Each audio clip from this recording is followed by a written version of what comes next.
Hello we and go. welcome to Deal or No Deal. Welcome to Howie Mandel's favorite show. Huge cash prize. In order to do that, We you're have gonna be ladies. lucky, gutsy, and have a great sense of time. Now I think it's time I introduce you to my better half. See what the Actually, next 26 of my better halves. Ladies, please.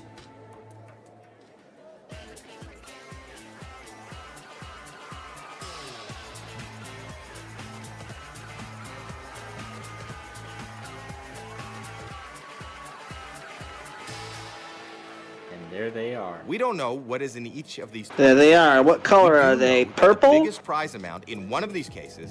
Oh no, they're red. They're red skirts. Okay. One red. Well, they actually no, they're like a pink skirt, like my fur color. Oh, that's interesting. One of those amounts. Just a little bit redder though. Yeah. All right. It looks like total red. Okay. Let's choose case number 9. Chase Elliott's favorite number. Okay, very well. Now this is your case to keep, unless you decide to sell. We'll talk about that later. Want to find out what's in your case? Of course. So does everyone here. Let's hope we start by opening those cases. Whatever we find in those cases is obviously not in your case. Let's begin. Yes. I hope. So anyway, here we go. 6 cases in round 1. All right. So, that first case up is going to be 18. Number 18. Right. Please show us. I don't even know what this is going to say for whatever it is. I'm so freaking impatient. $750 off the board. $750. That's not a bad start. But it's on the bottom of the 5 more cases to go. Yeah, not a bad start to this game. Yeah. 20? Okay, number 20. That's Nina. Inside 20. 1 grand gone. Still a fairly Oh, low this is going to be odd. You still have 4 more cases to open before the next offer. 4. Number 4. Number 4. That's Kayla. Come on, give us some good news. Let's see. $50,000. It's going up a little bit. This isn't good. In values. 3 more cases to go. 15. Alright, what's inside? Number 15. Wow. $25 is off the board. I guess we're going there a little bit better. You have 2 more cases to open. Pick a case. 19. Alright, Number 19. Come on, let's see the penny. She didn't look too happy. There goes $400,000. And that's why, when you see that face, you know something's gonna go wrong. Just 1 more case to go. Yep. Oh my goodness, that wasn't a good start. Yep. One more case left. If you knock out the million, the offer's gonna go way down. Number 10. Number 10. Alright, Jeez. what's like $75,000. Whoa. That's Off the board. not good. Hopefully that won't hurt you too much. Okay, the first round is over. You've picked 6 cases, and now it's time for the banker to make you an offer. He's not your friend. He doesn't want you to win. He is reading your every move, and he wants you out of here as soon as possible, with as little money as possible. Let's see what is it he or she what has to say. Hello? Make him an offer he will refuse. Yes. Okay. Let's just This is a very see. fair offer, but it is very early. It is very early. And he's offering you And our first offer. $16,000. 16,000. Oh, that's a pretty good start, but we're gonna not. Yeah, we're not gonna take it, so no deal. No deal. Just like how Brandon usually plays this You game. need to open 5 more cases. Let's do the last case, 26. 26. Number at the 26. top. That's Carissa. Yep. We have. Oh my God! What the heck? Not good.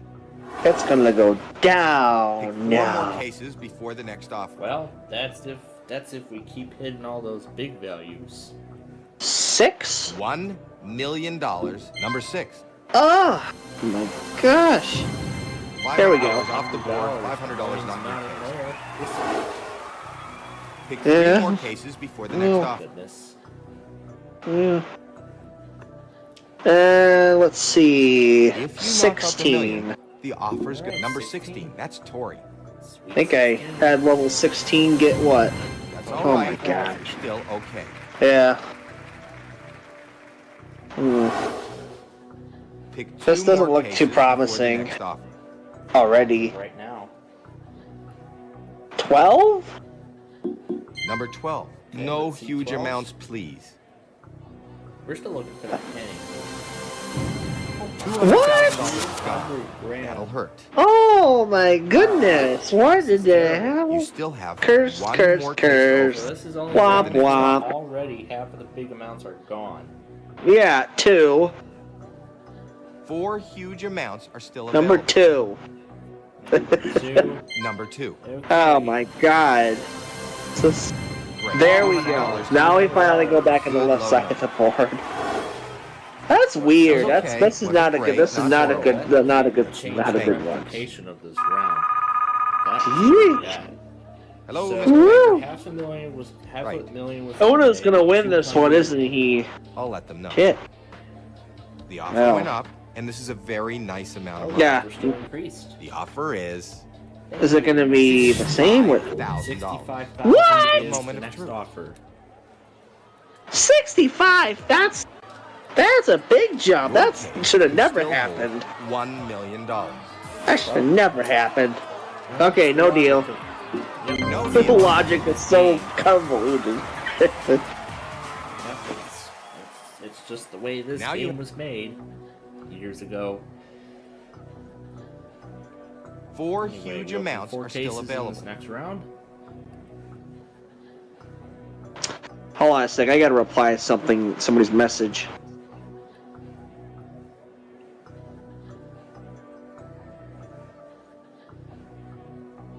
Alright.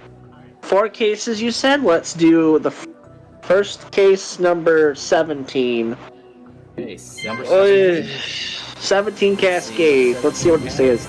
Wow, that was even larger than my... Oh my gosh, 17 Cascades! Ah! You still have 3 more cases to open but there's before the next still offer. the top 2 3/4 of Yeah, the 22. Let's do number Hey, there's 3 22. huge amounts See what the still hell in that play. says, because I am That's very Alexa. scared now. Let's see a penny. Well, let's see. She doesn't look too happy. Okay, yeah, she $75 would. off the board. She's $75. $75 richer.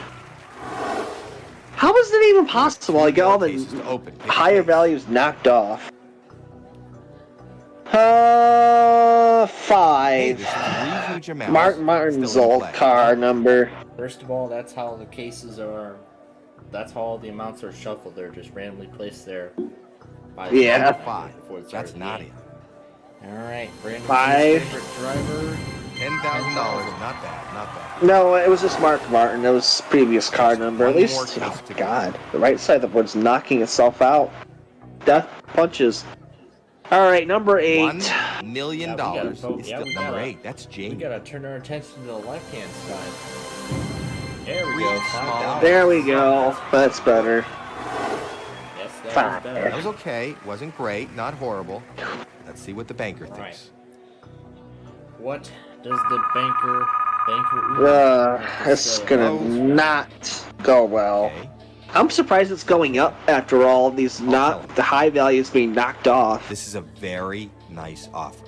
Let's see. And the offer is The offer $95,000. $95,000. It is. Well, still that's increasing. not much of a jump. Only $30,000 higher. Because Your these two are case still can on still board. hold $1 Yep. million. $1 million. As Yep. long as those two remain on board, the offer They're good. will only If continue you to take climb. the deal, Yep, that money, no deal. 100% you'll wow. And I hope I don't knock off those values. Wait, what This was time you- Chase's least lucky number? As I said, I was talking If about you number knock out 5. the That's million, Brandon's the least offer's gonna favorite go- driver. Oh, okay. No, it's unlucky number. Brandon's unlucky number. He doesn't like to pull from the cases.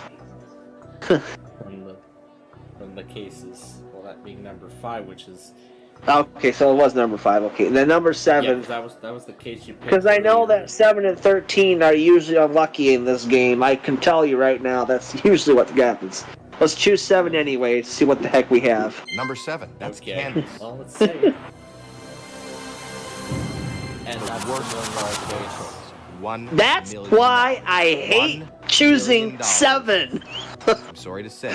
That's why I hate choosing 7. You still have 2 more cases to open before the next. Now let's choose number 13 to see what we actually get. If it's the $750,000 case or not. And it was! $750,000 off the board. It was the $750,000 case. What else is new? Pick one more What else is new, y'all, at the Lumbine? And now Una wins. Soon. 14. One huge amount. Number 14. Oh, this game sucks. Okay, now we're on the left side. Now we can get all those other values. Oh my god. Woo! Well, that round was not in your favor. Let's see how much it hurt you. Yeah, he probably did enjoy that. Hello, Banger. Oh my. Oh. I'm sure not in the audience. I'm pretty sure it's gonna be $1,000 or something. Let's just. I'm gonna. Low offer. Man, the offer is very low offer. $9,000. $9,000. Oh, don't even give me that. Don't even give me that, please. $100,000. No deal. Let's just see. Now we have how many cases to open? Yeah, we're opening. You need to pick. We're opening 2 in this. 2 cases. 25. Number 25. That's Madison. God.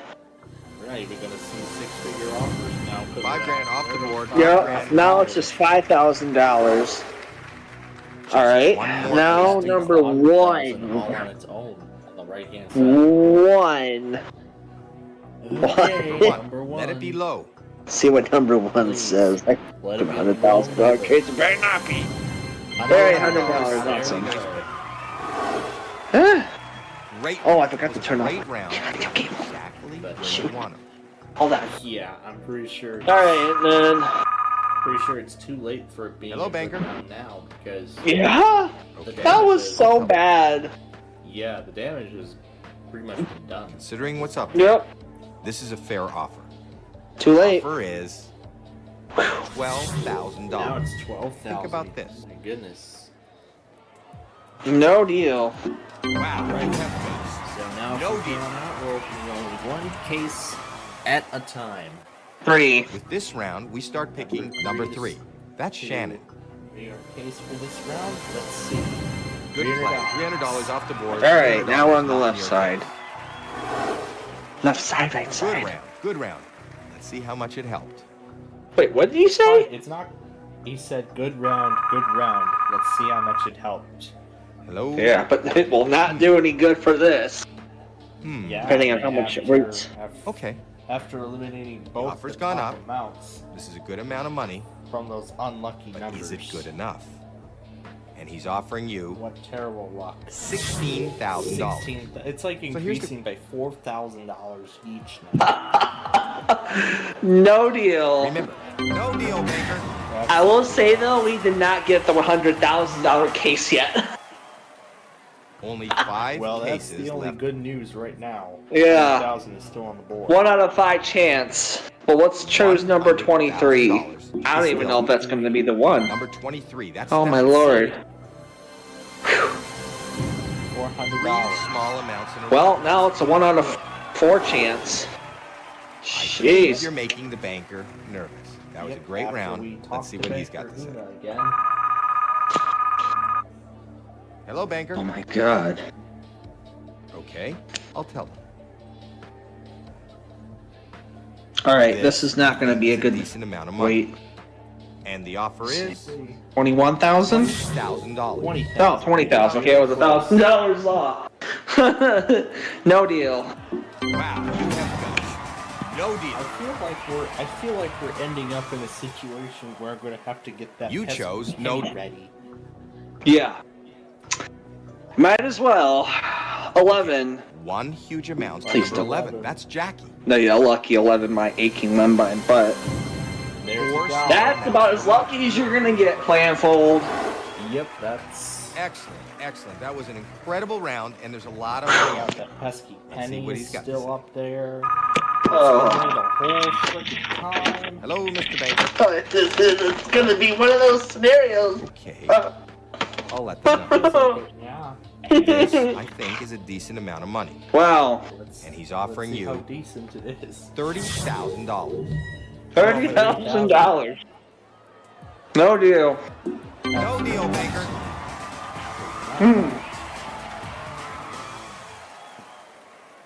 You've gone Right, this is it. 21. number 21. That's Blair. My favorite Come on, number, let's gold see black. Penny. Please show me the penny. $5,000. That is excellent. Oh my god! No! Excellent, excellent. That was an incredible round, and there's a lot of money up there. Let's see what Don't he's keep the damn case. Don't keep the case after this round. Okay. Well, Okay. I'll tell him that. alright, well, This, I think, is a decent amount of money. okay. The Well, offer let's take is this one at a time. Let's get this dropper out of the way. Last offer is $46,000. I assume No deal. no deal. And keep the case number 9. Before Alright. we open your case, I'm Yep, and keep You wanna know what's in your case? My case, if it's the, oh, Let's it's gonna be see the penny, isn't what's it? in it. Oh, jeez. not a bad deal. Yeah, Not the you best. are right, please, You Billy, could've you done are much worse. right. Let's give it Oh, up that's for has Young it, wait, Lord. can I Just ask want you a penny. question? Was that the first time this has happened? I can't believe that was the worst one. Now for our tradition.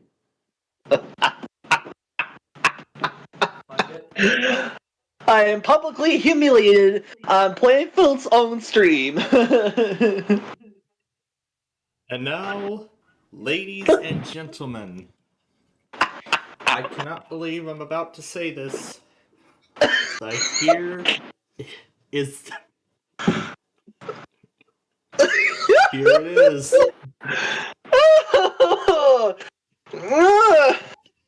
Damn it, Una! Here it is. The pesky penny. Oh my goodness. Gonna storm. From the Sony Picture Studios, it's Well, that's why we're America's getting Game. Hawaii weather on Friday. Yeah. It's gonna storm too. I'm sure Nani's ready for Aloha, dudes! Get out the thongs and the surfboards. It's Hawaii Day here Yeah. on Wheel of Fortune. Here to get us Okay, I gotta go take my medication. Thanks, Charlie. Feeling good, everybody? All right, then, let's get to Oh, our yeah, I'm game. feeling you good. gonna do it? I'm going to. Vanna, Do it after now. all that mayhem. Okay. Sorry. Let's take a look at our Alright, let's categories. get started with our first puzzle. Phrase. Alright, puzzle time. Let's go. Okay, start things off. You get us going, player one. Let's get it started. You should have just put the Nani and Una icons up there. $300. Well, Good. Two, I wonder please. I wonder if I could.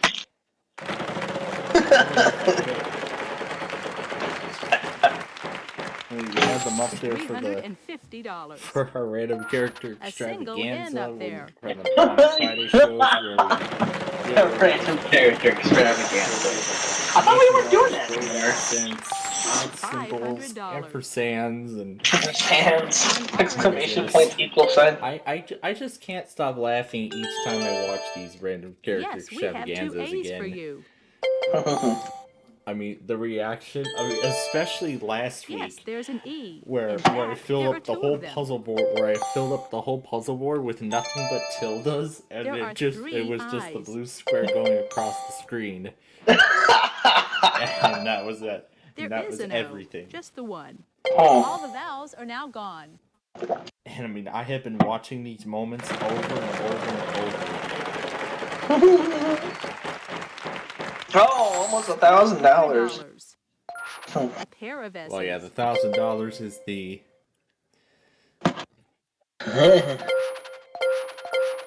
Wow. It brings a smile to my face. Good job. Of course it does. Because why wouldn't it? Yeah, That's why wouldn't it? Great. I mean, when. Let me go back on that.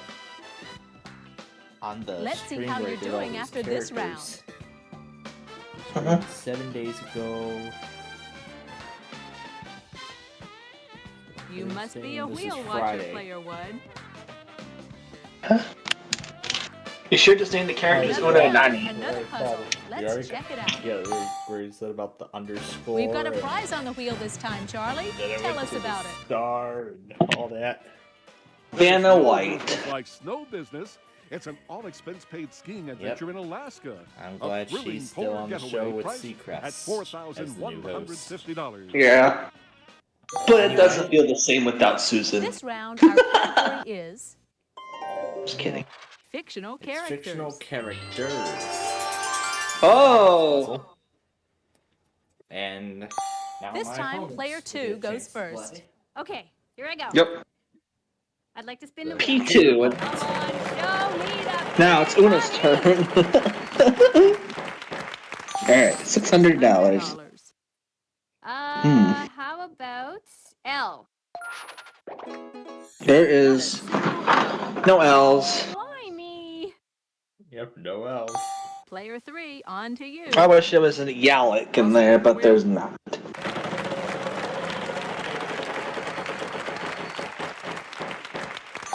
$550. See, that's how funny these random character Good, extravaganzas 2 S's. are each time I watch them. I'd like to buy a vowel, please. Especially A. the reaction when We've got 1A for you. when I called the I'd plus like to buy sign. another vowel. I said, not bad. There's one plus sign. I'd like an O, please, Vanna. We've got 5 O's in this puzzle. Woo! Right on! I'd Oh, like to there's buy 4 another vowel. O's? Jeez. I'd like to take a shot at E, please. I should probably add this to a new playlist. Good guess. There are Let's say random 3. character extravaganza. Yeah, let's do that. I'd like to buy another vowel. Extravaganza. You. Add every Yes, program one for the you. random character extravaganza I'm gonna spin. into here. Okay, big money, big money. Wait a minute, Come what does on, this money. say? $700. N. Yes, there is N. I'm gonna buy a vowel. I. just the one. O-O-E-O-N. All the vowels are now gone. Let's give this a So we spin. don't do it.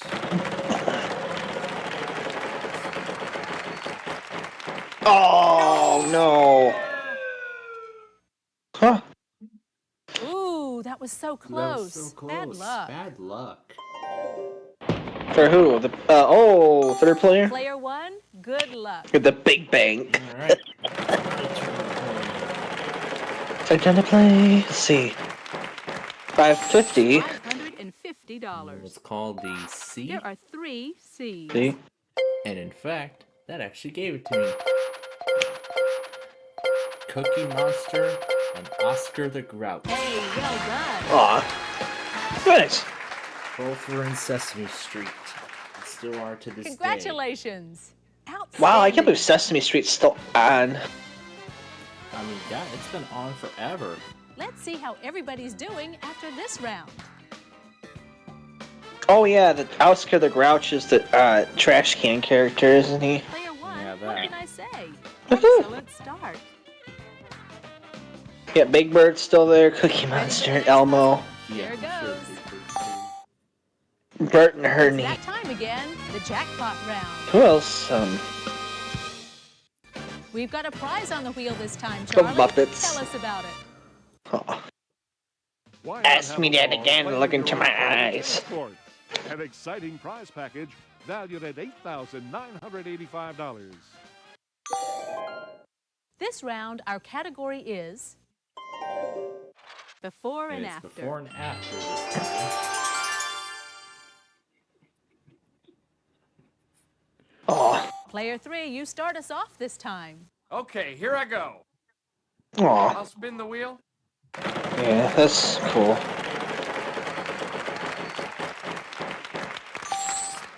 L. No, sorry. No L's. Player 1, over to you. All right, it's over to me now.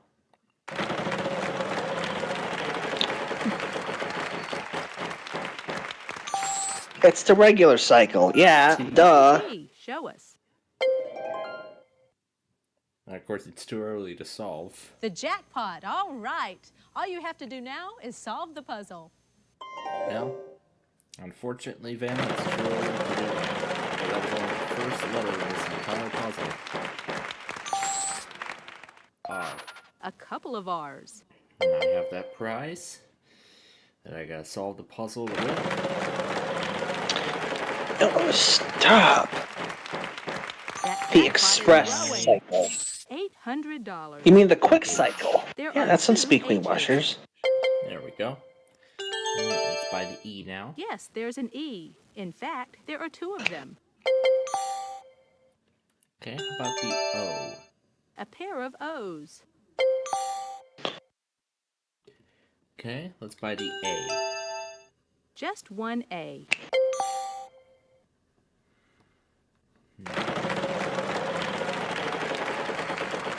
Called the... $300. Let's try S. No S's. No, sorry. Aw. No S's. Player 2, you're up. I'll spin the wheel. Wait a minute, what? That Wait, jackpot is growing. Echo Star. $900. I will try N. 1 N in this puzzle. I would like to buy a vowel, please. A U. There are no U's. I'm sorry.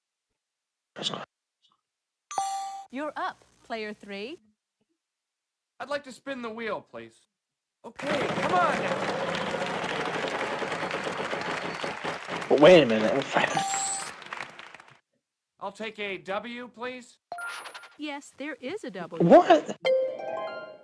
The jackpot. All right. All you have to do now is solve the puzzle.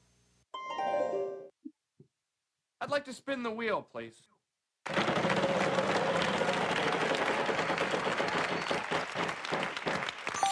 $400.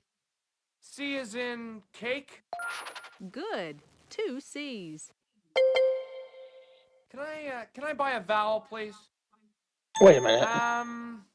I.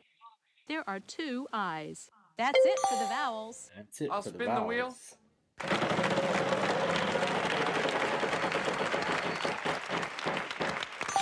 $550. Is there an M? 1 M for you, yes. I'll spin the wheel. Up with this crap. $300. Give me a G. Yes, a solitary G. I'll spin the wheel. Okay, big money, big money. Come on, money. $400. D. Not a D anywhere in sight. Oh, man. Player 1, over to you. Oh, these people just want me to frickin' get banned from Discord. They don't even realize that I'm gonna end up reporting Jackpot them. is growing. I can report them with the simple button. This should help. There are 3 of them. Oh, that's gonna be a big payday. What? Wait, how many is? Wait, how many did you? crap. You got $11,000? Holy crap! Being cash, and I just won the prize as All well. right, there you go. Yay! God, I don't know Let's why see the how you're heck. doing after this round.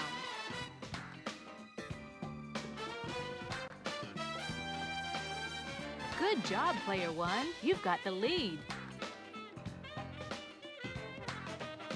Next round coming up. On to the next puzzle. We've got a prize on the wheel this time, Charlie. Tell us about it. Ride the high water to excitement with a whitewater rafting adventure on the Columbia River. A $3,800 value. All right, another prize. This round, And this category is What the puzzle is this time? on the map. It's on the map. Okay, start things off. You get us going, player And one. I get to go first. yeah. So close to a bankrupt the first time. Let's try a T. Yes, there are 3 T. Wait, how many T's do we have? We have 3 T's. Wow.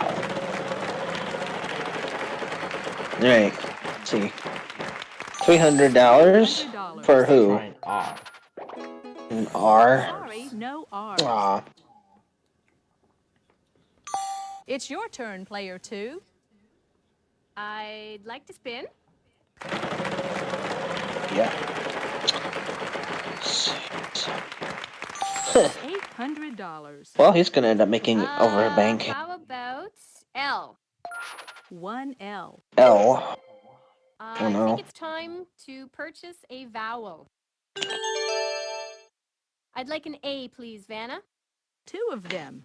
2 A's. Buying 2 A's. Okay. Well, that's interesting. I just figured it out. Is there an O, Vanna? 1 O. There's an O. I think I'll spin, Vanna. You figured out the puzzle already? Yeah. Wow. $100. I will take an S, please. Good. 2 S's. I'm gonna buy a vowel. An E? Yes, there's See it? Oh, In am I? fact, there are 2 of them. I'd like to buy another vowel, please. Almost said ya. How about you? Almost said There it. are no Darn it. U's. I'm sorry.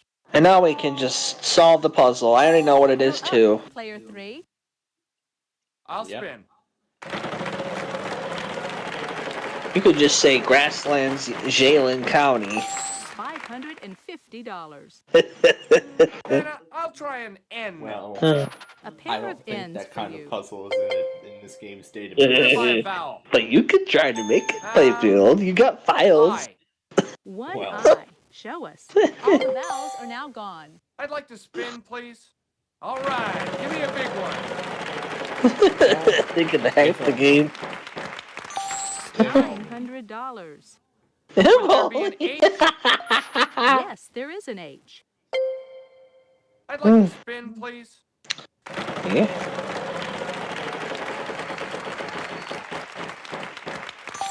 $700. Vanna, I'll try a W. There 1 is a W. W, actually. All right, I'd like to solve the puzzle, please. Go ahead. Seattle, Washington. That's it. Impressive. Somebody else other than me gets somebody. That's it. Great. Yep.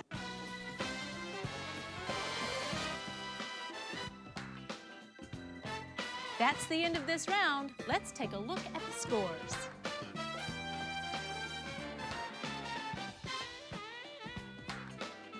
I see you've played our game before, player 1. Yes, I have. I've played this game many times before. Now we're going to move to the And next so many round. different Here's a platforms. brand new puzzle. Our category this time around is This time we are looking for event. an event. Lesson 2 will start us off again. This time, player 2 goes first. Okay, here I go. I'm gonna spin!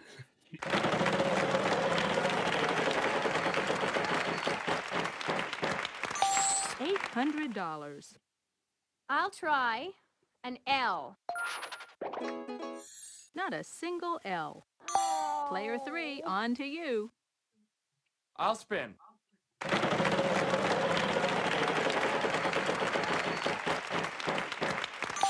$400. S. A single S. Can I buy a vowel, please? I'm gonna go for an A, please. 2 of them. 2 A's. I'd like to spin the wheel, please.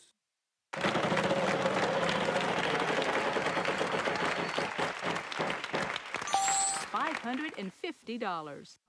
I'd like an N, please. A pair of N's for you. I'm gonna buy a vowel. Is there an O? Yes, there's one O. I'd like to buy another vowel. There's gotta be an E. Yes, there's an E. In fact, there are two of them. I'd like to buy another vowel. Do we have some U's? There are no U's. I'm sorry. Player 1, over to you. I already know what this is. First day of kindergarten.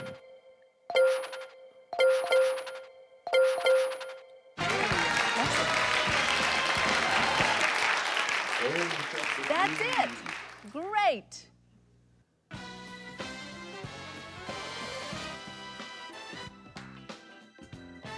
Let's check out how all the players are doing after this round. After this round. You're hot today, Player 1. Are you ready for our next puzzle? Okay, here goes. Here's the category for this round. Who said it? I just enjoy these random. Ooh, it's the Who Said It. Player 3, you start us off this time. Money's in Okay, play. here I go. I think I'll spin, Vanna. Let's see that big one.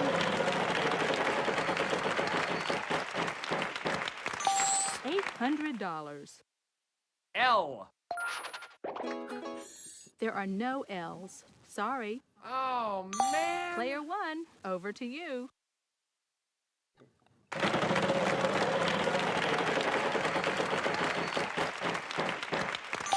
$300. No, T? no T. No, too bad. Player 2, you're up. I'll spin.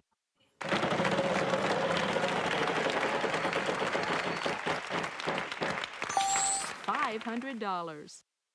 I hope there's some S's. No, there aren't. No, sorry. No S's. You're up, Player 3. I think I'll spin, Vanna.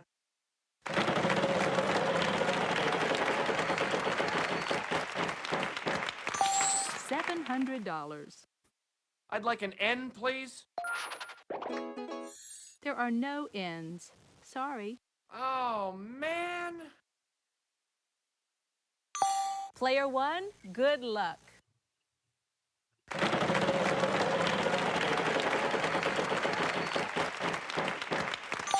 $900. Good, there are 3 R's here. I just can't stop laughing over these random character extravaganzas. It's so funny. Unbelievable! There are 6. 6 A's. Oh boy. E? No, no Nope, E's. no E. Sorry. Dang. Player 2, you're up. I'd like to spin the wheel.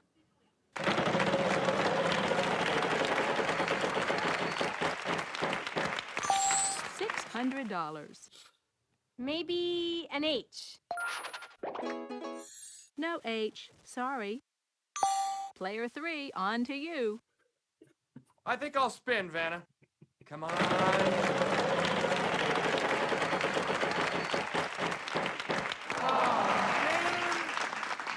Uh-oh, lose a turn. Sorry. Player 1, over to you.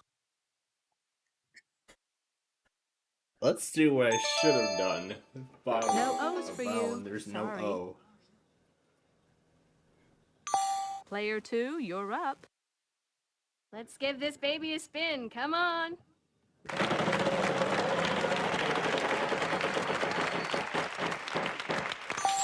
$600. W. W? No, sorry. You're up, Player 3. I'm gonna spin. Okay, come on now. $800. How about a C, please? This should help. There are 3 of them. I'd like to buy a vowel, please. U. There are no U's. I'm sorry. Oh, why me? Player 1, good luck. You know what? I'm gonna try it. Garcia times 3. No, that's close, but not quite right. Let's go to the next player. You bet it's not quite right. Player 2, you're up. Oh, I'll spin, Vanna.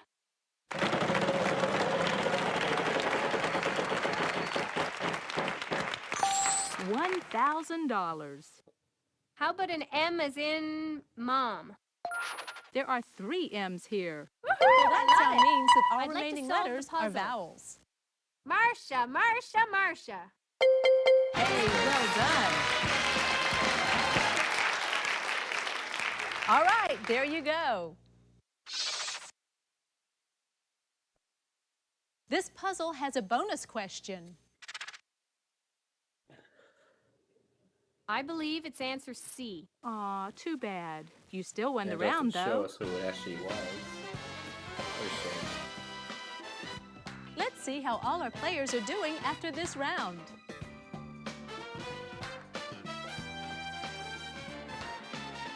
You're hot today, player 1. Next round coming up. On to the next puzzle. We've got a prize on the wheel this time, Charlie. Tell us about it. Ride the high water to excitement with a whitewater rafting adventure on the Columbia River. A $3,800 value.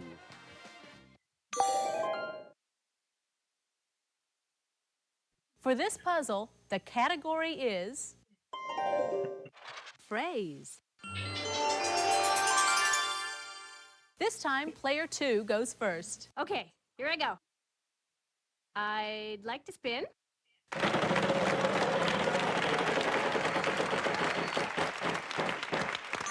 $400. Are there any L's? No, sorry, no L's. Oh, I don't believe it. And that sound means we are We're running a bit short running on out of time here. I'm going to have to give the wheel a final spin. Nothing. Will be worth $100 apiece. $300. Let's see, I'll try an S, please. 1S.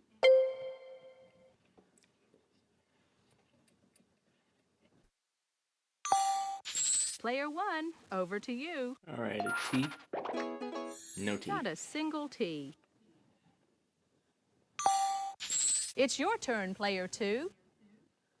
I'll take an N, please, Vanna. Yes, there is an N.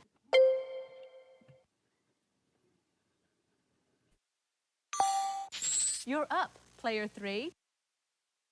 Give me an R. Yes, there is an R.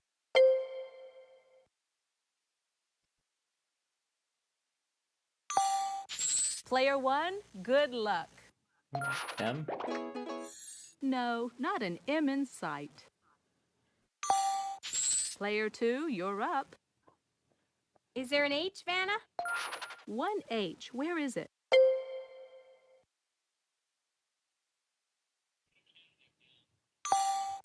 You're up, player 3. W. W? No, sorry. Player 1, over to you. All right, Plainfield, I'm going to get going here. I'll see you later. All right. No, that's close, but not quite right. Let's go to the next Bye-bye. Yep, even though we're almost done here with this game. It's your turn, player 2. C. Good. 2 C's.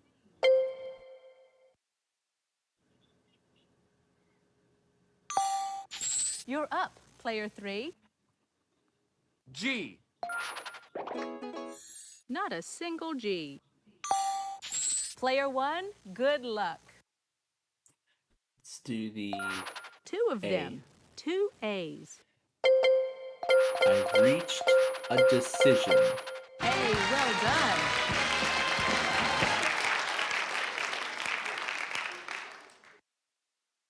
Yes.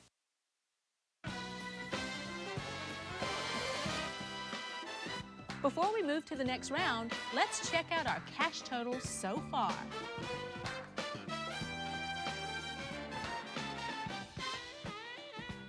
You must be a wheel watcher, Player 1. Boy, what a game. Congratulations to all our players, but going to the bonus round is Player 1. It's the bonus round. Start by picking one of these cards, and we'll see if we can't add to your total. Oh, let's see if I can add to my total. Let's do the H in wheel. Our category this time around is Thing. R, S, T, L, N, and E are where you see them. Now please pick 3 more consonants and a vowel. Okay. B, C, Here's your H, bonus A. round Could it puzzle. be that simple? Close. Brunch. That's it! You did it! Charlie, tell them what they've won! Look, up in the sky, it's a bird, it's a plane, it's you bungee jumping off of the Eiffel Tower in Paris. We'll send you on a 5-day vacation in the City of Lights, culminating with a breathtaking plunge from one of the most famous landmarks in the world. And you're bound to fall for the 50,000 francs in spending money you've won. The prize package is valued at over $20,000. Vive la bungee! The final total. That's sum total, Player 1. Congratulations. 44,035. See you soon. Bye-bye.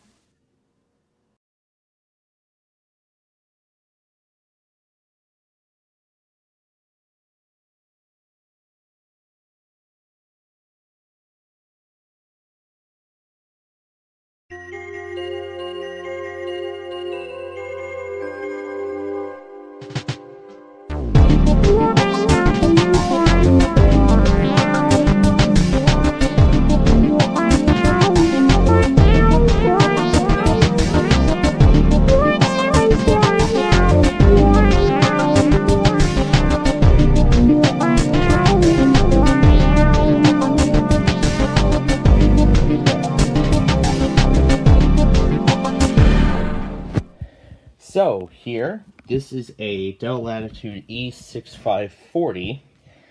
As I mentioned in the last episode, this is running an organization copy of Windows 7 Professional. Again, as I said, this has a domain attached to the system.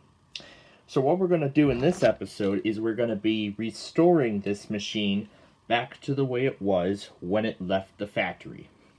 So on this USB here, I have the original factory image.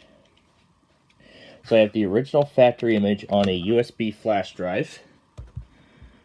So we're going to plug that flash drive into the system and restart.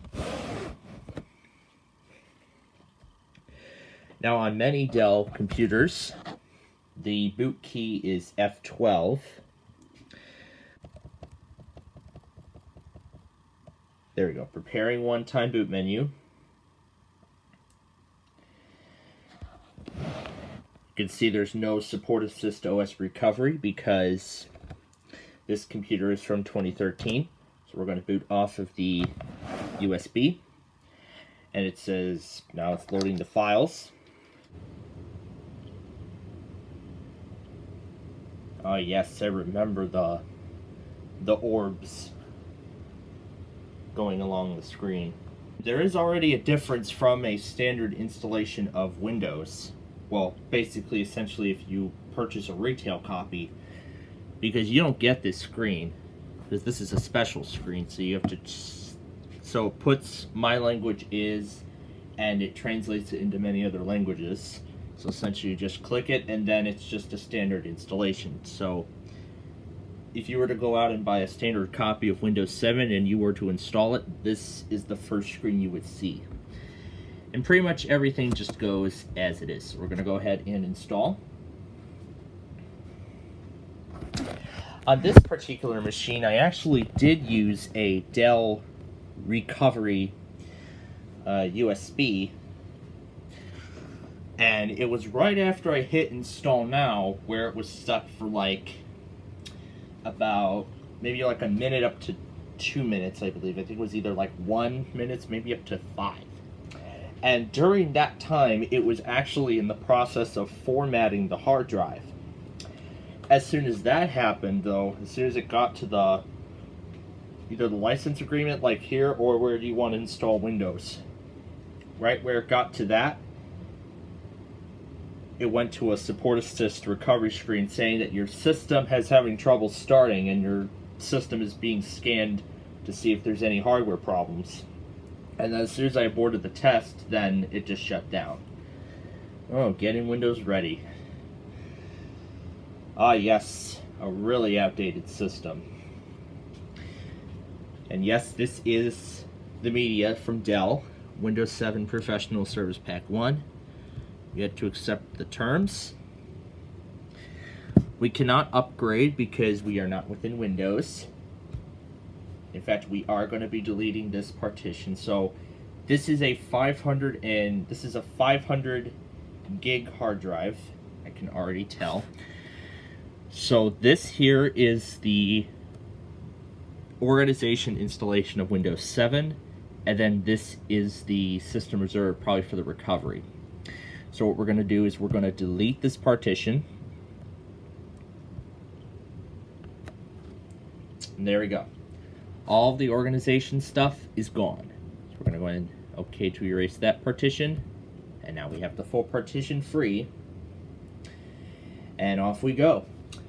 Now, since this is going to be on actual hardware, this is going to take a little while than what it usually goes on a virtual machine. Because when I've been running Windows installations on virtual machines,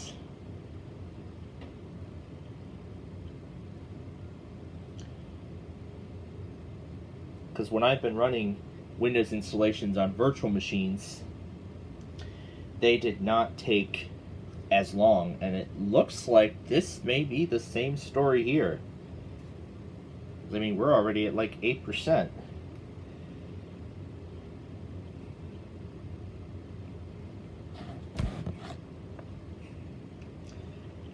So it looks like we may already be done with this process within just a few minutes.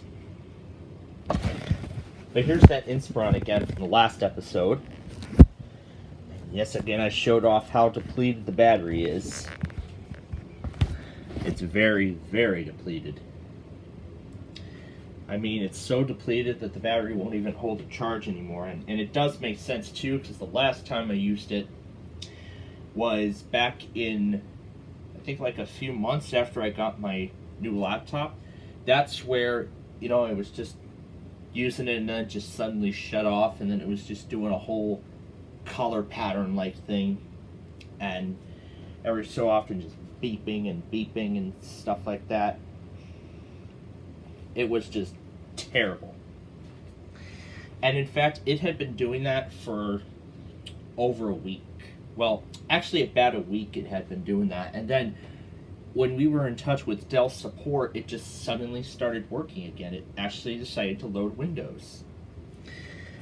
So until that time, I had to have my old laptop take over, and so far as for that other one, it's been doing well ever since. So, well, other than that other thing that I had just mentioned, so.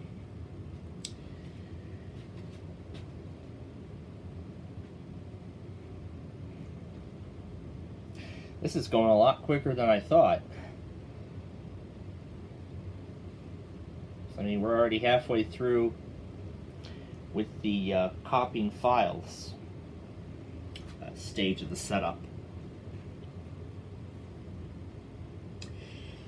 Now, as I had already mentioned in the last episode, when I was creating this recovery media, I was curious to see if this would come up with Windows 8 or Windows 8.1 or even Windows 10. But I was surprised to find out that this thing actually had Windows 7. So then I just went ahead and see what would my options be if I were to use the recovery. So when I was going to see what it would contain, I've discovered that it would only contain the operating system. It wouldn't contain any of the drivers. So that would mean I would have to find the drivers on Dell's website after the installation. So there's one particular thing I'm going after.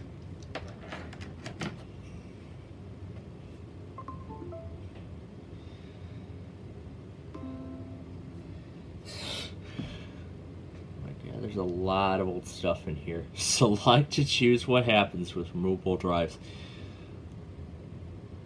Aha, this is the file I've been looking for.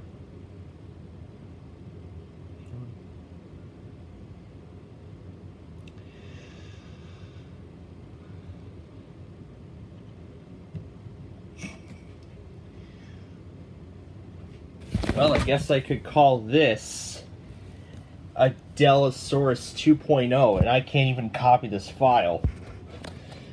Well, that's what this USB is for. Because I'm going to be formatting that USB after we finish with the recovery. As I'm going to be formatting the USB we're using now after the recovery is done. Some of the programs that I usually use on a regular basis, like for instance Audacity, or I might end up putting the Microsoft Edge browser onto here because, I mean, it is compatible with Windows 7. Because, I mean, when Internet Explorer lost support a few months ago, Microsoft had already blocked Internet Explorer from running. That was even on a later build of Windows 10 that they did. So, pretty much one of the only OS, this is pretty much one of the only OSs where you could still use Internet Explorer. Windows 10, pretty much you can't anymore. On 11, it's impossible because it's no longer on the system altogether.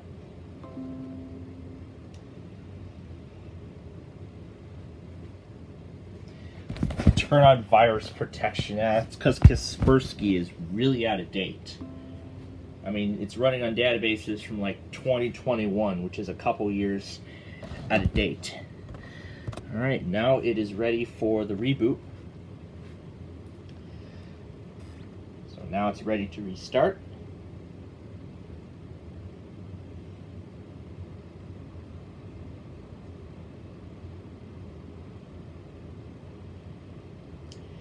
At this point, there is no going back. We're already nearly done with the reset. So pretty much if we were to cancel it now, this is it. It's too late. You can't go back. We're just going to have to let it finish.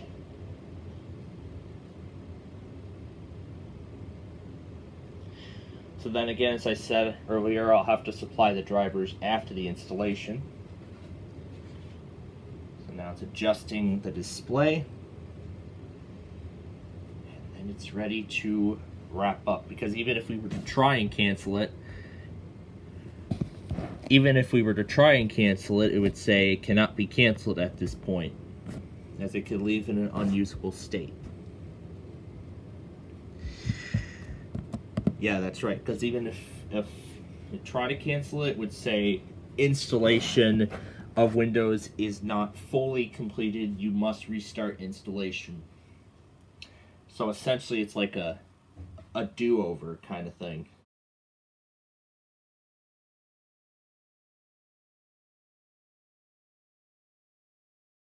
Setup is preparing your computer for first use.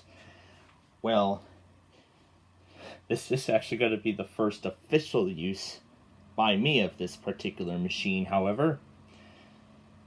Because I don't know any of the passwords to get into any accounts on that domain. But all the other computers that are connected to the same domain, like for instance this machine here, will go through the same process. However, this doesn't have an OS, so that will just go straight to the installation. the Lenovo will go through the same process as well. And now the installation is officially complete. So this is pretty much just your typical out-of-box experience. Now usually I don't want to use a personal name, so personally I just use a standard name. I'll just name it Nostalgia Lat, because it's a Latitude machine. And no, I am not going to apply a password. We will use the recommended settings, even though Windows 7 is no longer receiving updates, and the paid update service has long since ended. And yes, since there are no drivers installed, it just goes right to the first logon. Or rather, I'd like to use the term sign in, because that's what Microsoft uses nowadays. They use the terms sign in and sign out. And you can tell we don't have the proper display drivers because it's like at an 800 by 600 resolution. But we will easily fix that once we get the drivers installed. So at this point, I can go ahead and take out the recovery USB. And there we are. We are at the desktop. And again, as I said, we do not have any of the Aero stuff, and that's because we don't have any of the drivers installed. And again, as I said, we could change themes and whatnot, but again, we will not get any of the. We won't get any of the fancy Aero effects. I mean, you know, Windows 7 is actually a lot better with the Aero. However, since we don't have the proper display drivers, we unfortunately will not be able to use Aero. But again, as I said, this is a typical installation, because all it did was just install Windows 7 as a standard copy. So you can see you got all the stuff here, all these accessories, Windows Update, and all that stuff. And there is also an update patch that I will need to install if I want to get this thing fully updated, because there's, again, as I said, there's no internet connection, and it wouldn't even with just this, it won't even be able to find any updates in the first place anyway, because, again, as I had said, the Windows Update servers for older operating systems were shut down.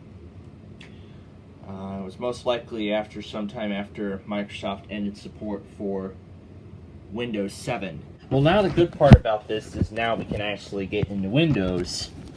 However, we still need to install the drivers in order to maintain full functionality. So for right now, it's going to remain in a state of limbo until we can figure things out. So here is all the partitions on all the drives. This is the recovery partition we're going to delete. This is the active partition. Yes, I am sure. So that's going to delete the recovery media off the USB. And there we go. So what we're going to have to do is we're going to have to create a new volume. We're going to use the entire drive. Can't do EFG. We're going to do the G. And we're just going to name it as it is. Yeah, can't even do the fade to lock, because again, it doesn't do the fade lock sequence, because again, as I said, there is no drivers on the system. It's just using the standard Microsoft drivers for the particular machine, so we can't adjust the brightness or anything. Yeah, we can't do that, but that will be resolved once we install the drivers on the system. And what do you know, it's almost time to restart. It's almost time to restart for a system update. Well, we'll be done with this thing soon enough. And there we go. As you can see, we now have our new volume. As you can see, now we have our new volume. I'm going to reformat it, and this time I'm going to name it PNY. I'm just going to call it PNY for short. And then we're going to format it again. And there we go. Now this is a much larger file system, so now it can copy over the video or whatever I wanted to copy over. In the next episode, we are going to be installing the drivers onto this machine, and then we're going to create recovery media for one of these other computers, either the Vostro or the Inspiron, and then in a later episode we'll work with the Lenovo and the HP, and eventually we'll work on restoring this HP back to Windows 8. So those are what the future So those are what are to come in the series. So for now, since this doesn't have any drivers, these are just the standard Microsoft drivers.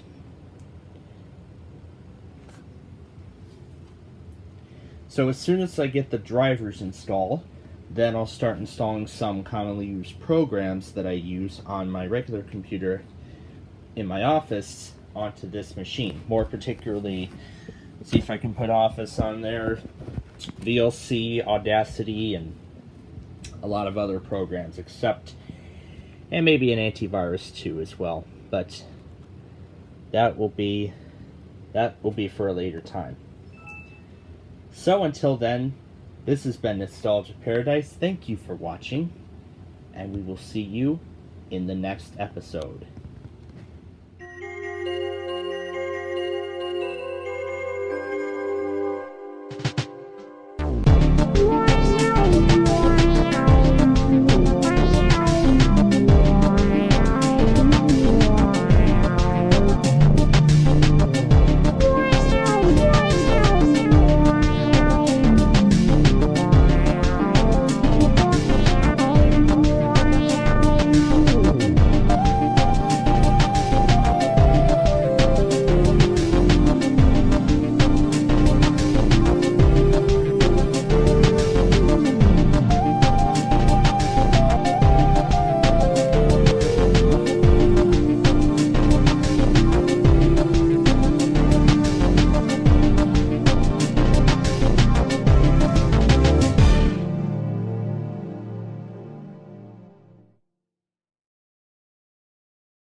In our next Nostalgia episode, we are returning to the Latitude, and we are going to finalize the restoration process of the hard drive.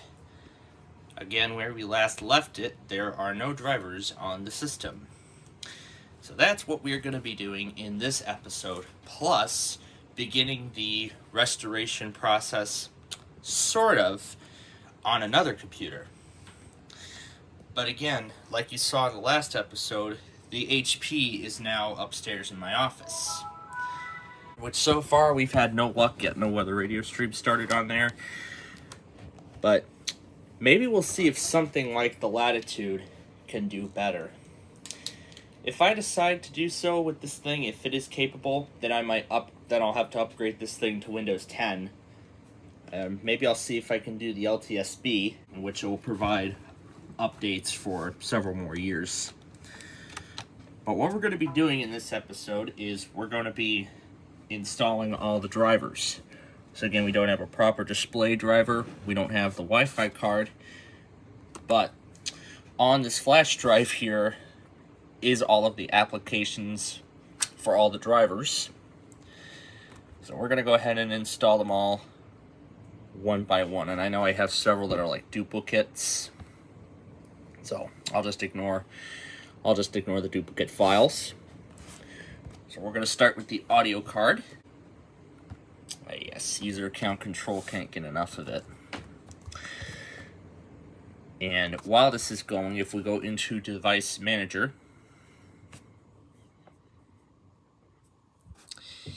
the audio driver I'm assuming it's using is the default one. So I suppose it's using the default driver.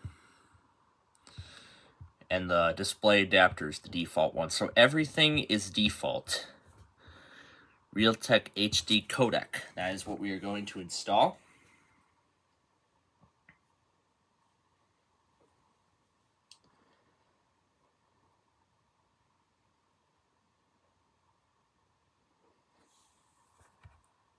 This will install the audio driver. Yes. Please make sure you are closing all recording applications. Essentially what it is like applications that are using the sound card to play back audio or videos.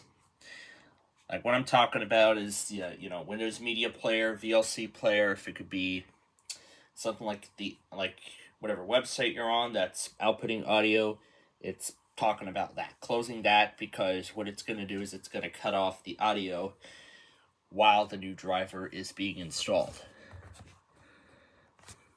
And we can see that it is doing its job. It says speaker headphones.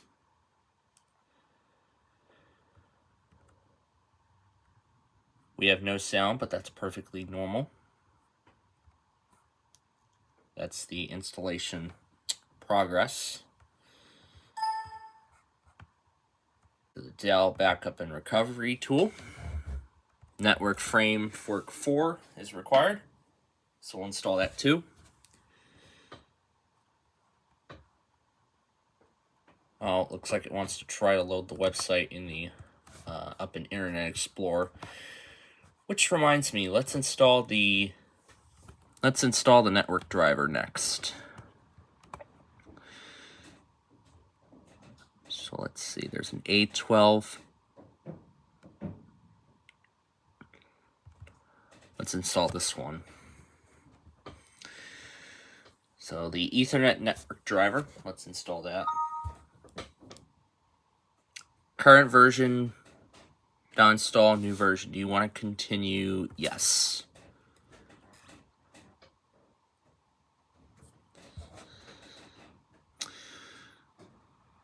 Backup and recovery failed. Let's give it another try. 4, you can use the driver. You must restart.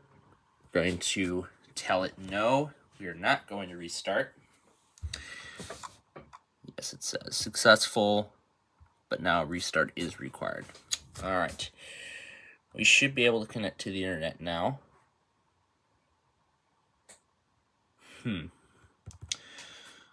Let's see. Let's see if we can install the other one. This is the Wi-Fi driver, so this is the one we want. So now this is going to install the Wi-Fi driver on the system.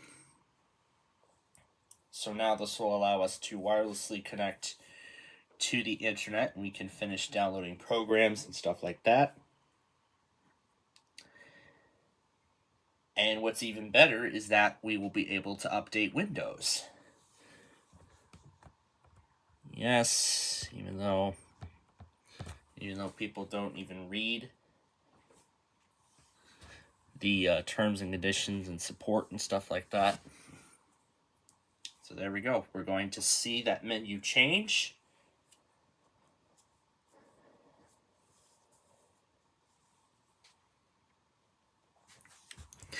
Meanwhile, I'll just go ahead and run the installers of the remaining drivers.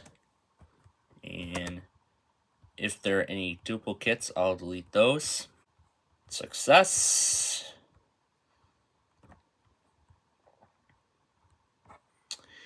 You're about to install the management engine. Yes, that's what we're going to install.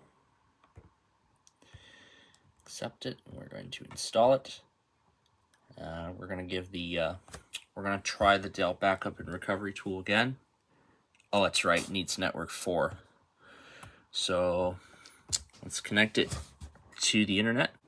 The whole thing is weirdly worded on Windows 7. I mean, it's a lot different than it is over on Windows 10. And we are online. That is great. And of course, when you connect to a new network, it'll tell you like where the network is and everything like that. Okay, so now that we have the network card installed, no, I'll do that later. Okay, let's see. It looks like we cannot download it. Alright, so let's put another browser on here. This is everything. No, we will reboot later. Okay, what's going on here? Oh yeah, this is that same thing. Alright, let's move on. Where are we at? Chipset. There are a lot of other drivers. So I think it was that chipset one that we just did. Was it that one? I think it was that chipset we just did, didn't we? Let's see what this one is. That microelectronics free fall data protection. This is the digital accelerometer.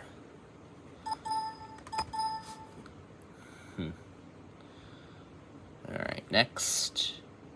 Yes, I accept the terms and conditions, and let's install. Microcard reader.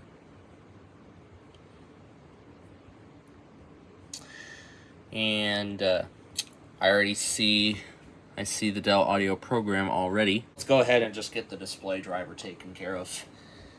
Yes. Install. So then I should be able to use the features like control, the brightness. Yeah, enable arrow. Supported operating systems, Windows 7, 8, 8.1. This was released in 2019. I'm surprised this one didn't even support Windows 10. Even though it says Windows 8.1, damn, it must have taken these guys a while to get this thing ready for Windows 10. But anyway, we'll just let it sit there and we'll let it do its work. In the meantime, I will move on with the next flash memory card. O2. This is called O2. When I think of O2, I think about that network carrier, that cell phone carrier in the UK. But that's an entirely different thing. So now what that display driver installer is doing, and it is all done. So looks like it's not going to ask us for a reboot. So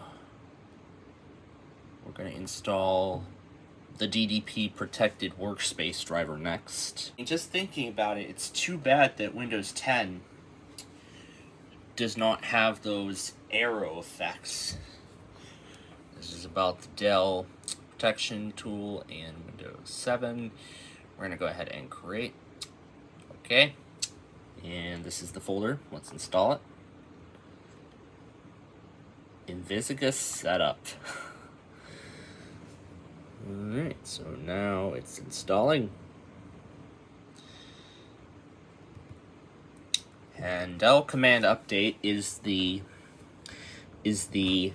manufacturer driver updater tool. The tool that your manufacturer provides for drivers. Microsoft Framework 4.6.1 needs to be installed. Okay. Okay, so we're going to have to go and install that. Meanwhile, I'm just going to install Edge on Windows 7 right away, because, I mean, Windows 7 is compatible with Microsoft Edge. In fact, I think Microsoft pushed that out in an update at some point. So, that's what I'm going to do once we're done with the drivers, so...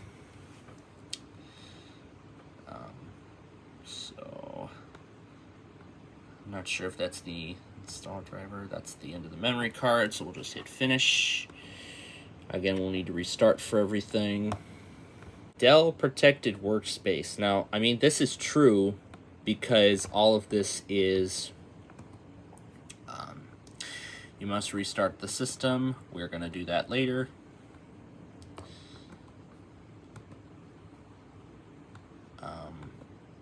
So we're just going to cancel that for right now. So what do we have to install next? Dell Digital Delivery. This is the... So now I know what the purpose of this is. So if you are...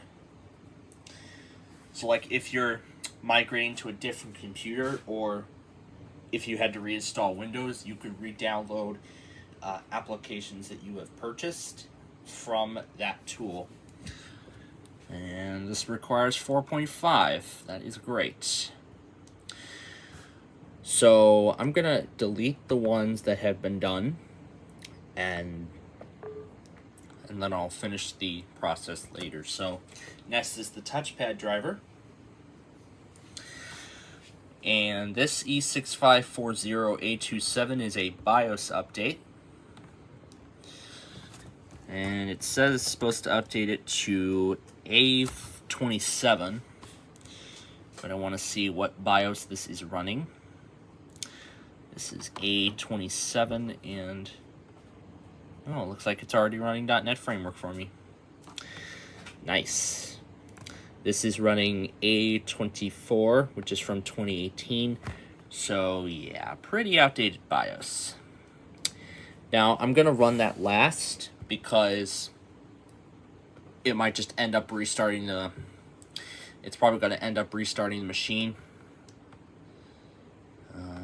So we're going to install the Wi-Fi link.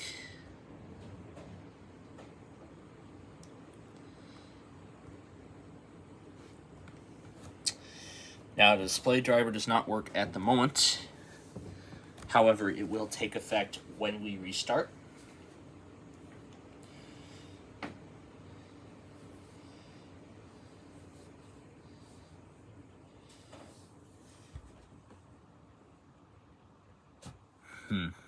I guess it must have crashed, or didn't even run. Well, I think it is running, because it does have the user account control. We've already done the graphics card. Now we're going to do the host controller.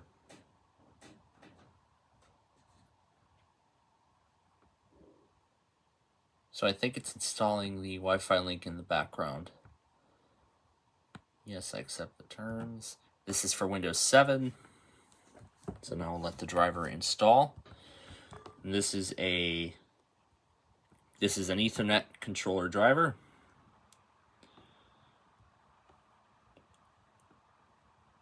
This platform is not compatible, or the application is in use. Okay, so I think, let's see, which one do we run here? So it says it unzipped the file, so what do we run?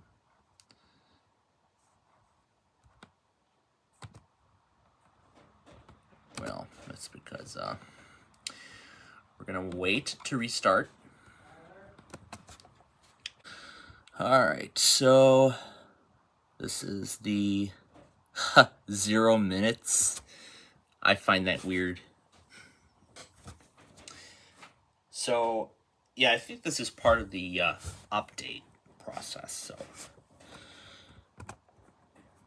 you are free to browse the web safely using Dell's Protected Workspace.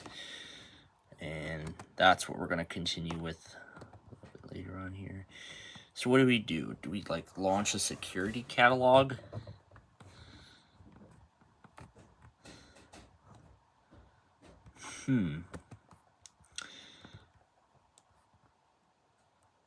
So I suppose these are like security catalogs.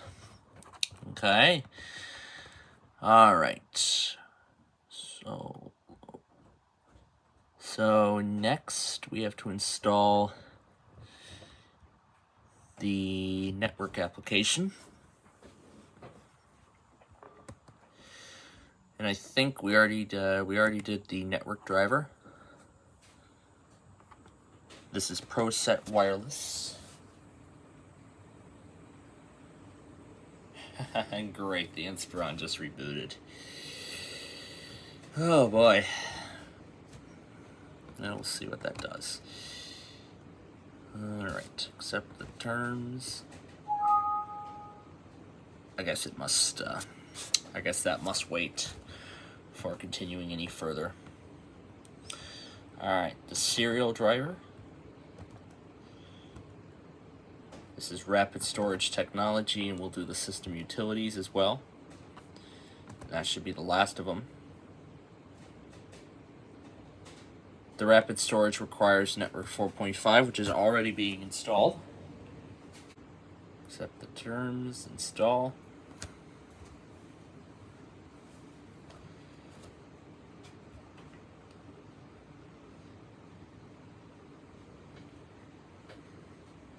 This tool actually helps better optimize the system for power usage.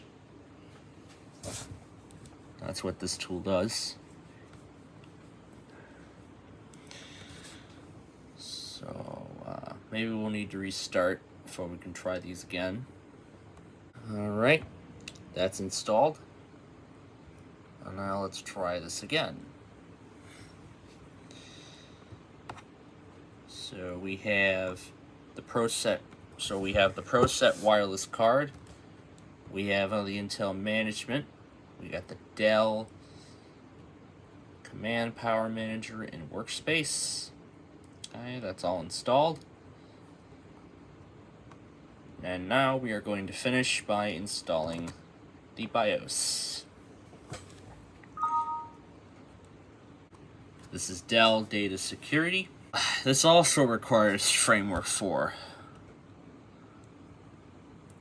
So the framework is already installed, however we need to restart. Bluetooth driver is installed. That is the warning. Yes. Be sure that all these details are correct. Yes. Alright. So what's going to happen now is the computer is going to restart, and it will begin the process of updating the BIOS.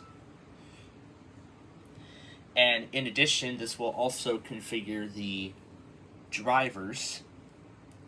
This will configure and properly set up all the drivers that required a restart. So while the BIOS continues to update, this is the computer that we're going to be doing next. The Inspiron 5520 that also came pre-installed with Windows 7. However, I still find it interesting that the Latitude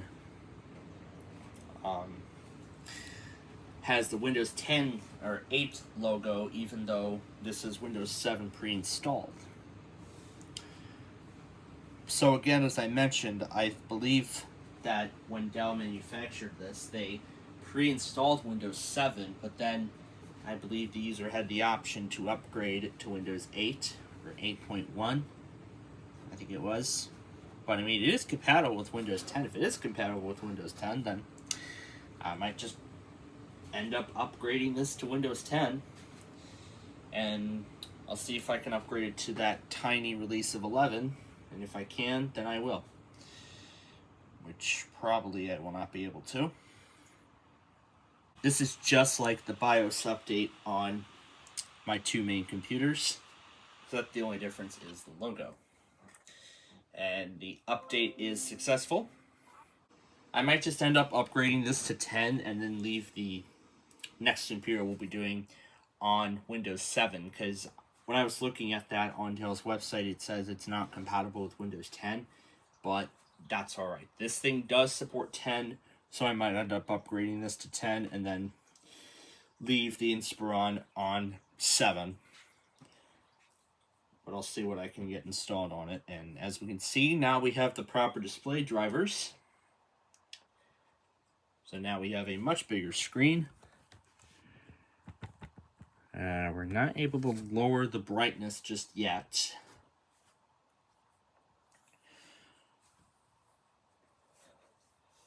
But now we should have proper drivers. Yes, we do, because now I can see. So now I can see that we have a much bigger screen resolution. And we had the fade in and out effect.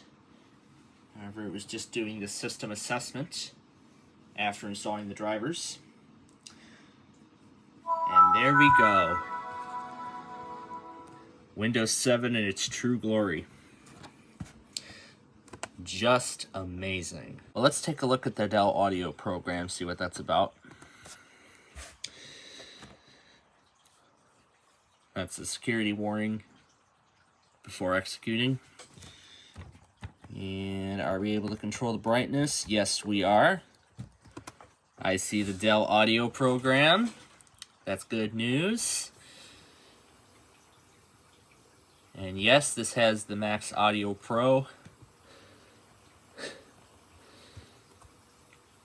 English, United States.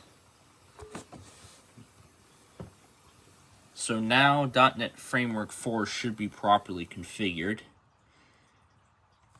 And I'm going to check the programs just to be sure. I heard an error. It looks like no, it did. Framework 4 client profile. The browser built by Google. That's what we're going to install. Download should automatically begin. And I'm going to use this browser to install Microsoft Edge, because I do not plan on using the Chrome browser as my main browser specifically for this machine, even though I've been seeing on a lot of Google sites on Microsoft Edge saying that it's better if you switch to Chrome. But, I mean, technically, I did use Google Chrome as the main browser within the, I'd say the first 3 years of, like the first few years of Windows 10's support. That was until Microsoft was able to use the Chromium engine. That was before Microsoft used the Chromium engine for the Chrome browser. So essentially at that point, so we'll have to get back to that. So at that point, that's when I officially made the switch to Microsoft Edge, and I have been using that browser as my main browser ever since. And ever since then, Microsoft has actually been adding many more features to the Edge browser, which includes tools that the Google Chrome browser does not have. Like, for example, the Math Solver tool, where you could just take a snip of the screen and you could get assistance. In fact, the Google app actually does have those features. The Google app has those features where you can just scan it with the camera and it'll provide some assistance. I've been seeing ads for Google stuff lately when I've been scrolling through my recommended feed on my YouTube channel and stuff like that. So we're almost done here. We're just going to let the Chrome browser download and install. And then I'll just use the browser to download Framework 4.5 and all that good stuff. Meanwhile, let's go back to the audio program. And you know what my favorite thing is to do? Play the test sample.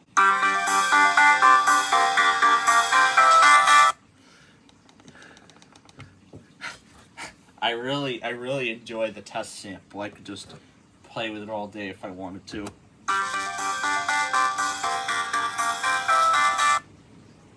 The speakers do not sound pleasant. At a much louder volume, they definitely do not sound pleasant. We're just gonna go ahead and move on to this key in cloud is the recovery tool for the next computer we're gonna be doing. I actually was able to install this copy of Windows in a virtual machine. However, when I attempted to use this tool, more specifically on an Acer OEM that I was able to successfully install, it was more specifically for an Aspire computer, I was able to properly install that. But, however, I tried running the tool in there, and it told me that I can't even run it in a virtual machine. Which I think that's fair. And I find it quite interesting, too, because I was curious to see if I could run manufactured programs inside of a virtual machine. This here is the tool that we're going to install. So we're going to go ahead and execute the setup. SoftThinks, the same people that made the HP recovery utility. So this is Dell Direct Key, and this is the tool we're going to use to make the recovery media for the next computer. However, we cannot go any further with the recovery just yet, because what we first have to do is finish installing all the other drivers, like more specifically what was it that couldn't install? Dell Digital Delivery, Dell Command, I think it was. Okay, so that's supposed to say it's finished. Now, when I tried running this on my actual computer, it didn't even execute at all. And look at that. Now it'll execute. That's awesome. However, we're not going any further with that process just yet, because what we first have to do is get Framework 4.5 installed. We'll have to do it via an alternate browser, and I'll download the Edge browser as well and just get it over with. I'm not sure if that installation direct key tool that we're going to use to make the media for the next computer is going to come with all the drivers. So we need Framework 4.5, Network Framework 4.5.2. We're going to download Edge. This is version 109. So Chrome 109 was the last Chrome version that was released for the browser. Well, not for this browser in general, but this was the last version of Chrome to support Windows 7 before Google dropped support for the OS. And over the past couple of weeks over at my part-time job, while I was getting stuff like that ready, when I was getting Chromebooks updated and everything, I noticed a lot of them were running versions like Chrome 109. They were running like 109. I think I saw a few that were running like version 94, which was like a really old version. So I spent my time updating them all to the latest. Well, now it's not really the latest, but 1.14 is currently the latest version of the Chrome browser and Chrome OS. I don't know about a Chromebook, considering that now I use Microsoft Edge as the default browser, but, you know, if I ever get into a situation where I have to use a Chromebook for school, and yeah, then Chrome would be the only option, and I would just use that on there, and I would just use Edge on Windows. It says these update files are for Windows 8. But this is Windows 7, not Windows 8. This is the offline installer, so of course everything is going to be 0. And just for fun, let's play the audio sample. Let's play the audio sample while all these apps are downloading.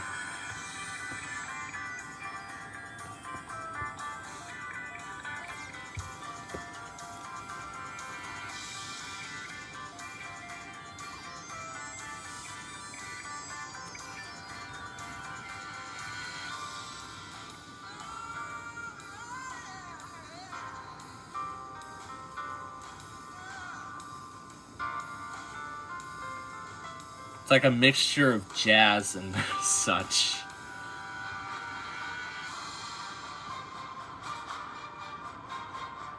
It's a mixture of jazz and classical.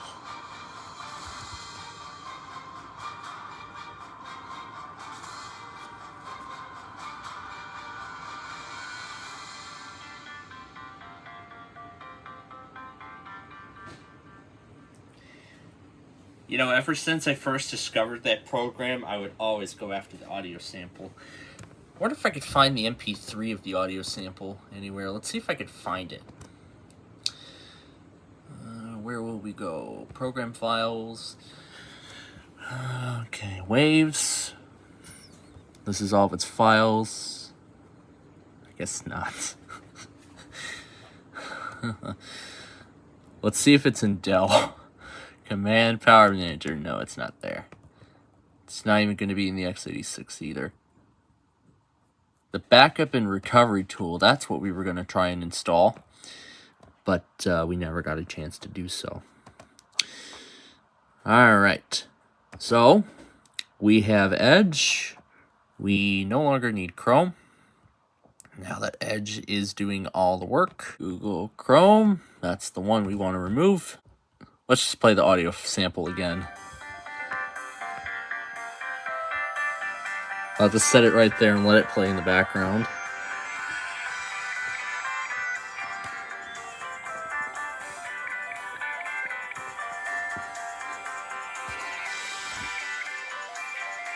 I want to see if I could try a BSOD. Delete browsing data. Change the default browser back. And yes, remove.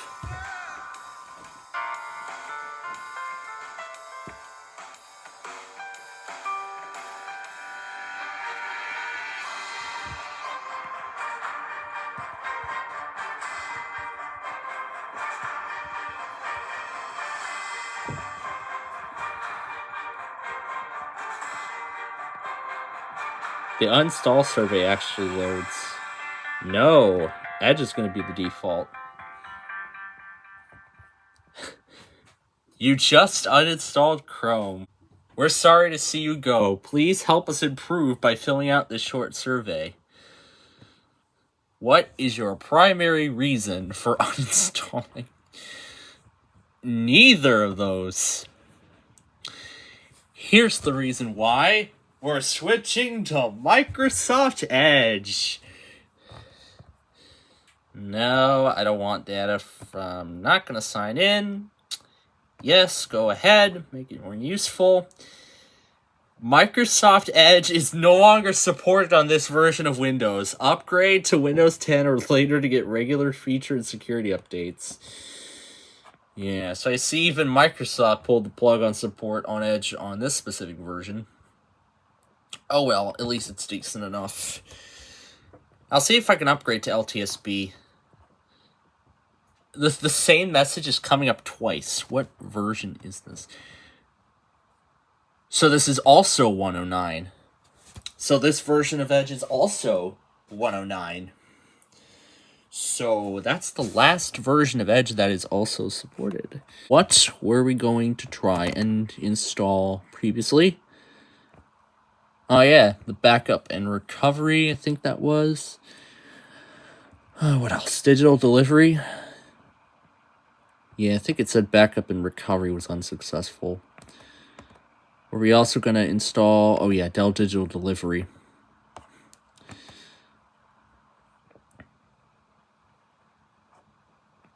Okay, so I think it was that other installation that's in progress. That's probably the framework. We still got to wait on the framework and then we'll move right along. Let's actually see if I can sync the clock with the Windows server. I'll see if that's even possible on Windows 7. That'd be nice. Clock, language, and region. It is syncing with the Windows server. Update now. Successfully synced. Okay, we're good with that. Add the clock gadget to the desktop. Oh yeah, this was the best part of... This is probably the best part of Windows 7. You could just put gadgets anywhere you want on the... You can put gadgets anywhere you want on the bar, but on the desktop, but unfortunately a lot of these services no longer work. Yeah, the new service doesn't work anymore. It actually does work still, because it just said news and features. Dell Digital Delivery was successful. Alright, framework is installed. Did we install backup and recovery already? I think we did. So what were we going to try and install? Oh yeah, this thing.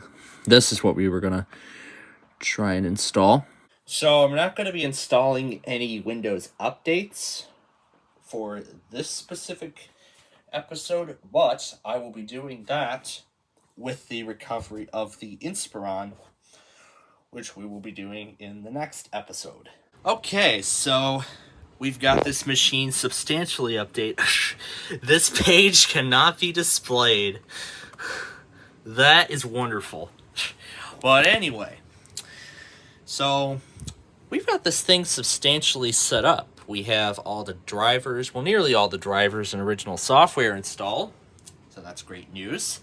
However, there are still a few more steps that we have to do. The other thing we still have to do is update Windows, meaning go to Windows Update and install the latest, all the updates for Windows 7 from Microsoft prior to the end of support. I am not sure if this is going to come with the, I'm not sure if this is going to come with the paid service patches. I don't think it's going to come with those. So until then, thanks for watching. See you next time.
So it's time for another nostalgia episode once again, and we are once again returning to the Latitude E6540 laptop that we installed the drivers on last time. And after the last episode, I went through the USB and I removed all the drivers that were already installed.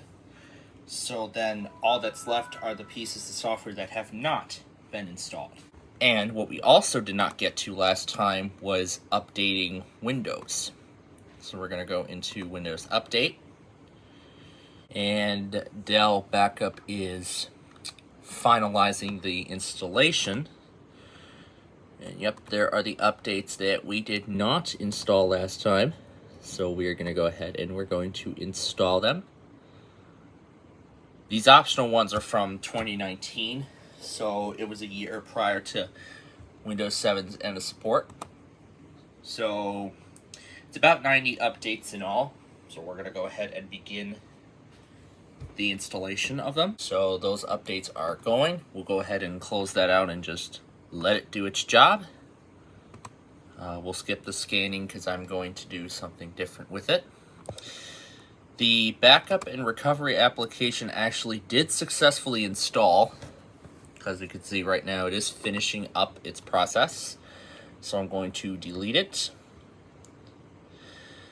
What did we not install last time? The Dell Command Update, I think it was. Command Power Manager. So we did not do the Command Update. Let's see. I was wondering about Dell Digital Delivery. Software order with your system is available for download and installation. Dell will need the service tag. I might as well go ahead. Even though this is an outdated piece of hardware, just still do it anyway. I think we got to this point last time, and then it asked about Framework 4 before we progressed any further. Yeah, this is what I was talking about. Framework 4.6. Alright, so we're going to need to install that. Did we not do that host controller last time? So now that we know that digital delivery was able to successfully install, we can delete that.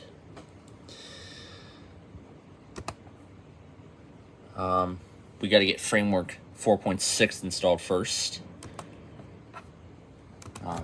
So it said 4.6.1 is what we need. So we're going to go download that. So that means we got to bring up our old friend, our good friend Microsoft Edge. And we need Framework 4.6.1. I don't know if it's going to replace 4.5 or we have to have multiple frameworks installed. Here we go.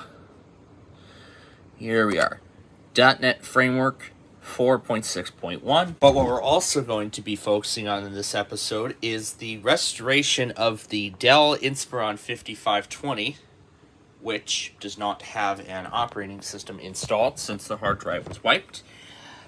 But what we are going to be doing with that, however, is we're going to be installing the factory installation. And it's interesting that Microsoft is still saying about how Internet Explorer was retired last year, and that they're not calling it end of support, they're calling it retired.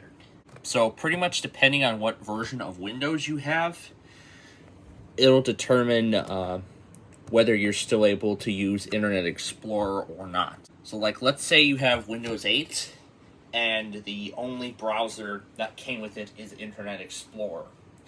So I'm assuming at some point before the retirement, I think, yeah, Microsoft actually did push out the Edge update to Windows 7 and 8.1 users, which I'm assuming they did for free. But that's as far as I know. But I mean, Windows 10 also got the Edge update. That was in the feature update that came. I'm not sure if it was around that same time. This is the driver we're going to install. No, we are not going to be restarting. Okay. If Dell Backup and Recovery is going to ask for a reboot, we will do that too. Oh yeah, that was the tool. That was the framework tool that I said I wanted to install that. So that's what that user account control was. It was .NET Framework 4.6.1, which we need for Dell Command Update. So we'll go ahead and install the framework from 2015. All right, so it wants to close the Dell Backup and Recovery thing. Now, this cannot happen at this moment because Dell Backup and Recovery is doing some work. So what we're going to need to do first is we're going to wait for that to finish, and then we will move further with that. Permission denied. App data, battery check.vbs. We can skip Dell command update for right now, and we'll come back to it with the recovery once it's done. Okay, welcome to the Install Shield Wizard. Of course, we accept the terms and conditions. So, this is the type of management, but okay. Let's just leave it as it is. Okay, so yeah, this is more of a business environment, but actually, I'm going to leave Dell Data Security out of the system, so now I have to check the drive and make sure that it is correct. Yes, we are ready to start. That's the warning that everything that's on it will be lost forever. Yes. All right. Now, this is an older tool, unlike the newer ones, so I don't know what it's going to do. So what's it going to do? Is the recovery information already stored within the recovery program, or does it have to download everything through the Dell servers, which requires an internet connection, just like that newer tool that I used to create the recovery media for this computer specifically? Because when I did it on the host, because when I created the recovery media for this computer back up in my office, as I had mentioned when I was doing the recovery, it only gave me the option to do Windows 7, which I believe was the OS that came with this machine when it was brand new. And I'm not sure what that Dell Backup and Recovery tool is doing, but we're going to see what it will come with. So I don't know what it's going to do. Is it... Because I think when I downloaded the recovery tool, it has already saved the recovery files onto that drive. But now the question remains: is it going to come with all the drivers and software that was originally included by the manufacturer? That's what we're going to find out. So we're going to find out if it comes with the drivers. So once it's done here, we're going to see if it comes with the drivers. And if so, I think that... oh, looks like it must have waited for those things, it says. Here we go. Another installation process is running. Wait a moment and then click retry. Or if you are running any other installation process along with this one, close it now. Let's try it. Okay. So we're going to wait for the other installation to finish. Not sure if it's the Dell Backup and Recovery or the Recovery and Restore. I think it was the Backup and Recovery installation that is still ongoing. So let's wait for that to finish, and then once it's done, because it says creating the base image, so what I suppose it's doing is creating a recovery partition on the hard drive. So let's go into the disk management. You know, I'm still admiring how beautiful Windows 7 really is, even though it's no longer supported. But, I mean, I was just thinking, if I had a computer back in 2009, this would have been my main operating system, and I would have used it for literally my entire life. Probably all the way up to its end of support, where I would then... If it was like around 2019, that was probably when I bought a new desktop computer. That desktop computer would have most likely replaced it. Or that desktop computer that I said if I bought it in 2009, probably would have had Windows 10 if it was compatible. It probably wouldn't, but it doesn't make a difference. So right now we just have the standard 512 gig hard drive, and then we have the system reserved partition. This is that USB drive that is being formatted for the recovery. So it looks like all of the So it looks like all the recovery files were downloaded with this program all at the same time. Because now this is a Dell machine, and how Dell is licensed the Max Audio codec, and I can do the line-in capability and stuff like that. What I intend to do with this machine is, once I get Windows 7 fully updated, upgrade it to the latest version of Windows 10, which will be its last version ever. And then I will stick around with Windows 10 on this computer for a couple more years. And then I will use Windows 10 as the primary OS on this machine for its last 2 years of support. There was actually a video I actually did find a video regarding how the end of support for Windows 10 is going to be a huge problem for consumers and businesses alike. And according to that video I found, over half of all businesses, half of all of them combined that use Windows, do not meet the minimum system requirements for Windows 11, which is absolutely incredible.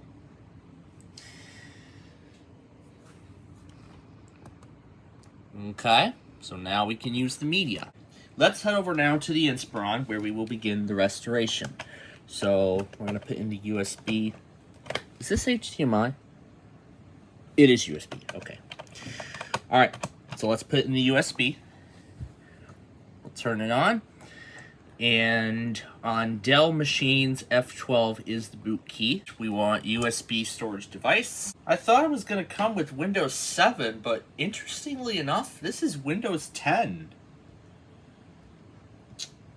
I guess this must be a later version of the recovery media.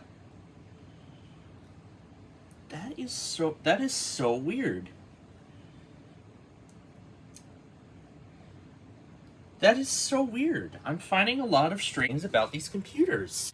I find it so weird that this has the Windows 8 logo and this thing came with Windows 7. And this says Windows 7, and then this recovery media says it came with Windows 10. That is so strange. But we're going to have to find out for sure once this is done.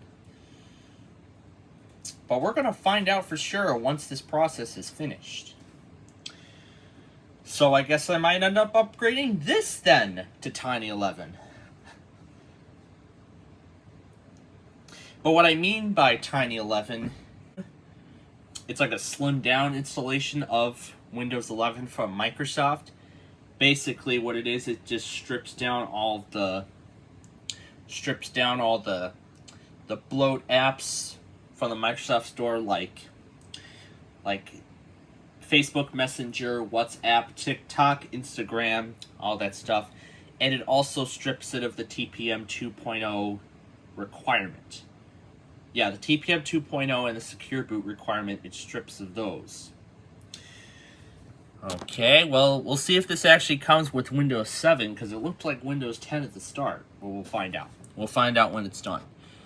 Alright, English. This is the license agreement for the tool.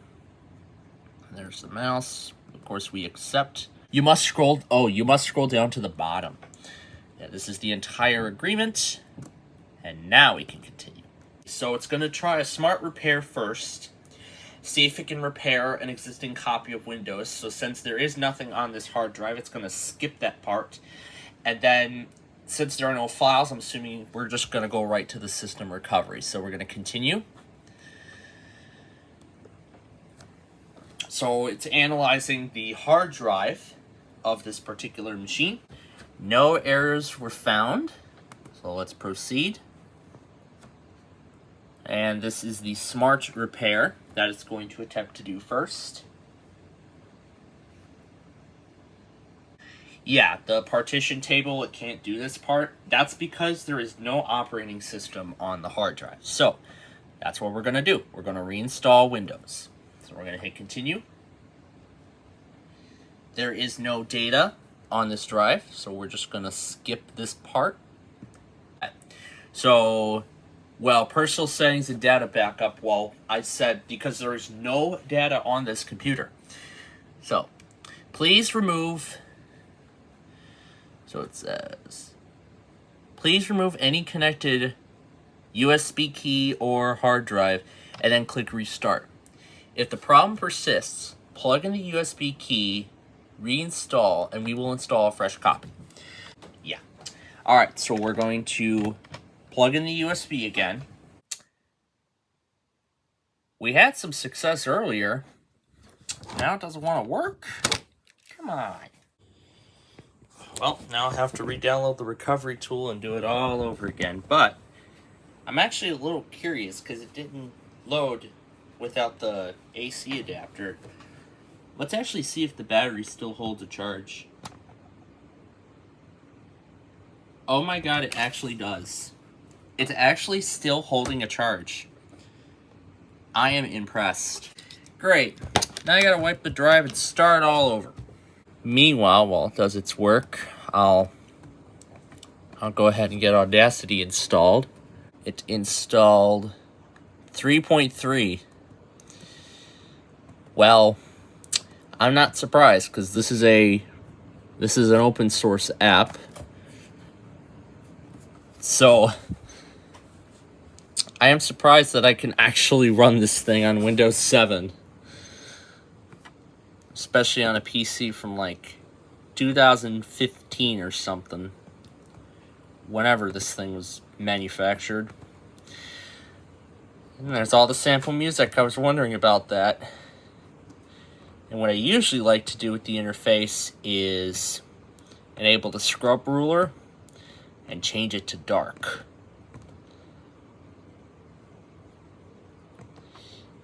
And we can have some fun with one of the sample songs on Windows 7.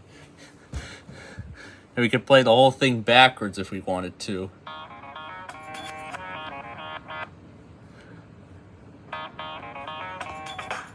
Yeah, it's not... Oh.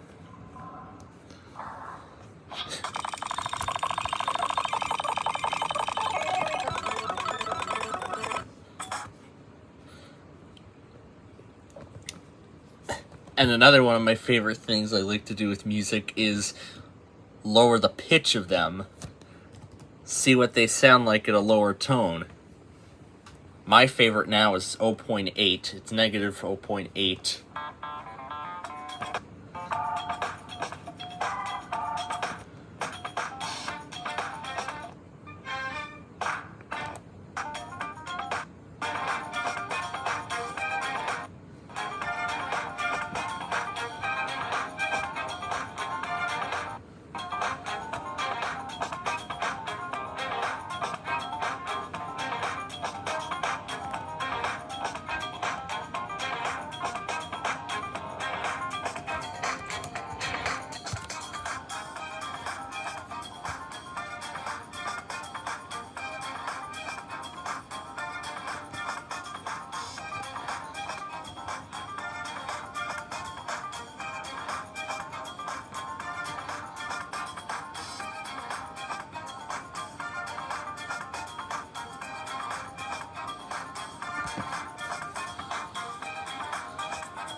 Let's just leave it as it is.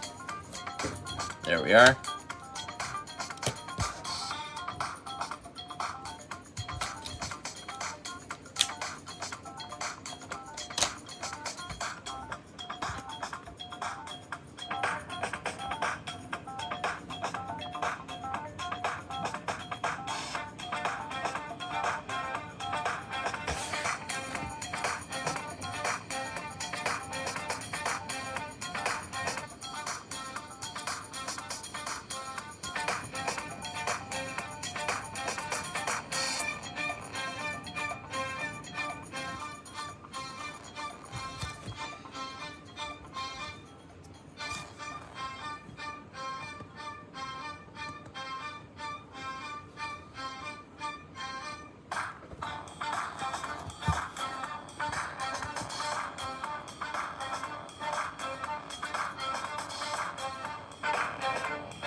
And then let's play the whole thing backwards and sped up.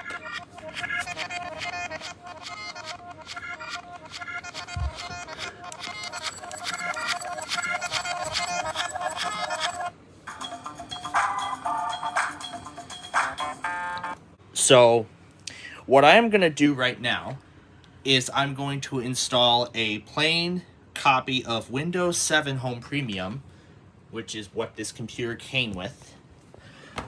I'll have to see exactly what this computer came with. And while this is going, I'm going to find all of its drivers, and then afterward we'll do the upgrade. Wow. Before the animation even finished, this I think is the fastest I have ever seen Windows 7. It is amazing. And there we are. We have a fresh copy of Windows 7 installed. So now I no longer need the CD, because now everything that we need is on the hard drive. And yes, that recovery media that I used is the same one that I created during that live stream that I ran during my first few months on YouTube. And of course, we know who was responsible for history being erased. But anyway, I don't want to misspell my name.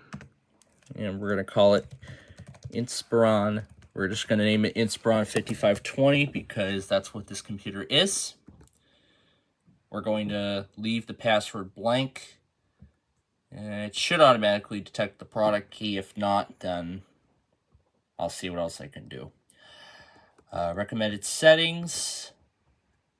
Central time. That is not correct.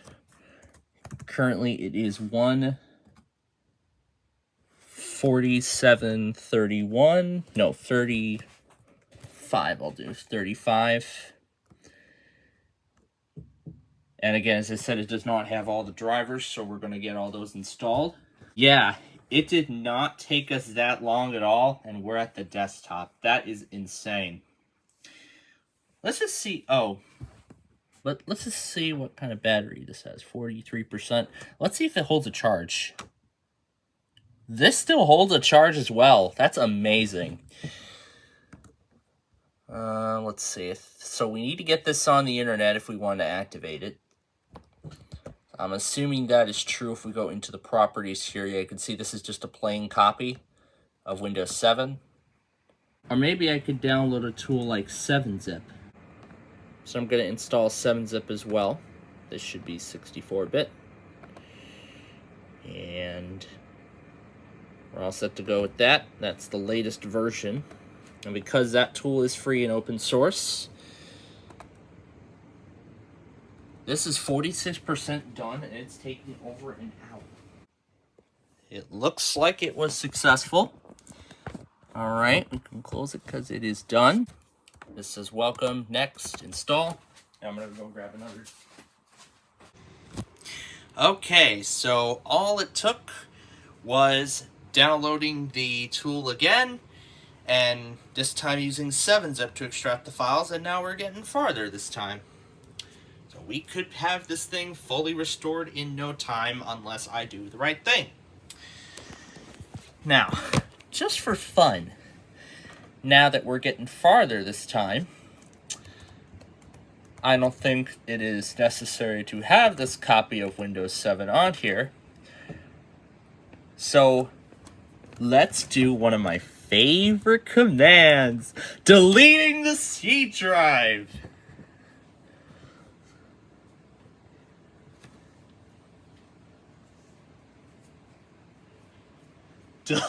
Deleting absolutely everything off the C drive.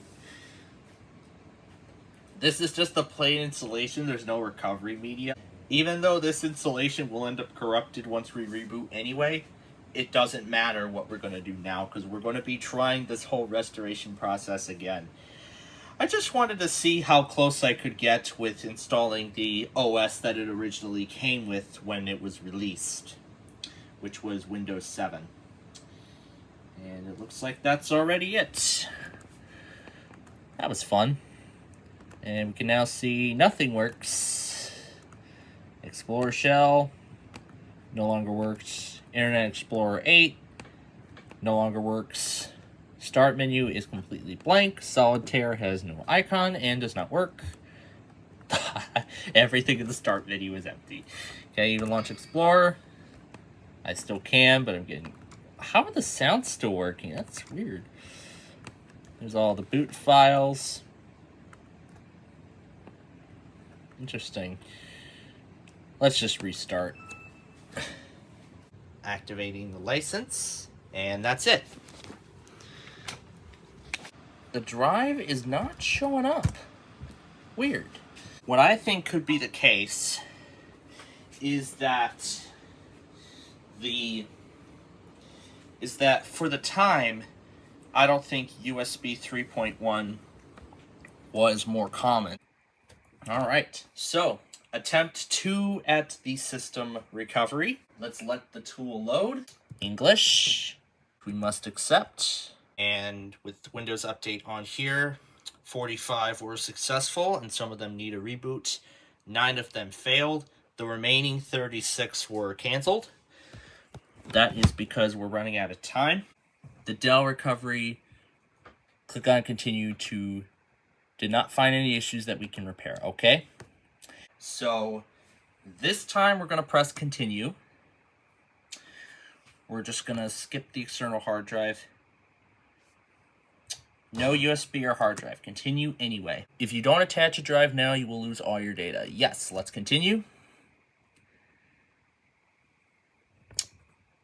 And it looks like it said it skipped. One of the tests performed was canceled. So it looks like a separate USB drive must be attached in order to proceed. Ugh. Okay, well, that answers that question. Okay, so it looks like we must go through that data restoration process if we want to install the fresh copy of Windows. So that is what we are going to do next time. But at least now we figured out what was going on with that specific tool. Yes, this is the part everybody hates about Windows 7. Every time you shut down your system, it says installing updates. So that's where we're going to end this episode. So next time, we are going to do attempt 2 with this recovery of the Inspiron. This time with everything that it needs. And we will finish the process of installing programs and updates and then preparing it for the upgrade to Windows 10. And then in a couple years, then I'll upgrade it to the tiny 11. I will upgrade it to Windows 11. And then this computer should be running a more secure update for years to come. So until then, thanks for joining us, and we will see you in the next episode.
It is time once again for another nostalgia episode.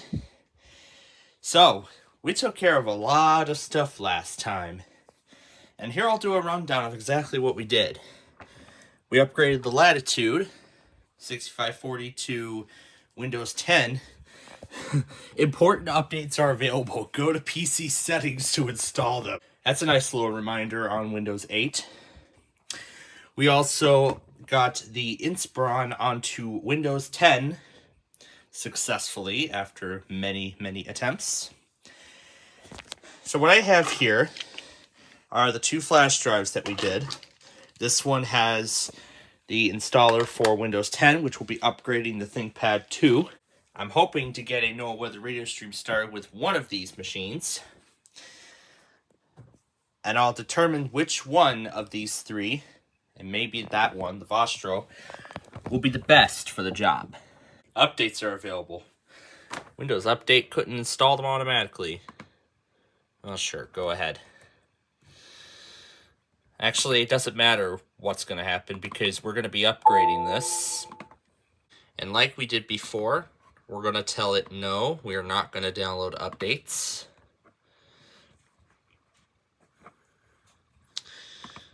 What we are going to do is we're going to uninstall that partition tool that we used in the last episode because I have been unable to find the original factory recovery partition for this particular machine.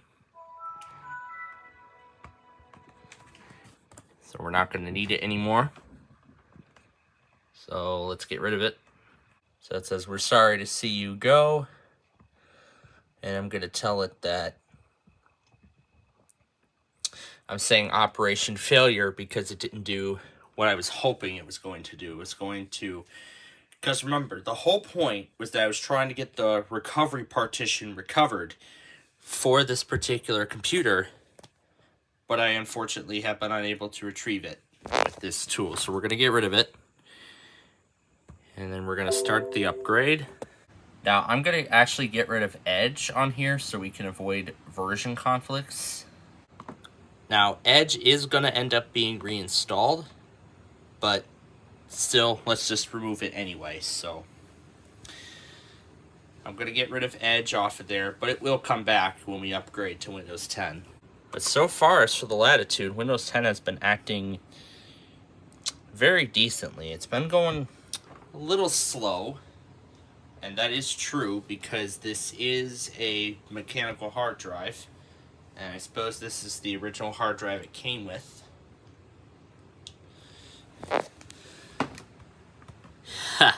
Download Microsoft Edge. Well, we're definitely going to be downloading Edge alright when we upgrade to Windows 10. The latest version, that is.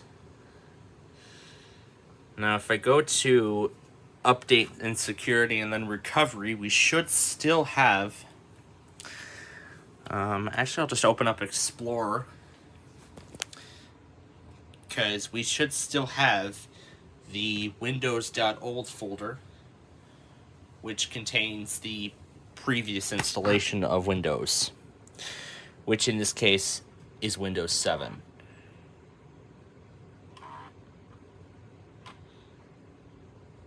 Yeah, it's going a little slow, but it does make sense.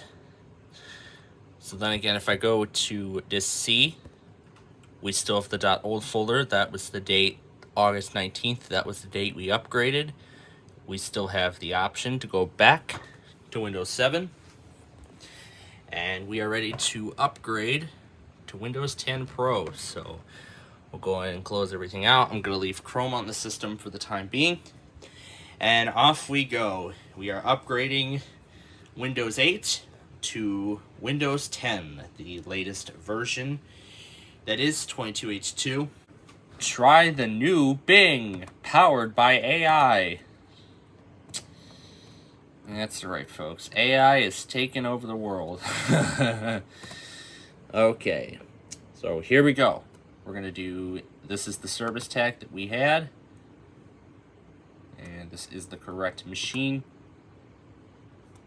And we're going to see what this does. Well, there's the Dell backup and recovery in red, probably telling me, hey, create the recovery media. Or something of the kind. And yes, I told it to tell me where to save it. Okay. Alright, well, several attempts so far have failed, but we will see what we can accomplish. Now, speaking of trying to accomplish, if you may remember from episode 3, we tried to create a weather radio stream on that HP laptop that you may have seen again in episode 9, which was a couple episodes ago, where I restored the machine once again for use with college. Well, so far, I have just been through my first week of college, and it has so far been a very decent experience. Again, the only thing that still needs to get done is to activate the antivirus product, and then we will be in business. So, remember how I was saying that I believe that one of these computers will be best for the job, to see if I can do a web radio stream with it. So here I have my Kato K110, and I have the cable plugged into the machine.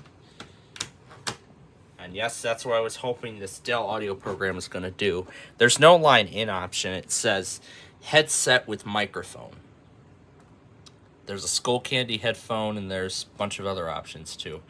Here, I'll lower down the Audacity window and I'll hit OK. When you connect a new device to the system and you're using Audacity for something, you have to restart the program before it'll appear.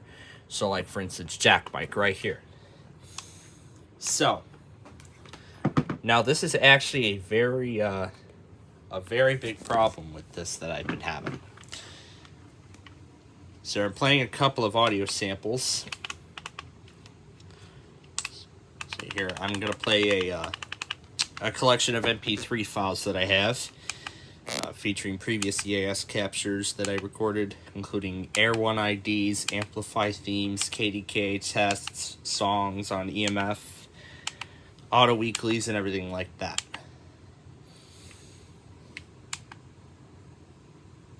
So here I'm scrolling through every sample, and I am not seeing anything happening on the other end. It's just the same pace. See, this is the actual spectrograph of the file.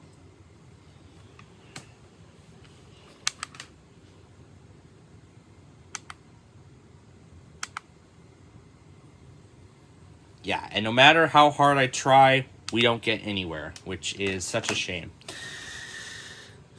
Did it really fail? Of course it did. It's supposed to come with a Dell Direct Key executable, but it has not came with it. But anyway, back to this. So, as I had just mentioned, we're getting nothing at all.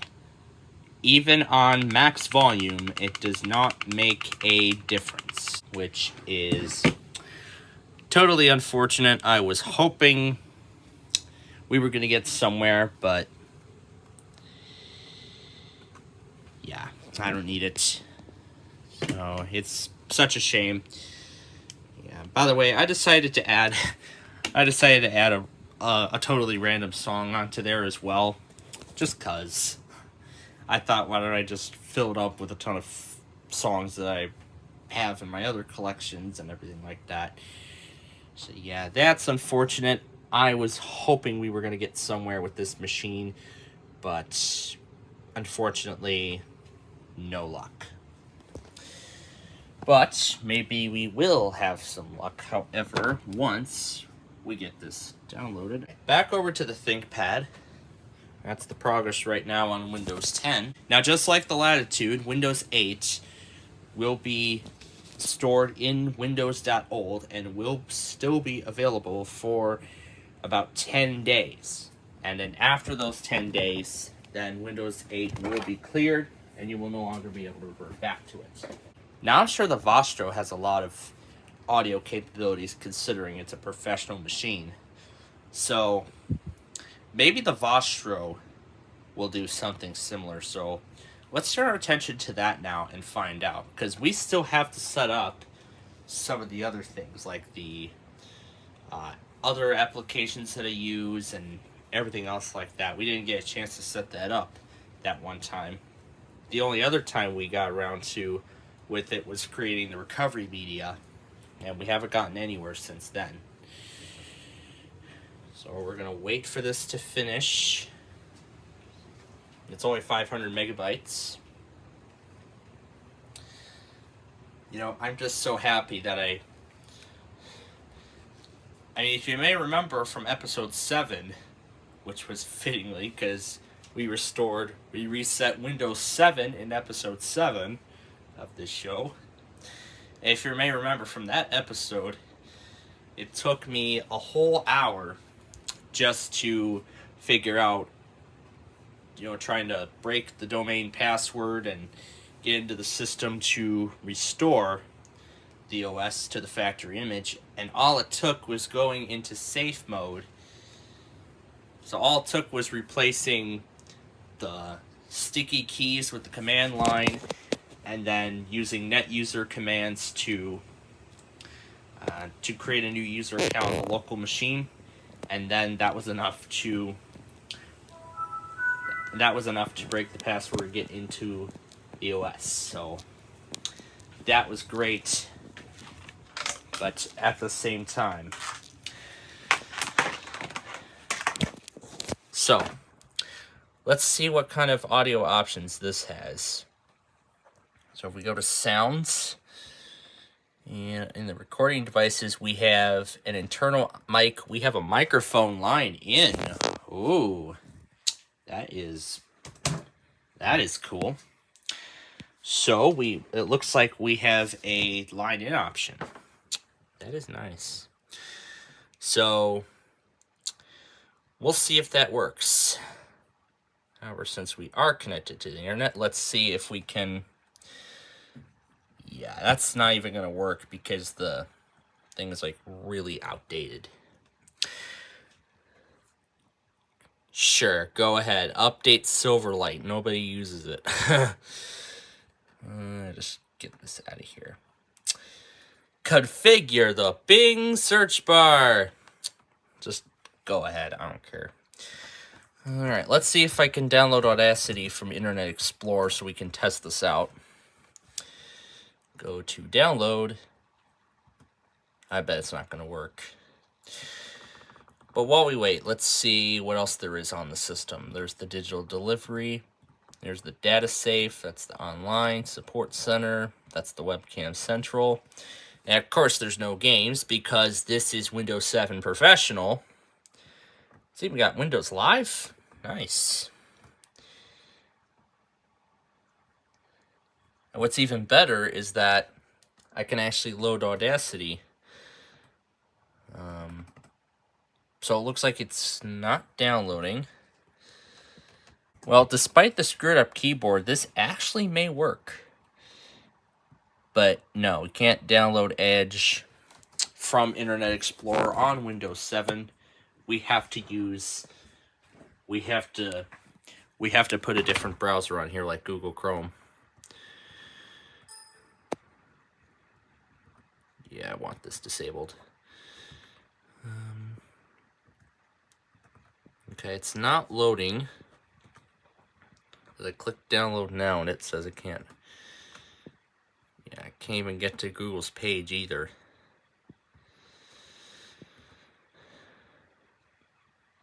Yeah, this browser is severely out of date. In the meantime, let's check on the Windows 10 progress. Your PC will restart in a few moments, so it's just about ready to reboot. And there's the Dell Data Safe Recovery, which is the tool we actually used on the Inspiron to see if I could restore the factory image, but unfortunately with no success. So what I did was I actually found somewhere on the archive a copy of that program, and I saw what I could possibly do. Alright, and now here we go. It's going to restart. so we can continue the upgrade.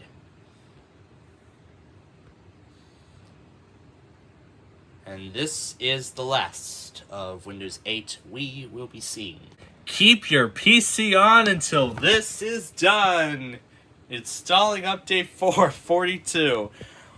Oh, we don't even care about updates anymore, Windows 8, because you're going to Windows 10.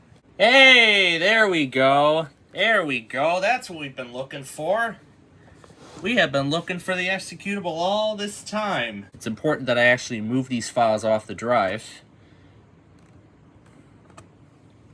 because when the del tool does its work, it's going to wipe everything off this drive when the del tool does its work. So that's why it's important that I'm moving this stuff off the machine.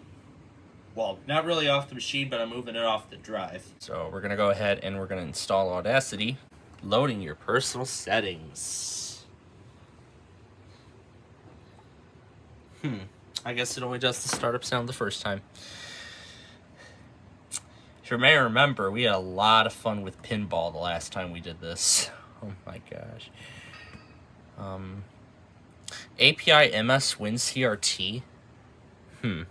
Maybe it could be because, okay.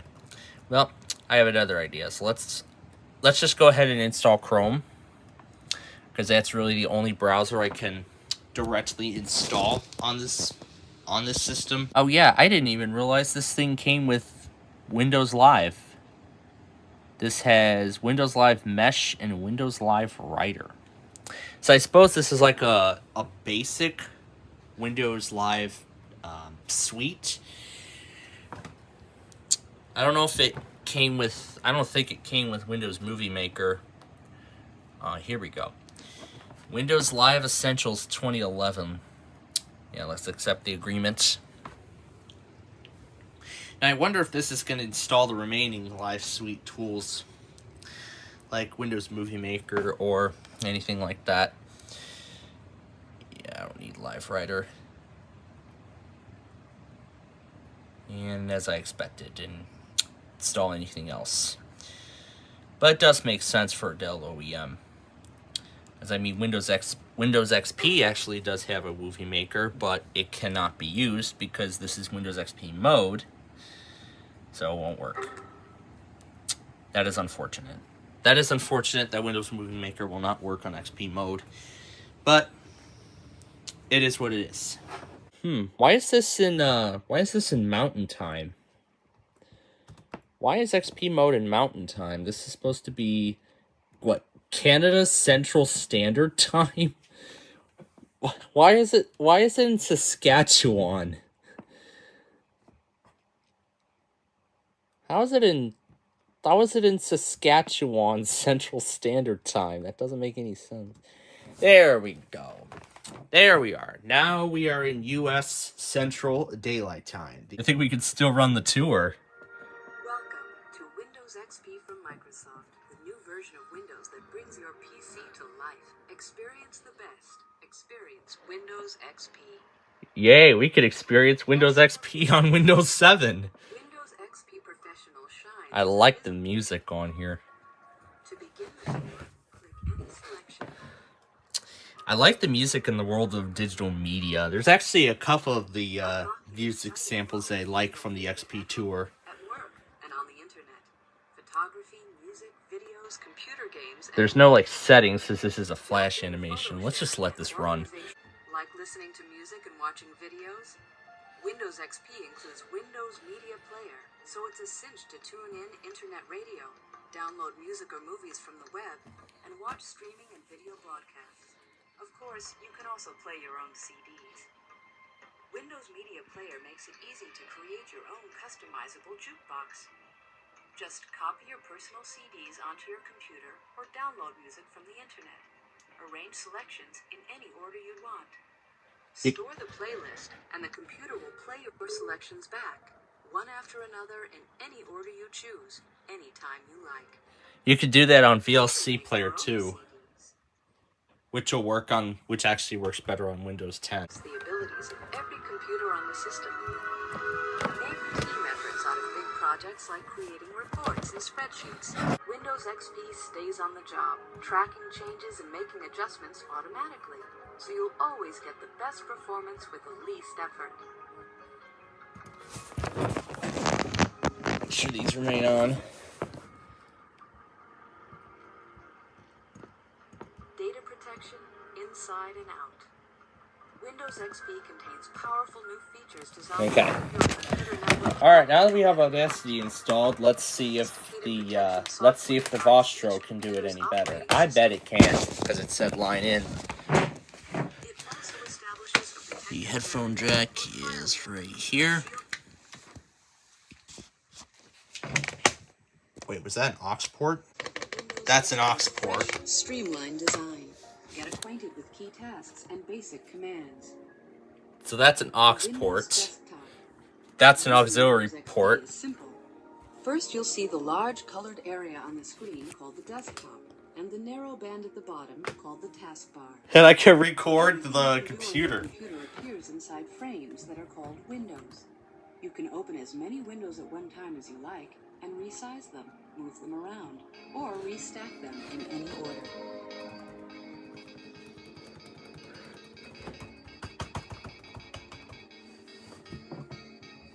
Icons. The small pictures you see on the desktop are called icons. Think of them as doorways to the files and programs stored on your computer. For instance, the printer button appears when you send Okay. the files to the printer and disappears when printing is complete. Alright, Also be are we reminded supposed to be... here when Ah, here we go. Windows updates are available What did you plug in? from the Microsoft I plugged in the website. line. Windows XP keeps the taskbar tidy by consolidating buttons when Hey, this is working. For example, Very nice. buttons representing individual Now again, areas are because I just automatically plugged it in, I'm going to have to restart Audacity. Clicking the button lets you select an email from And now, if we go to recording device, we have a line in option. And now I'm going to play an audio sample. Start Yay, there we go. Now we're getting something. on Windows XP. You can return to the So start I'm going to keep scrolling. I'm going to keep scrolling back. taskbar. The start menu contains everything you need to begin using Windows. You can start programs, open files, So the Vostro get help, is the one for me. and more. Some commands Windows 7. But it won't be on 7 for long, because it's going to Windows 10. place your pointer over an item with an arrow, and another menu appears. The left side of the Yeah, I know how this works. I know how it works. Okay, so we are actually in business. So here I'm going to play the entire audio sample. And as you can see, now we have input going into the program. So now this is audio coming directly from the Cato, feeding right to the computer. So you can see there's the spectrograph of the currently playing file. I'm playing the song as a sample to see if everything is working. So it looks like it is. So that is great news. And then I can pause it and it stops like so. This will now become the new permanent streaming device. We will have to get to the setup of it at a later point because we still have to upgrade it to Windows 10. Now let's go back to the Inspiron here and this install of Windows 10. You can see a lot of the apps are old. The animations are actually working just fine. Of course, there have been no updates, and then activation cannot reach the activation servers because this is Windows 10 Home. The product key embossed into the product key embedded into the motherboard is Windows 7 Home Premium.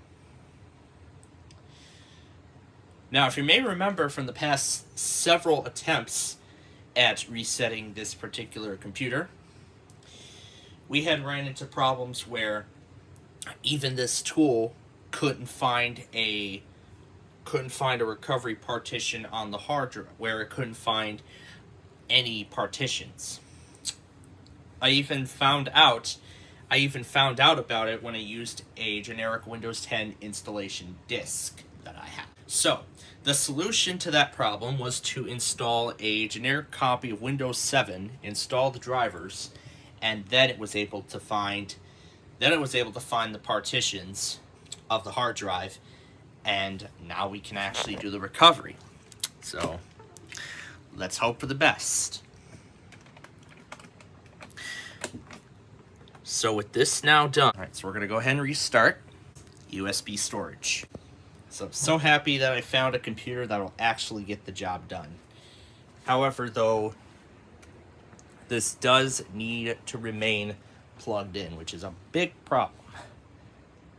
But, I mean, that's how it is with old techno. Oh, is it actually holding a charge? Ooh, it's actually charging 19%. I thought this thing didn't hold a charge before, but I guess now.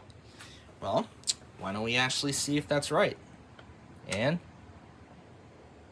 the battery is actually holding a charge now.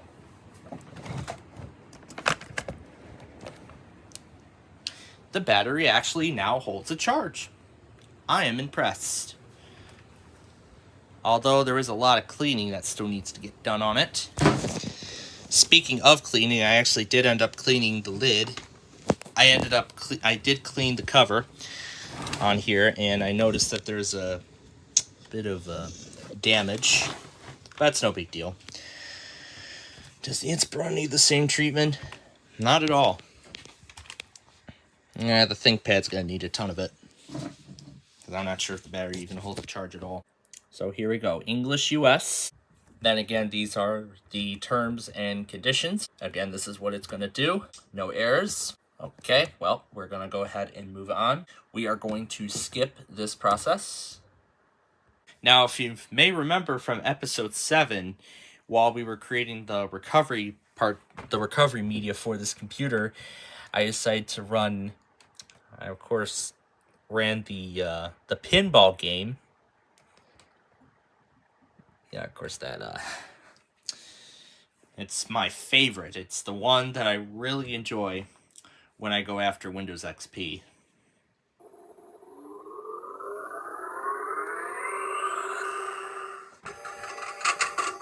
Let's demonstrate the hidden test Easter egg. Let's see if we can do it on XP mode.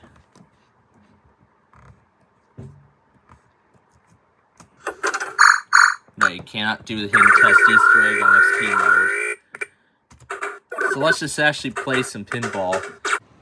Foreground window, Microsoft Narrator. Okay, push button to press, use space bar. Microsoft Narrator, dialog. Foreground window. I actually like it really fast, like 7. Initializing narrator. Foreground window, narrator, voice up, foreground window, speed, combo box, 7. Foreground window, narrator, voice up, push button, Unknown press, key. foreground window, Windows XP mode. narrator, Windows Virtual PC window. Focus on input capture window pane. Contains toolbar with 4 buttons. Toolbar with 1 button. Input capture window pane. Output painter window pane. Output painter child window pane. New tab. Google Chrome pane. Unknown key. Windows XP mode. Windows Virtual PC window. Contains toolbar with 4 buttons. Toolbar with 1 buttons. Input capture window pane. Output painter window pane. Output painter child window pane. Task switcher list with 3 items. Contains task switcher list with unknown key. Windows XP mode. Windows Virtual contains toolbar with 4 buttons. Toolbar with 1 buttons. Input capture window pane. Output painter window unknown key. Windows XP mode. Contains toolbar A. I can't get enough of the narrator voices. Unknown key. Windows XP mode. Windows. The vast free antivirus non-selected. Desktop list with 6 items. Program manager pane. Audacity window. Focused on track view table with 0 rows. 0 columns. Contains top location bar. Desktop. Music collapsed item with 0 children. Libraries expanded item with the children. What? A limb, a non-selected. Why did it say 0 children? Oh gosh. Window opened. Importing MP3 files. Of course you gotta play around with my favorite music No audio piece. select. There's Off the button, not updates pressed. going on. Edit pane. Grabber. Ideally audio control panel window. Contains Dell Audio IIDT. Button. List with 8 items. Window opened. Guide 10J main window. Window closed. Guide 10J main window. To sleep away selected. Track delete. To sleep away selected. Track view table with 0. Mem contains recording device. Play button not pressed. Yeah, look at how Stop button. old all these are. Skip to Yeah, start update them. Skip to end button. Record button. Loop on / off button not pressed. Edit pane. Grabber pane. Zoom in button. Zoom out The button. Flash player ain't Zoom gonna to work because selection it's no button. longer supported. To width button. So you might as well remove it. Location bar. Desktop. Back control. Location bar. Desktop. Location bar. Desktop. Track view table with 0 rows. 0 column. Audacity window. Unknown key. Windows XP mode. Windows Virtual PC window. Start. Focus on input capture window pane. Contains toolbar with 4 buttons. Toolbar with 1 buttons. Input capture window pane. Output painter You window have pane. selected Output Microsoft painter 7 child as the window pane. computer's default voice. Foreground window. Speech properties. Use the following text. A limb. Window opened. Editable text. Importing You have MP3 selected files. Microsoft 7 as the Location computer's bar. default voice. Desktop. Backslash delete. Properties. Dialog. Oh my gosh. What is going on here? Oh, that looks so weird. To press, use space bar. That looks so weird. Because the dots are like on the left. There it is. Working on updates. Location bar. Desktop. I gotta get that adjust trend your micro computer's off of here location because it bar. doesn't work. Desktop. Backslash control panel. Backslash programs and features. Ooh, it's got Location bar. Office. Desktop. Back trend. Location bar. Desktop. Backslash control panel. Backslash programs and features. Window. Start menu. All program. Start menu pane. Microsoft Office 2010 window. Focus on. Contains group. Help button. I already purchased Office 2010.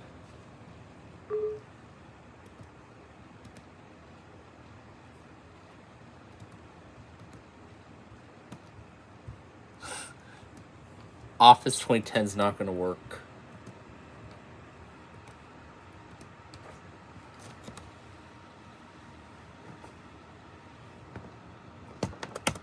It's not reading anything now.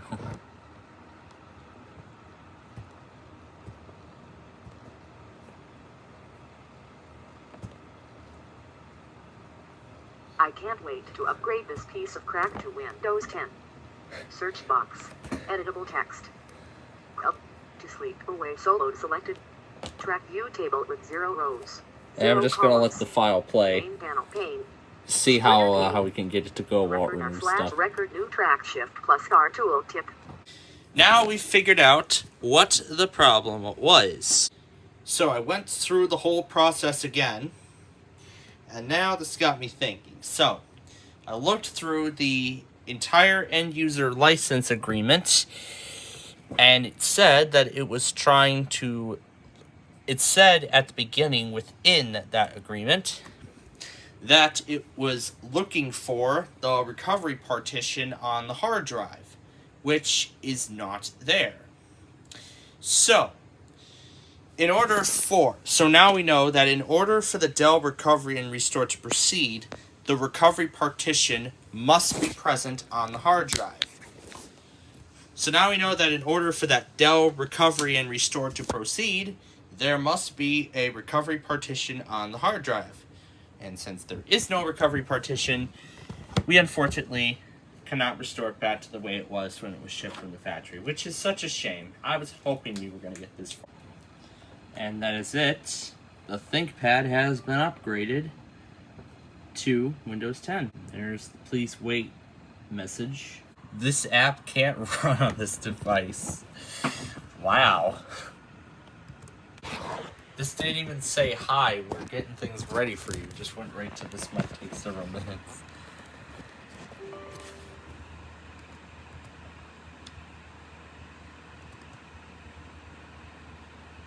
Oh, it sure is taking several minutes, alright.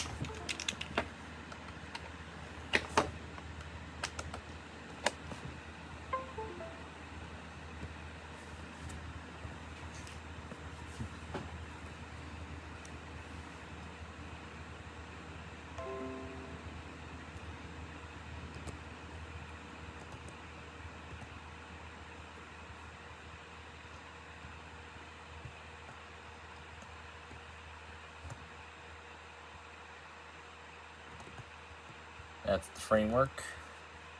Yep. This is the one we're going to run first.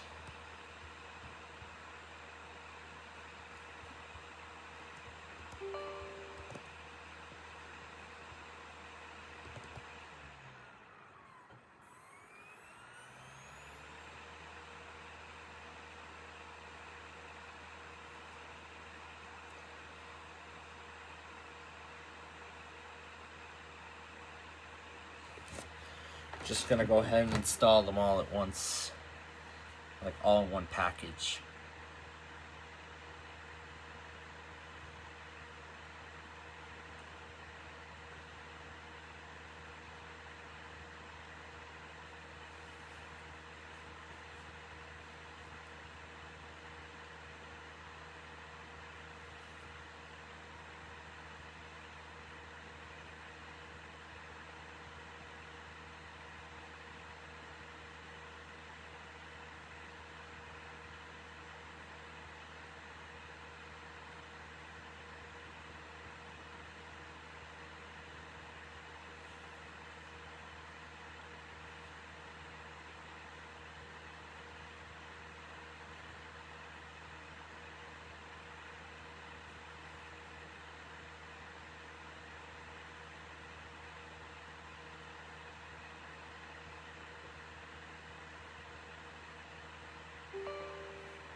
Alright, that's the last of them.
There's the almost there. And There's those privacy settings, which I know a lot of people hate on Windows 10. So we'll just turn all that off.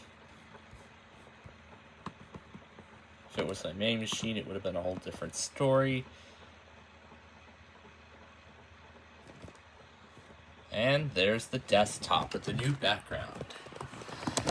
Alright, the ThinkPad is on Windows 10. AMD QuickStream may not work correctly. Searching for a display driver.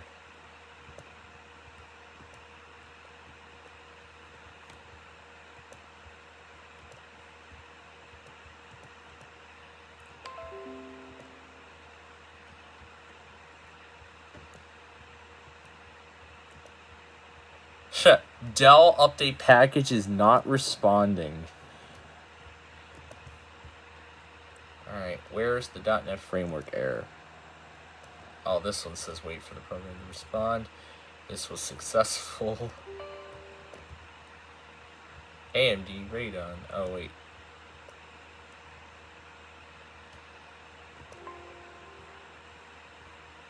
Yeah, continue with the audio.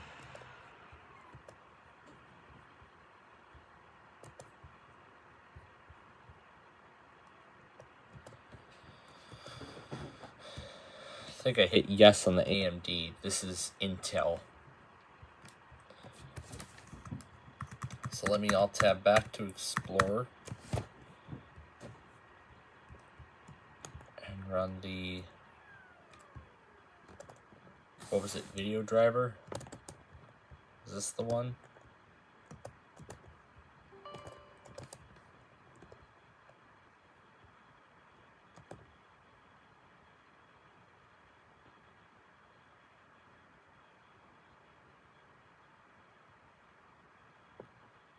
Yeah, go ahead.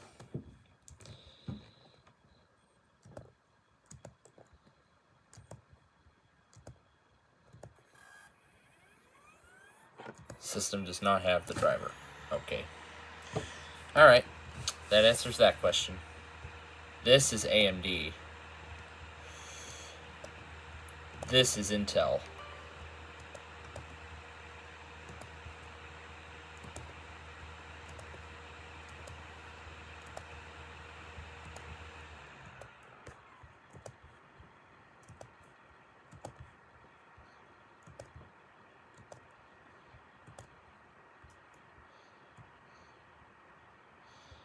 Network.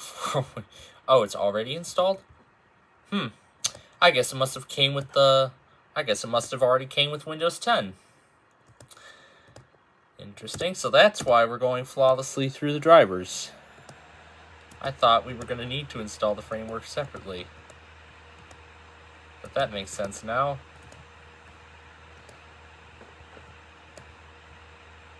This is for AMD. This is not AMD, so we'll cancel that. The installation wizard is complete. No, we will not restart. I know it doesn't meet the requirements. Let's try compatibility settings. The Wi-Fi link, sure. Give it another try. Install. Okay. This doesn't work. Touchpad driver. No, I will not restart.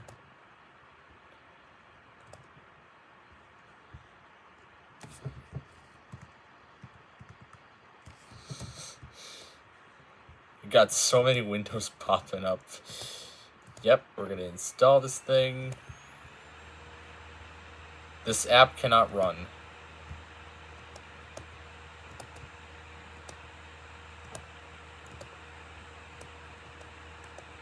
Install the driver. Yeah, go ahead and repair. Alright.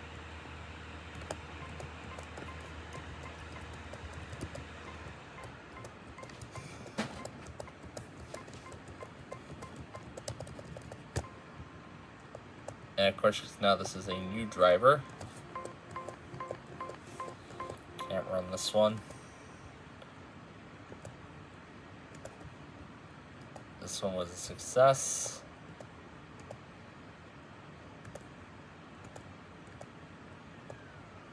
Yep, install the chipset driver. What's this one? Seagate? Nope. Cancel Seagate. US deployment driver.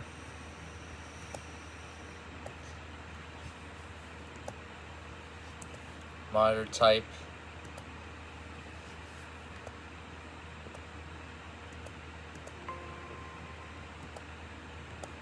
Don't need any of this. Click next. No, we will not restart.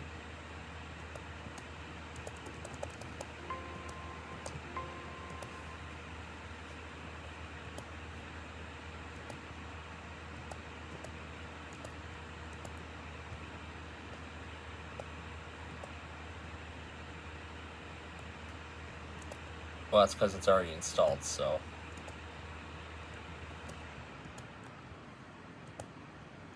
No, we will not restart.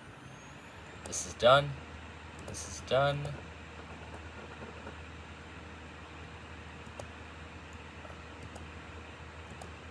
Oh, another installation is already in progress. Well, that could be all the other stuff that's running right now. So let's finish all this. And then when these are done, this app needs the following feature. What was that message?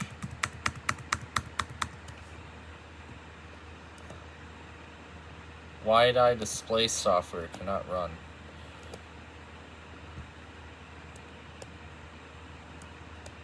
Oh, this was the unzip stuff. Oh wait, that's the wait a second, what is this? Is this a Seagate? Or is this the SSD? Oh, this was the SSD. Wait, AMD Radeon? Did I really just install the AMD Radeon drivers? Intel Rapid Storage requires a restart. Huh. I must have installed the wrong graphics driver. Because the driver that's supposed to be here is Intel, not AMD. Alright, click next to continue, finish. And I'm gonna try and uninstall that AMD thing because I put the wrong one on here.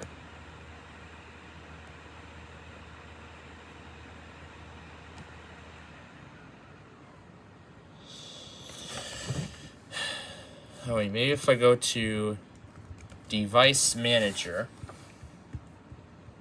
Display Adapters.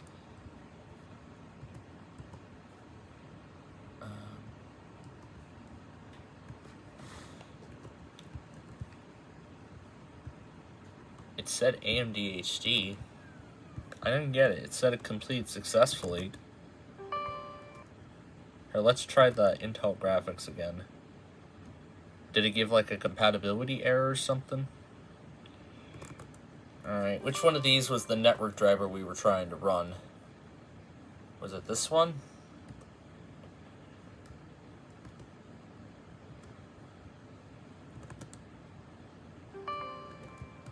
Here, I'll keep trying until we get the one. No, it's not this one. Is it this one? It said this one was successful. This one... yeah.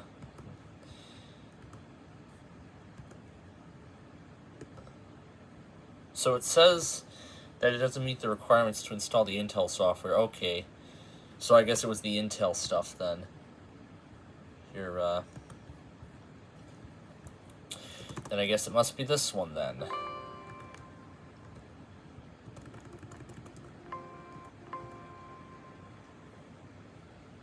Okay. No, we will not reboot. Are we having network connections now? Still not. Here we go. Here is where we were at.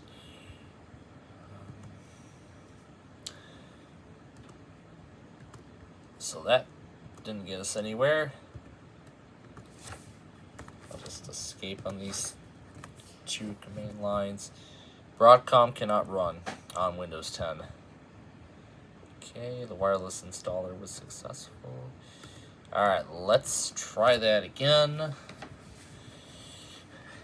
And we should have all of the drivers. That color looks obnoxious. It must have changed the color of sorts to this yellowish. And the network card has been installed. And that's it. We should now be able to connect to the internet because it said success. But it looks like we still do not have any network access. But, however, it did say that it requires us to restart before any of this takes effect. Autoplay window. Focus on autoplay options list with 2 items. Contains no other known unknown key. So let's see if we can upgrade on the Vostro. Window. Oh, let's run the... Whose setup will go online to get updates, drivers, and optional features. These updates will help the installation go smoothly and can include important fixes, updated device drivers, and additional files which are not on the installation media. Change how download updates, drivers, and optional features. Not right now radio button is non-selected. Checking your PC. I am going to stay with Windows 10 on this computer. But what I will do is go ahead and uninstall the direct key.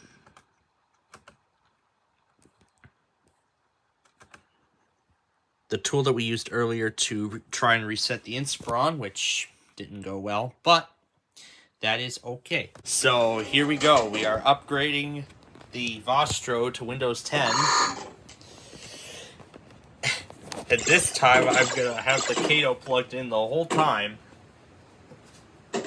So it's just going to record some pinball audio.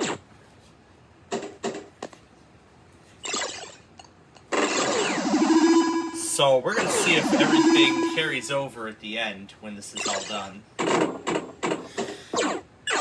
after we have this thing upgraded to Windows 10, we should be good to go.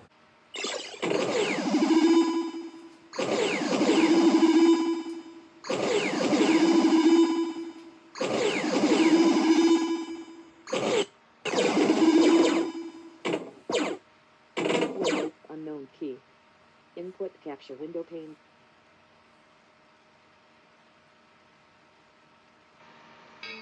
Contains Forgot to save it. Save changes to a limb.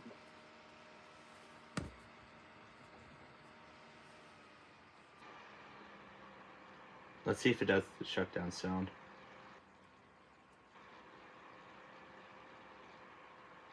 Nope, it does not care.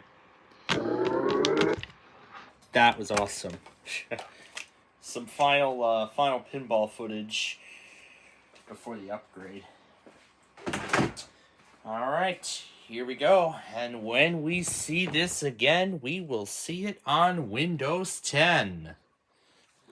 And yes, I am shutting down the latitude because we don't need it anymore. Ooh, some more damage. Yeah, it's kind of old. There it is, loading files. And there's the Windows 10 logo. Okay, so I had this thing sit for a whole 30 minutes to record Microsoft Anna reading the entire Windows 10 license agreement with my Kato. And then this thing was doing the upgrade for a whole other 30 minutes. And now we are pretty much done with the upgrade. We don't see that Dell screen. We see just the standard Windows 10 screen. And, that's a problem. That is not supposed to happen. Yeah, that is not supposed to happen. Let's just try and boot into safe mode, because I want to at least get in. There we go. Alright, all we just need to do is boot into safe mode. And now we are preparing Windows. And there's the startup sound from Windows 7, still applied. It's trying to load the help and support. It's trying to load up help and support, saying like, hey, what is safe mode and all that stuff. That's what it's trying to load. So everything is just as we left it. The audio actually does work in safe mode, surprisingly. Okay, so we can load the profile in safe mode. So if we were able to load the profile in safe mode, we should now be able to load it normally. So let's go and restart. So there we go. All it took was to load the profile in safe mode, and now we are actually finalizing the setup normally. So this is great. Almost there. And then we're going to get those privacy settings, which again, we're going to say no to all of them. I want the location, yeah, because I want it to show stuff like weather and everything. And there's the desktop. However, the Vostro thing is missing. And we can already start to see some programs have been removed because they do not work on this release of Windows. So we can see a lot of programs are missing because they do not work on this version of Windows 10. However, I am going to change the sound to the Windows 10 standard sounds.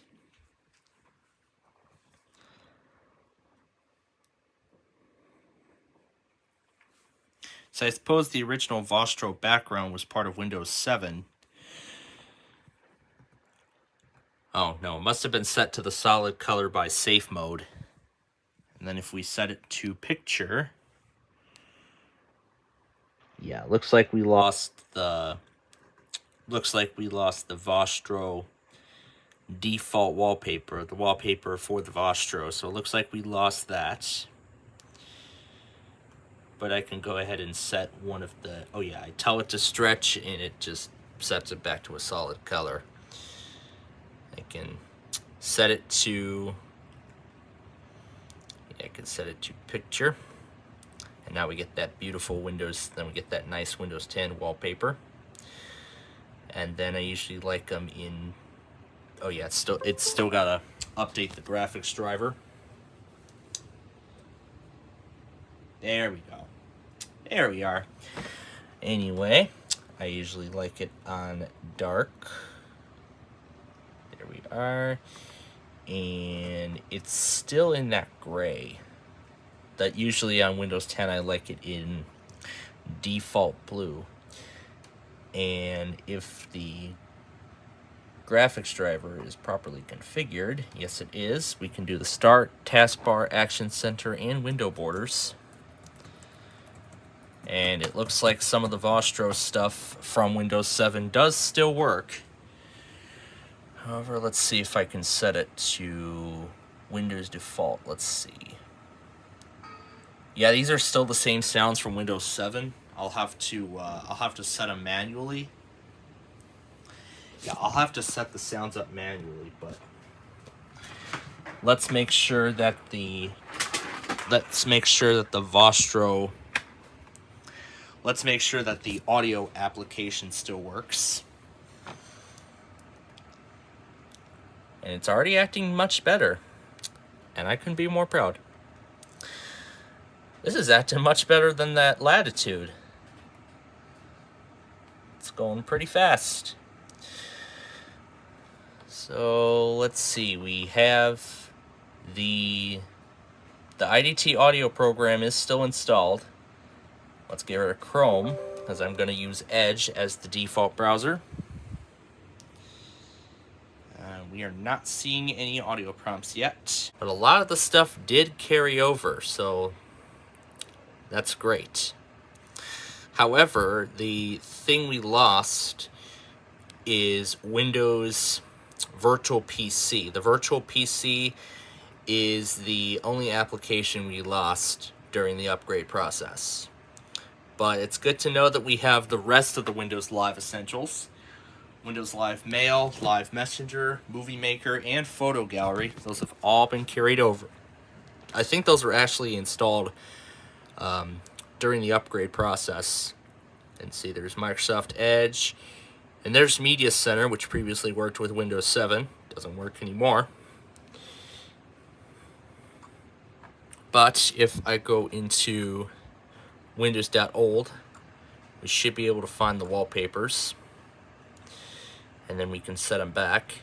So we'll go down to Web, Wallpaper, and usually it's in Windows. That's the default Windows 7 wallpaper. And then these are some of the Windows 7 default wallpapers. And where does Dell usually keep the... Actually, with Windows 10 on this Vostro, I am very impressed with the way it's performing. So Dell Support Center does not work, but I want to make sure everything else functions correctly, like the recovery software. In case I need to go back. So far only 2 apps have been removed. So only 2 applications have been removed from the system because they are not compatible with Windows 10.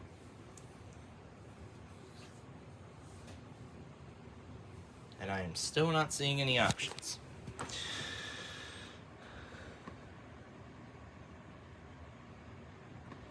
Here, I'm going to see if I can start it. Let's see.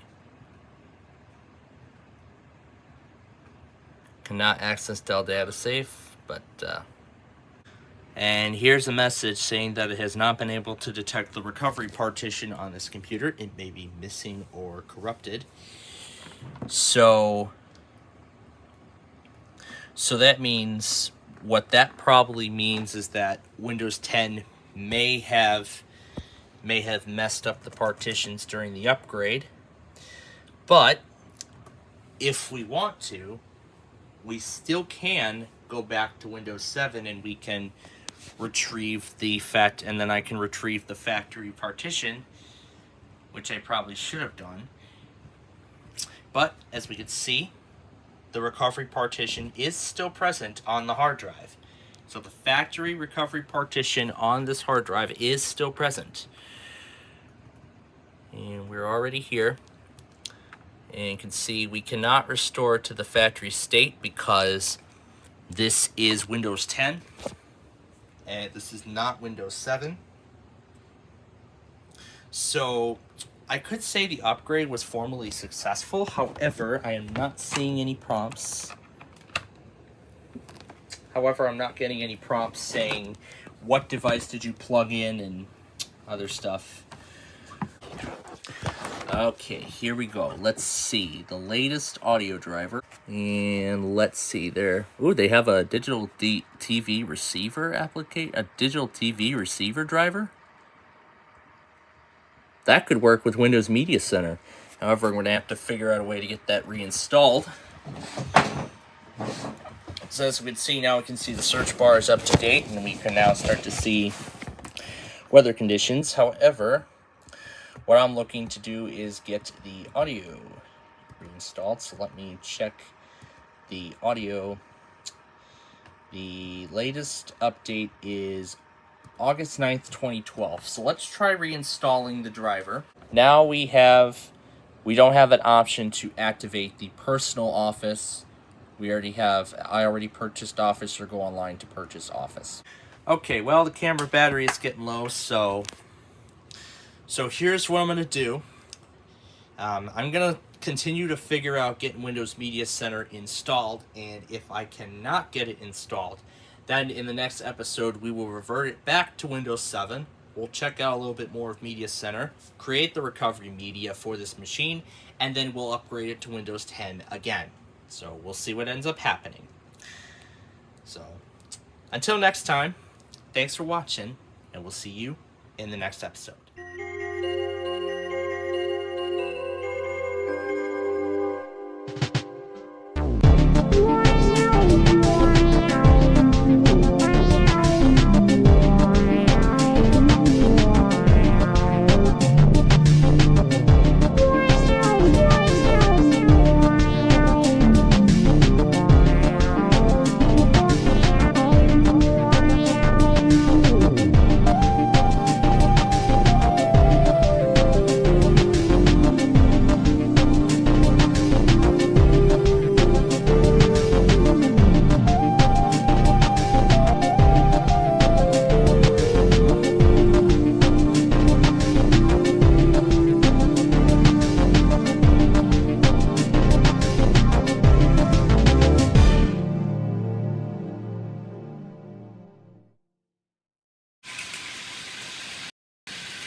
Alright, we've made it to the end of the work week.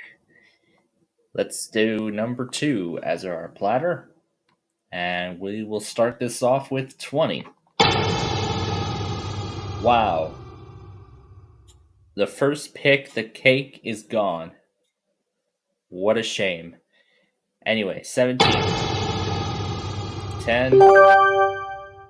11. There's the cigars. 23. Ooh, the peaches. And 25 is a Philly cheesesteak. Wow. That was a terrible first round. Let's see what the first offer is.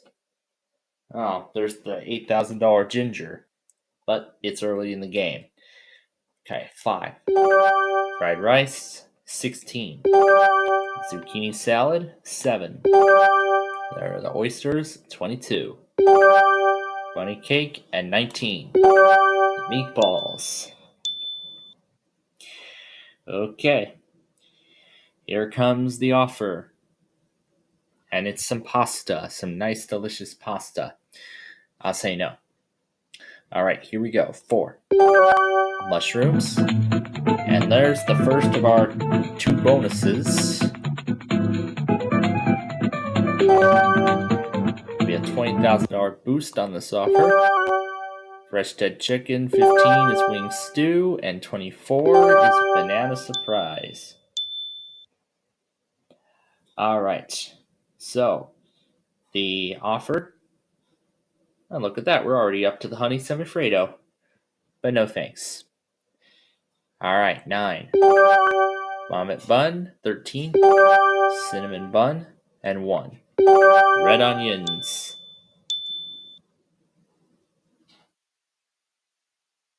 All right, let's see what the next offer is. We're up to Napoleon Dynamite now. Okay, 21. Intestines, and 8. A crusty apple dessert. Ooh. All right, let's see what the next offer is. Semifredo again. I'm gonna decline it. Okay, 18. There's the roast lamb. All right. What will the offer be? Caponata. No. All right, let's just open 26. And there's the pizza. There's the tomato pizza. Just bring on the smackies, please. There you go, free smackies. Oh, this is terrible. This is just terrible. We're gonna continue to be offered the smackies as we finish the game here. Wow, this is terrible. This is absolutely terrible. I am not taking any smackies. Just show me what's on the tray. Okay, I'll try the fish. Alright. See you all on Monday here at Chef Andre.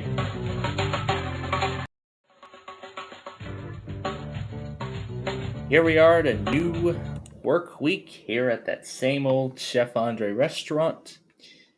And we're going to do number 10 as our platter. All right, let's get to it. Here we go. 14, red onions. 22, bunny cake. 3, mushrooms. 25, tomato pizza. 16, vomit bun, and 18, the salty oysters. All right. Let's see what the offer is. Some lasagna, but no. All right, here we go. 6. That's the cake. 20. There goes the toast, and the lamb, and the feet, and the chicken. Well, the $750,000 is already on its own. The next offer is bubble tea worth $24,000, but I say no. All right, 8. Wing stew, 19. The eyeless fish. 9. Juicy peaches, and 17. Daikon. Okay. The offer is custody bun. No thanks to that. All right, 13. Intestines, 1. There goes the cheesesteak, and 24 is a banana surprise. All right, we're ready for our next offer. Some caponata, but no. All right, 7. Fresh garlic, and 15. Zucchini salad. All right, what is the next offer? Semifredo yet again.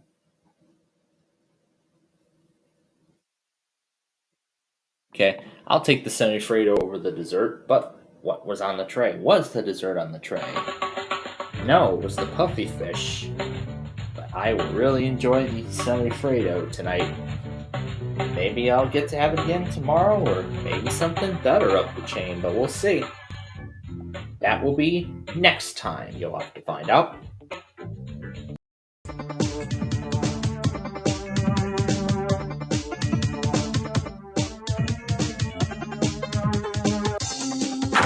Welcome to Friday, the end of the week.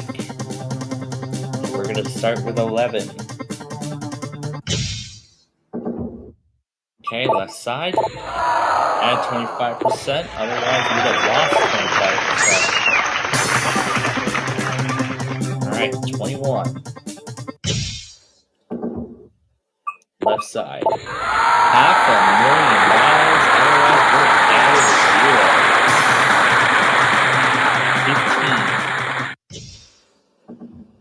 15. Left side.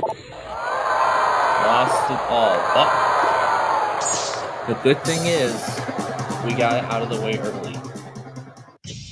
Okay, so 18 on the left, 33,000, $250,000 on the other side. All right, 6. All right, we will do the left side, $2. Other side, 32. All right, let's do 5. Left side, lose half. Other side would have added half. 20. Okay, we'll do the right side. Nothing. Other side would have added 75. Alright, 7. Let's do the left. 66,000. Otherwise, $4.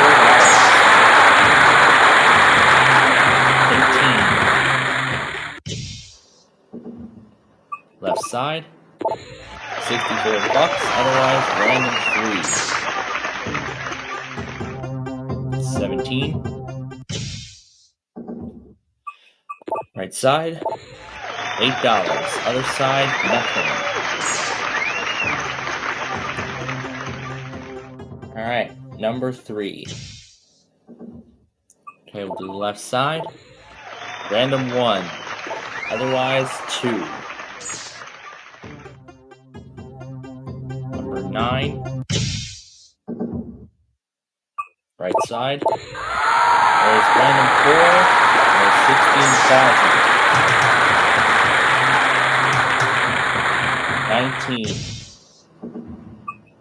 Left side. $16. Other side, $250. Number 1.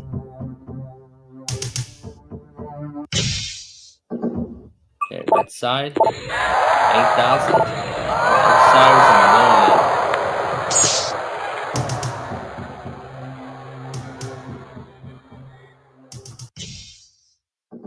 All right, left side, it's over.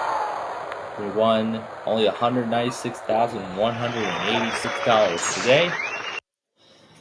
But we will return on Monday to try and hopefully win more. But until then, we'll see you next time.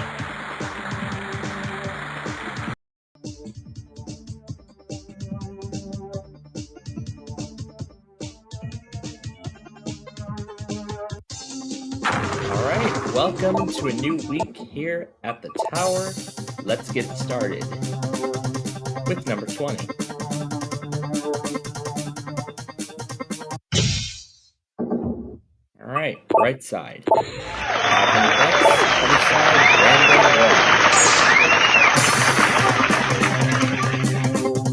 1. Let's do number 7. Left side, $16. Other side, 8,000. All right, 14. Left side, $32. The other side, 64. Okay, 11.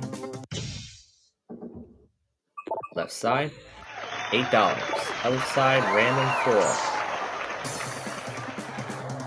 Number 3. Right side, $125,000, and there goes our floor.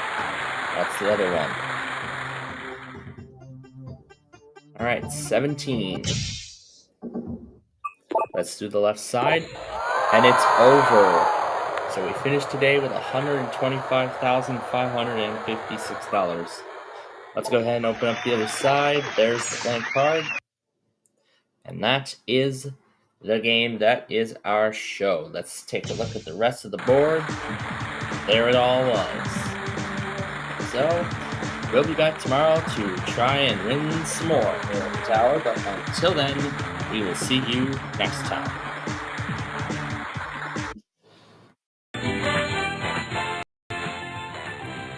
Alright, it is Friday. Here we go. Start with a 9. Let's do the 8 and the 1 off the board. Next roll. It's a 6. And we'll clear the 6. Alright, next roll. It's a 9. Let's clear the 5 and the 4. Next roll. 6 again. Oh boy. We are going to try this again. See if we can do it now. We start with a 4. We'll clear the 3 and the 1 off the board. Next roll. It's an 8. Let's do the 6 and 2. Next roll. It's a 6, but it's a bad roll. We've been saved. There's a 9. Next roll. It's a 6 again. We've been saved. There's the 7. Next roll. 6 once again, but this time not been saved.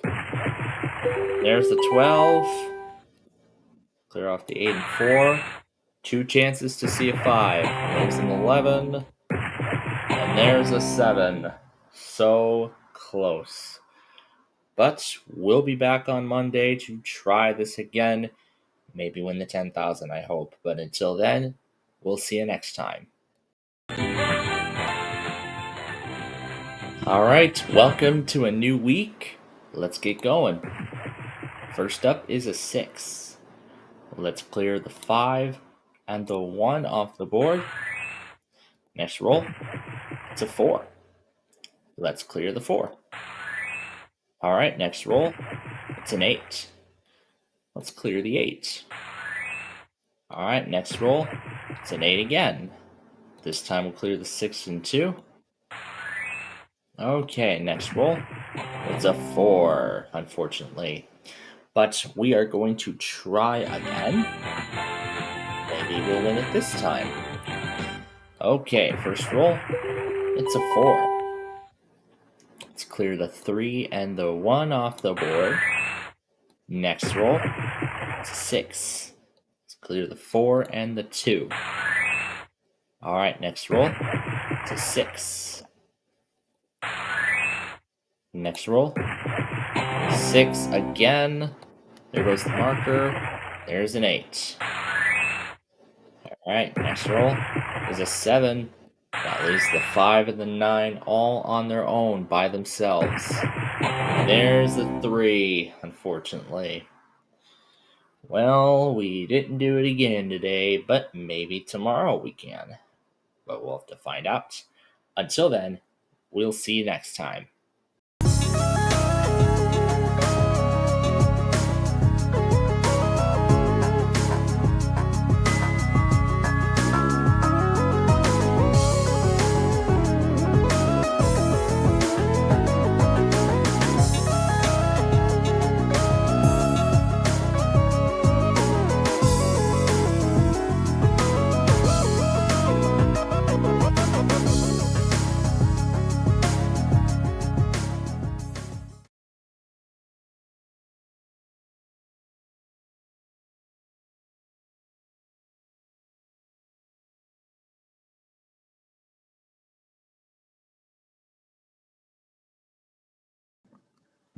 All right. Well, good afternoon, ladies and gentlemen. Hope your Monday has been going well here, and this is quite interesting because this just started coming through the Discord chat. So it seems like Imperial County EAS's Discord account might have been hacked because I've been getting the same message over and over again 50,000 times on all those other groups that I've been part of, and of course I got to be the smart person I am and not respond to that. So, but that is besides the point here. I'm just finishing the catch up. I'm just finishing up playing catch up here with everything from earlier today. I'm just about done playing catch up here. I'm on the last I'm actually on the last clip now, which is everything that went through KLT this morning. And then we'll get to the Wordle when I'm all caught up. And while I continue playing catch up here, let me go ahead and talk about, what happened, over the last several days, through Easter Sunday and eventually into today, as I'm sure a lot of you want to know exactly how it went. Well, I'll be more than happy to explain. So, what happened when we last left you all on Saturday afternoon? We had a shortened broadcast on Saturday for those of you who were not with us. So Saturday, after we left the air, of course, we got on our way, and we had Billy Boys for, I guess, a late lunch, early dinner. Although I did have a little bit of lunch to fill me up until then. So, I guess to fill me up until that point. And then after that, I just really ended up enjoying the rest of my time there. Well, the rest of my night, actually. Because that same night, my Nana actually bought me some new bed sheets, so I tried them out. They felt really nice. I'm very, very happy with those new bed sheets. So I tried those out Saturday night, and then of course it was just my some of the usual things I do when I'm there. Some things I do when I'm at home and everything of that nature. So that night, of course, I followed the... Oh, was there any severe weather that night? There was. So, yeah. Throughout the night on Saturday night, I was following along with the severe weather event as it happened. So I followed along with that. And then going into Easter morning... And of course, other family was over. We had cinnamon rolls and frosting.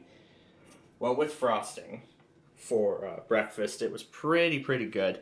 And then came the main attraction for lunch, which was ham, let's see, ham, cheesy potatoes, and we had a few appetizers alongside it as well, including Nana's chicken salad, which actually is a mixture of chopped up apples, grapes, and chicken with some mayonnaise, and we just put those on top of Ritz crackers or whatever other cracker we have to substitute for it, and it was quite good. I have not had it in a very long time, and I really enjoyed it. I really enjoyed it.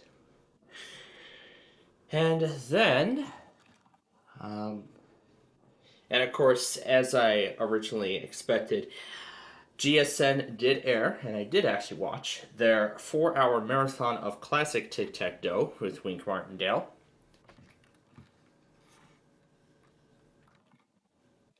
It was a really good marathon. I enjoyed it.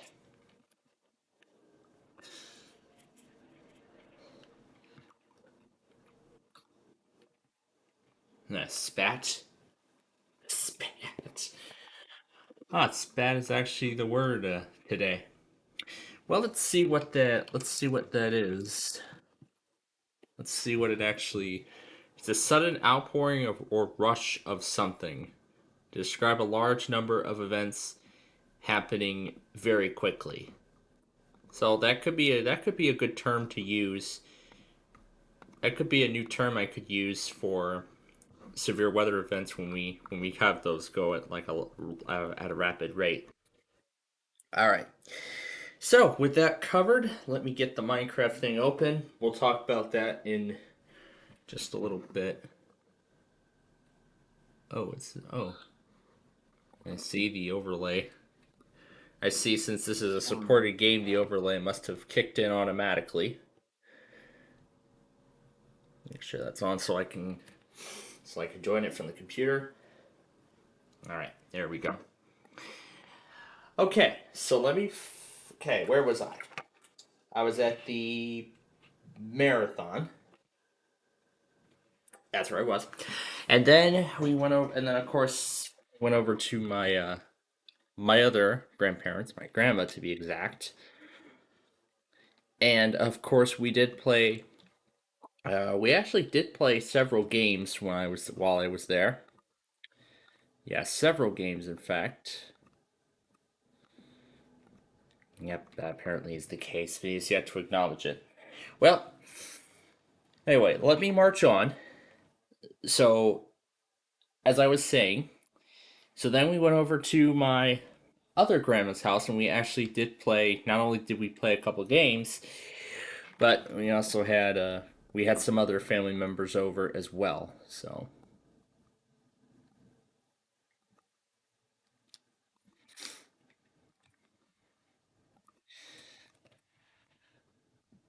Okay, yeah, these groups are going nuts here. Yeah. Well, don't want to talk about it any further. But let's just continue with what I was saying about Easter. So let's just focus on the pleasantries right now. All right. So, well, regarding this, we'll get to that.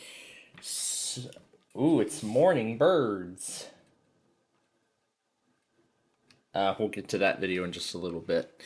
But let me finish up with the Easter things first before we go any further.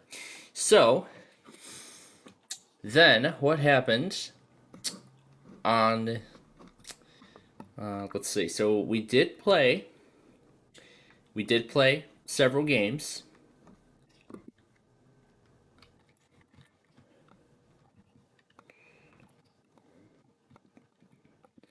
So yeah, we did play a few games. The first of which we played was 5 Crown, which is quite a fun one. And of course, then we had other family members over, such as my, more notably my cousins. My cousins Luke, Nolan, and James. And they also brought along their dog Stella as well. Of course, no stay with them can be complete without Stella the dog. Yep, that lovely thing. I love her so much. So, so we had them over, and pretty much as soon as they came, well, actually, well, a bit after they arrived, their mother set up a massive Easter egg hunt across my grandma's backyard, my backyard patio. I was also continuing to watch the Tic-Tac-Toe marathon during that time. And during the Easter egg hunt, I missed the last part of the last episode that aired as part of the Tic-Tac-Toe marathon. But what that last episode... Well, actually, I'll talk a little bit about the marathon. The first episodes that they aired in that marathon were actually regarding the longest reigning champion in the in that show's history, appearing over almost 50 times and winning over $300,000 in cash and prizes. And it was a Navy veteran by the name of Tom. No, it's not Tom. I believe it's Thom. I think that's how they pronounced it. I think that's how his name was pronounced when he was on air. That's at least what I think. So yeah, it was quite fun. I enjoyed the Tic-Tac-Toe marathon, especially with and my mother even went on as far as saying that she likes the original one better than the newer version with Brooke Burns. And I believe that resonates well with what Turd Ferguson was saying too, about how the new Tic-Tac-Toe is already being met with criticism. Nothing like the original, but at least I see now, so at least I can tell why that is. So the first few were about that champion where he was defeated, and it even triggered 4 ties in one game, which is quite impressive. And then the last episode was actually the finale of the over 80 tournament, where there were 2 elderly players on the show, and the one who won the game won $100,000 cash prize right then and there.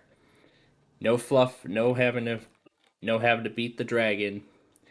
And by the way, because I remembered MVG's Tic-Tac-Toe, how Turd Ferguson named the dragon Fluffy, I thought I'd just apply the name to the actual show too. So I was using that name throughout the marathon. Yeah, I was using the name throughout the marathon. Even everyone who was there was even curious as to what that Tic-Tac-Toe game actually was. But at least good thing I told them. So I watched the last part of that marathon, and then after that Easter egg hunt, then there were some appetizers being served. Yeah, some appetizers being served, such as let's see, what were being served. Oh yeah, let's see. There were some crackers being served. Let's see, some crackers. There were some apple slices. Yeah, well, a bunch of crackers, apple slices, cheese, chunks, and, well, lots of other things. So, there were lots of things being served. There were a whole lot of things being served. And, of course, I enjoyed each and every one of it. And then we were planning to have pizza as our main dinner, as we had originally promised, but we ran into some hurdles along the way. We were originally thinking that Palermo's was going to be open on Easter Day, but they were closed. Because, of course, many places like Palermo's adjust their hours for Easter holiday. Some places are open on Easter Day with shortened hours, but other places are just closed entirely for the day. And Palermo's and Phil's actually are both of those particular examples of such. So we couldn't get Palermo's, so we actually had to resort to one of the only remaining nearby pizza places that were open on Easter Day. Bertello's, I believe it is. There actually used to be a location in Oak Lawn, but that one unfortunately closed. So the only closest location that was left was in Evergreen Park. And I believe that is if. I believe it's at like, what, 95th? Let's see, bar.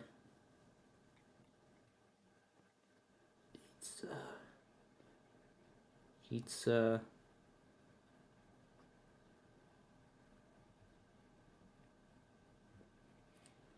Let me see what that. I think we might have just gotten my answer. This is Evergreen Park.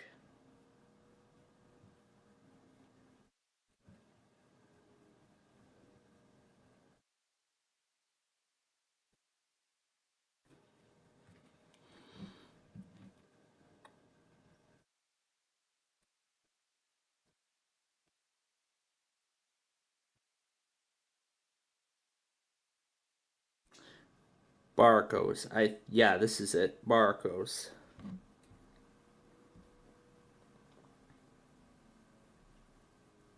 Yep, Barcos. That's the place.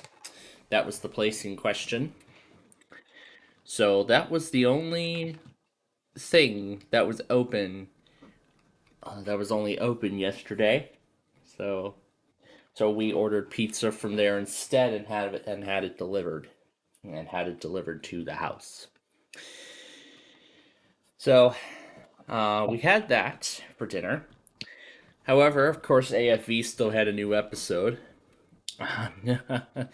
Of course, on Easter Sunday they still had a new episode.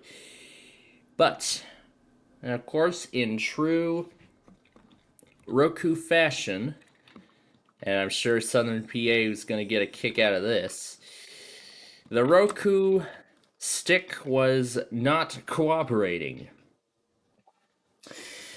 Well, I wouldn't say it's the stick, it's actually the remote control. As I was trying to see if I could get, because I know that there's the Xfinity component of the Roku stick, and I use that, if I have to watch Xfinity cable down in the basement when the upstairs TV is being used. Like for example, just like also, Uncle Bill wanted to watch the first game of the NBA playoffs, and it was between Cleveland and what was it? Between the Cavaliers and Memphis and Cleveland? Well, it was actually the Cavaliers game, the first one of the Eastern Conference, and then there was a second one after that that featured the Golden State Warriors and the Houston Rockets. It was actually just starting when we were getting ready to head home. So, of course, I had to watch AFV on my phone, of course, using that namesake service that I used to watch the Dino Bones shows, which, yep, by the way, they are back at all 3 shows are back with all new episodes this week.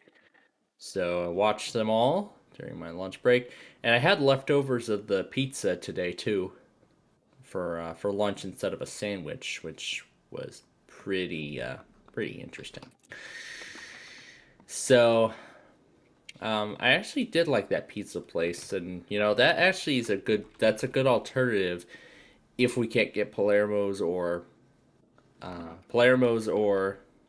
Phil's, if we can't get either of those two, if we can't get any of those 2 places, for that matter. So then what came after that? Let's see. So then after AFV, and then towards the end,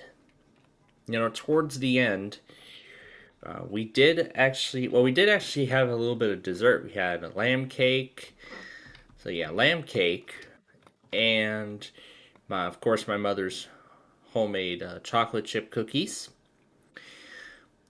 And then also toward the end, we actually did introduce a new game into the mix. And in fact, I actually noticed the box when my cousin's parents came in. Well, when my cousins came in, I noticed there was still a sealed box. The game was actually, believe it or not, Blank Slate.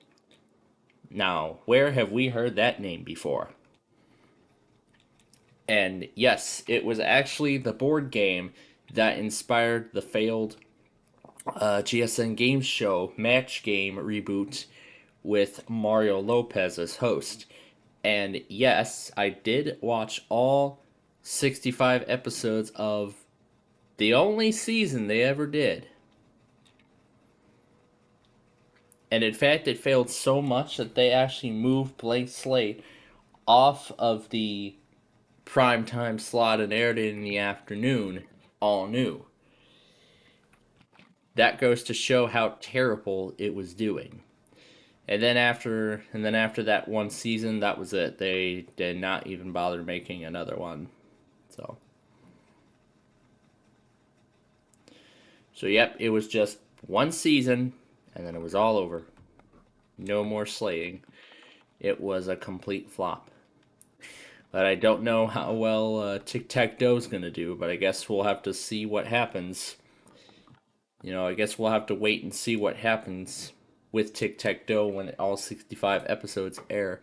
So where are we at right now? We're going to be on episode 6 of Tic-Tac-Toe tonight. And then there should be 2 more weeks of new episodes on Friday, because then there will be enough episodes to rerun, because then, as GSN usually does, Fridays will be reruns of previous episodes. And they're starting to implement the same thing with Flipside. And they're starting to do that now that we're nearing the end of the season at this point. So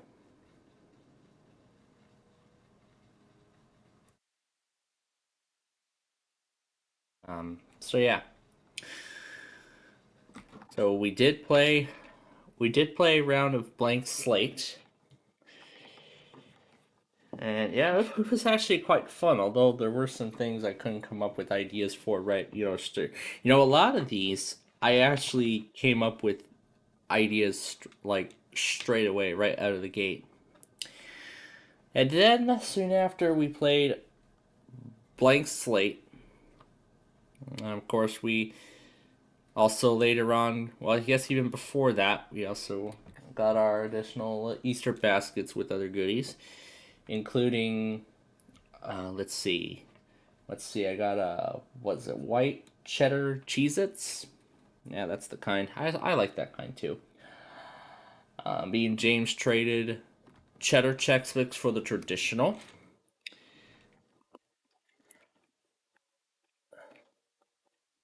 So yeah, so both of us traded for the traditional.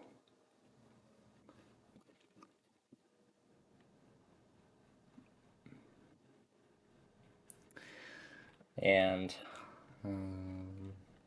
then what else? Okay, yeah, I guess then that's it for that. So then, of course, we got on our way home because my mother, of course, had to go to work today. I'm pretty sure she's on her way back right now. So when I came back home, I was greeted by watch lights. Yes, that's right. I was not expecting the Easter Day severe weather outbreak to reach northeast Illinois. But guess what? That watch was a complete bust.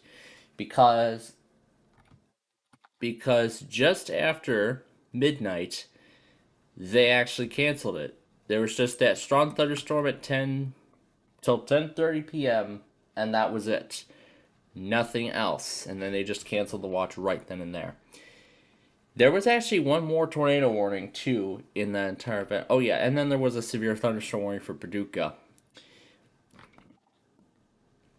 Now, while I had recorded everything else,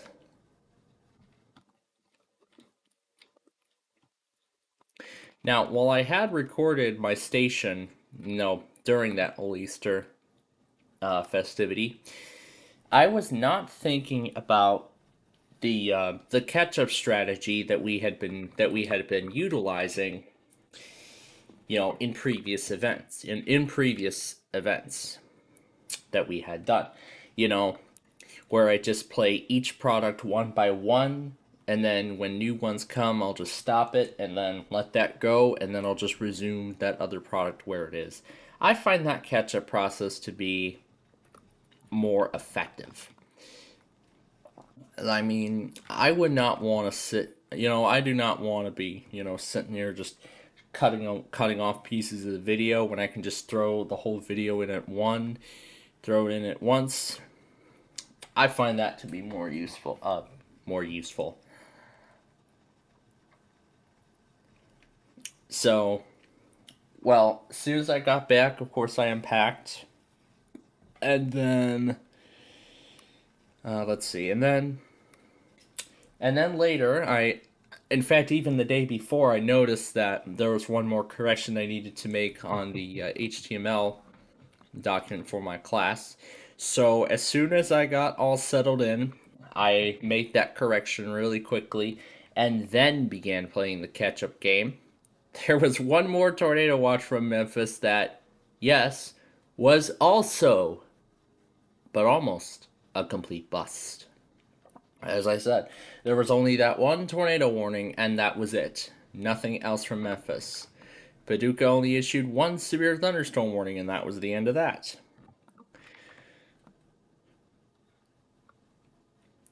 And last night, I did render event number 27, which was everything from Saturday afternoon going into Sunday afternoon, with the GWES test being the last one.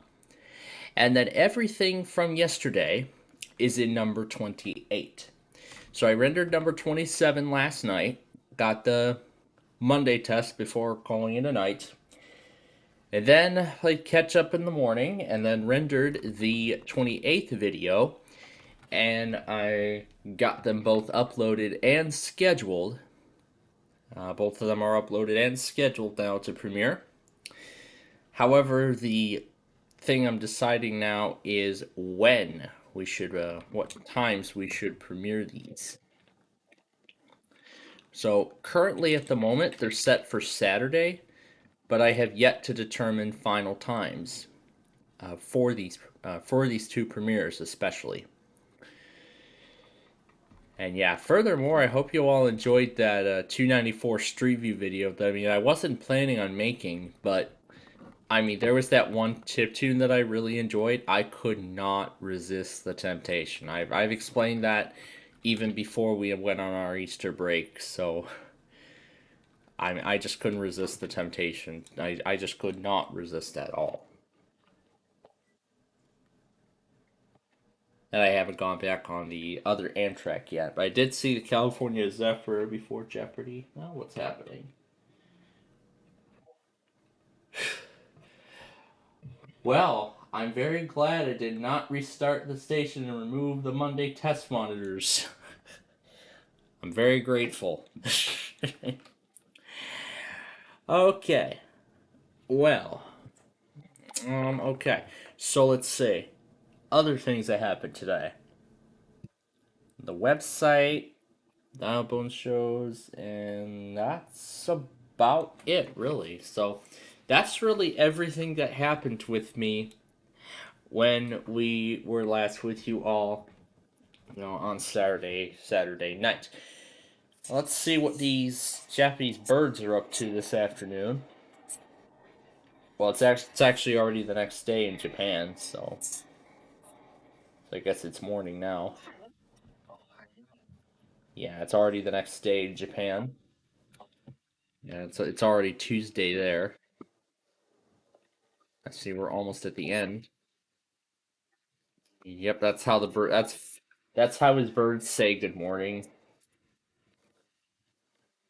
That's how his birds say good morning.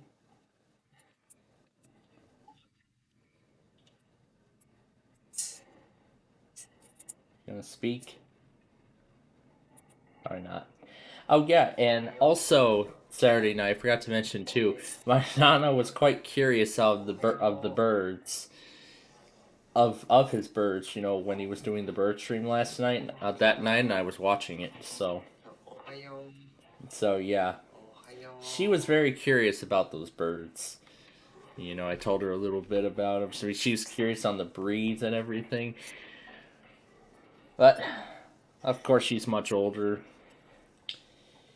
and she probably doesn't remember much of this stuff. Because I mean, this was way before her. This was way before her time. Well, I wouldn't say before time because this is way after her time. Yeah, way after her time. I mean, this is the 2000s, and it was the. I mean, this is kind of stuff that she wasn't familiar with, but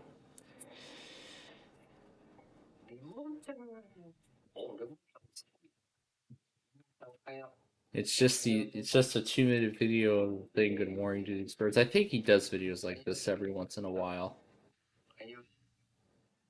Every once in a while, or do I want to wait for the Zephyr in Galesburg? Yeah. And while I was putting together the website, I was going through Brentech's playlist of stuff regarding the upcoming end of support for Windows 10. Yeah, after the upcoming end of Windows 10. You know, I've still got plenty of time to make a decision.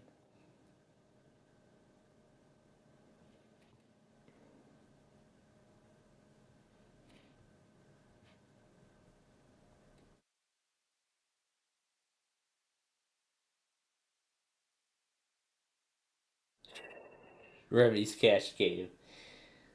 It's it's Remy's nice little studio with the Wii, the TV. Yeah, looks pretty nice. I like it. I like that studio. All right. I did not go back on Amtrak. The other Amtrak, 1550 was the chief. I did watch the California Zephyr go through right before Jeopardy, so I just need to watch Amtrak now, and then I'll head back to Oconomowoc, and I'll watch the Borealis and Builder go through.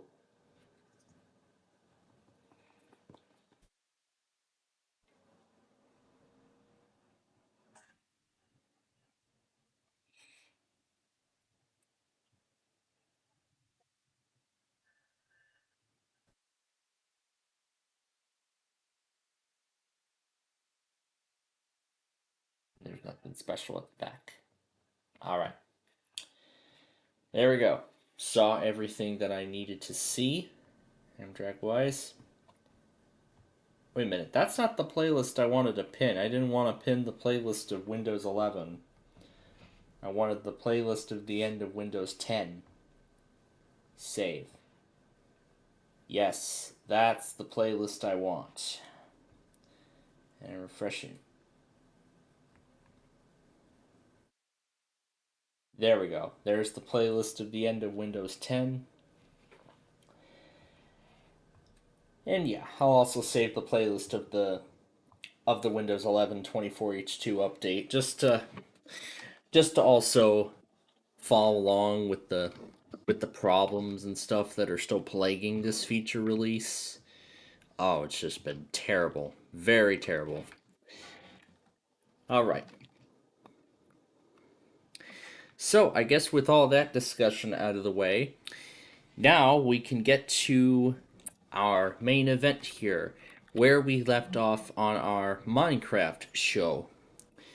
So, last week, we continued working on the extension of the local roads, essentially the roads that are connecting, the roads that are going to link 602 over on the edge to this new expressway that we've been working on for about a good couple months now. Well, while the freeway itself is actually pretty much finished, all we just need to do now is extend the other roads and put the exit overpasses and everything in place, and then this roadway will be declared complete after that. So we've still got some ways to go, but we are slowly but surely working our way there. And with the connection to tic-tac-toe, that's why with the introduction of tic-tac-toe, bingo blitz, and the return of beat the bridge, that's why. And of course, the chores for my parents unwillingly added on top of all that. That's why we didn't get as much done as I had hoped we would last week. As I was hoping we were going to get this section completed. But we should be able to do that this week. We should be able to get that completed this week. And then we'll get started on the other side immediately after. So we'll see how much of that side we can get done. Well, I think we actually got some of that side. I believe we actually got some of that side already completed. You know, with the extension of that other road. We actually already did most of that side. So we're pretty much just going to be topping that side off now. But then there's actually more to it than just these. We've still got other roads that we got to build too, including interstate extensions and everything like that. So like I said, it's going to be a while before this project is fully completed. And of course, we'll be taking it one piece at a time.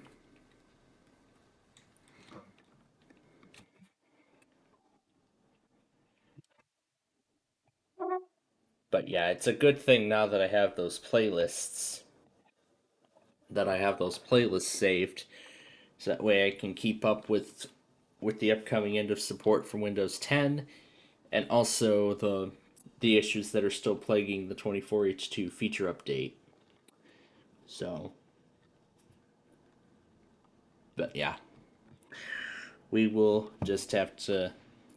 Well, I guess nonetheless. So, beat the bridge, I believe, will be on in about half an hour, and whatever else goes through, I'll take care of that after the show, after we're done here. And it's only a marginal risk today, so. But I did hear there's a slight risk tomorrow. So that's going to be one of our objectives, as we get to the end. Set up the slight risk. And I think I saw 80 degrees, meaning there might be another severe weather possibility. Yeah, there's a slight risk on Wednesday.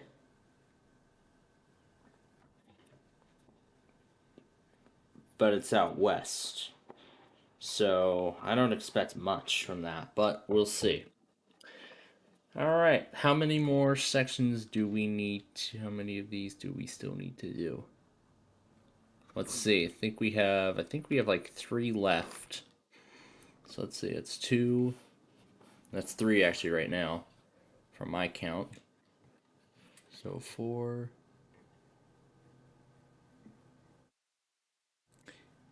Yeah, actually there's like 5 left.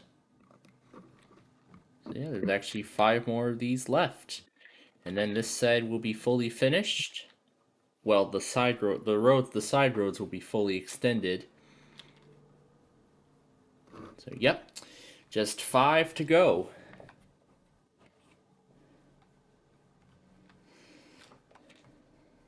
So, and I guess we shall get going with this then. Let me flip the window so it displays just Minecraft and nothing more. Cleveland's involved apparently. All right, now let's get to work.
And there's the charging on hold message on the iPad. Okay, Beat the Bridge is on its first break now. So we're getting back now to the construction of this road. We'll see how much easier this section will be compared to the other one. Might be a bit difficult, but we'll see. So let's keep going here.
And now I'm going back on those random, the random characters again, and I'm sure Drew's watching the Wheel of Fortune bonus round.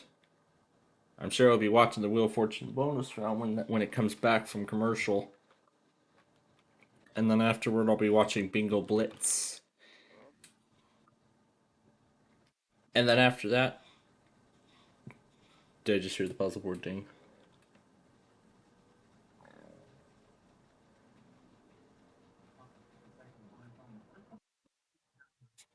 Oh, there he is. Yep, it's back on.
Okay.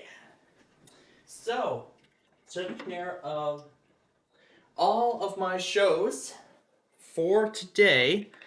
These two are most likely fully charged.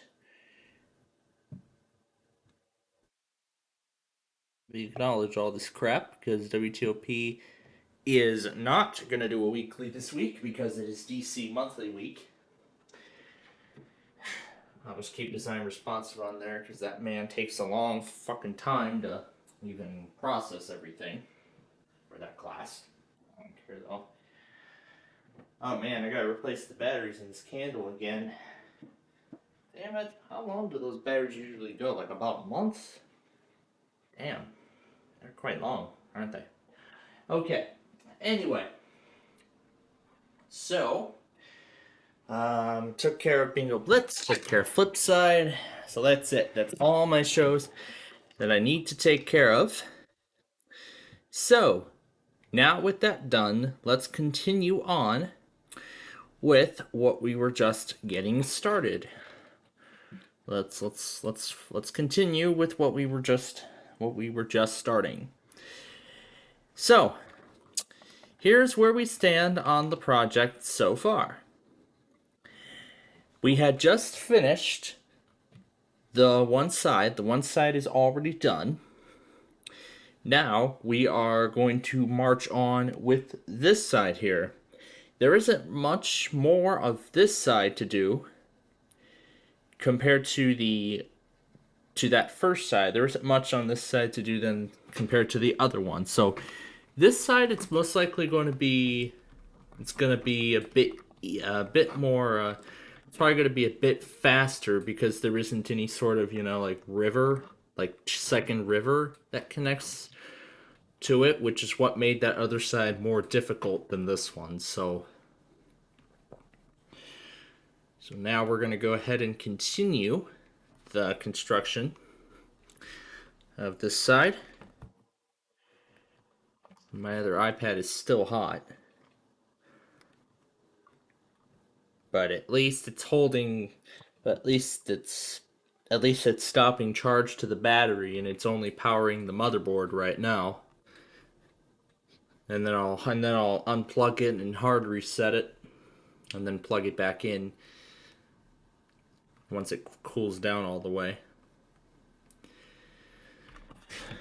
Yeah, it's the, of course, the temperature, and of course the temperature warning isn't showing up in the notification center. Yeah, the temperature warning is not showing up in the notifications, but oh well. Hey, yeah, there's the random characters I was playing around with before dinner, or during Wheel of Fortune. It's like fun. How about we call an underscore? You fool!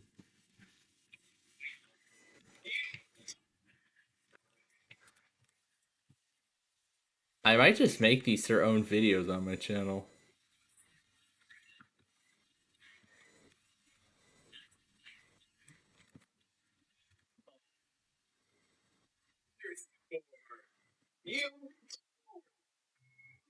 I think Drew's done for the day. And that local emergency, like I said, I'll take care of it when we're done.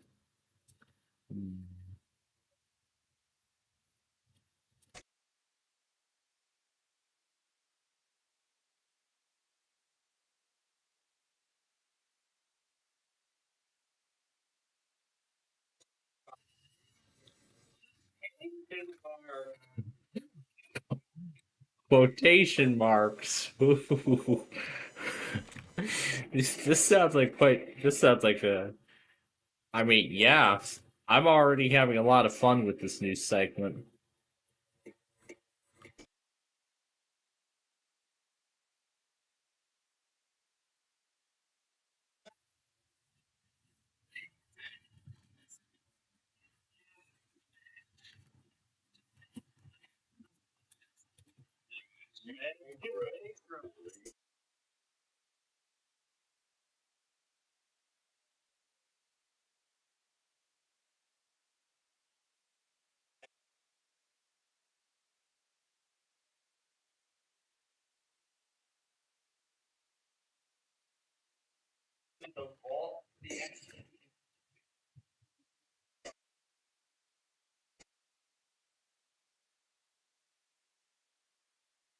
And this was the first one where he called the greater than sign and everything. Oh no, this is the second one.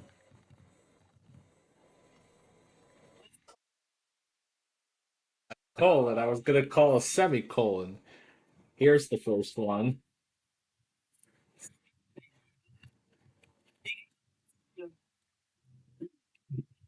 That's how much fun this was.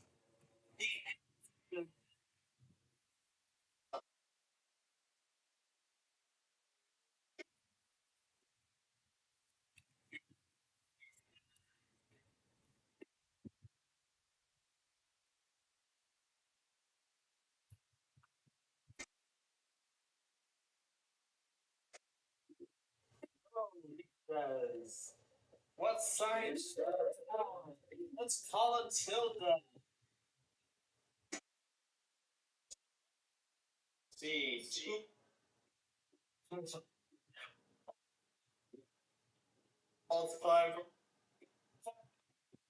This is the. This is great. I had a lot of fun with this.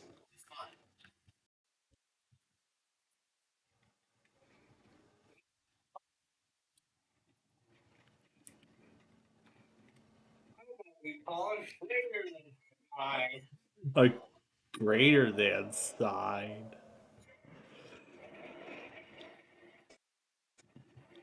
I enjoy doing this. I can't wait to do it again on Friday this week.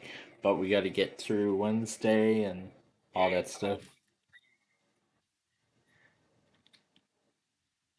Trying to call an exclamation mark. An exclamation mark when it's already there. Oh, that's great.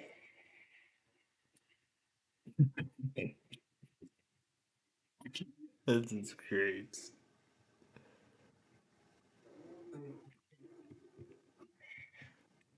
Call a Palestine. Just curious to see how iKing would react with each of these symbols, which isn't normally possible.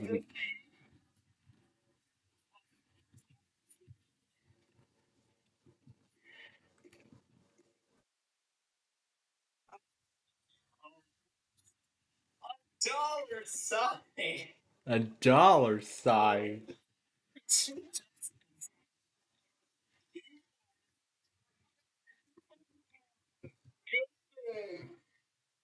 Even though the dollar sign is not a letter, it's a character of some sort.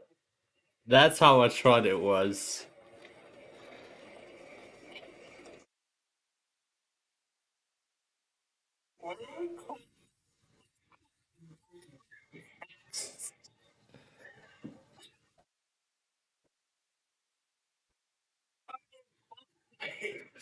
A five. Eight.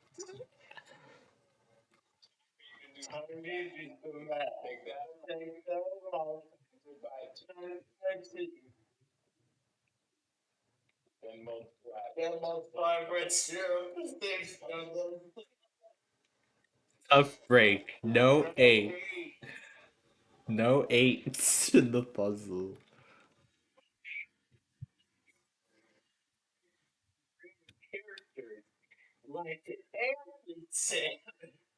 And there's Amtrak number 3.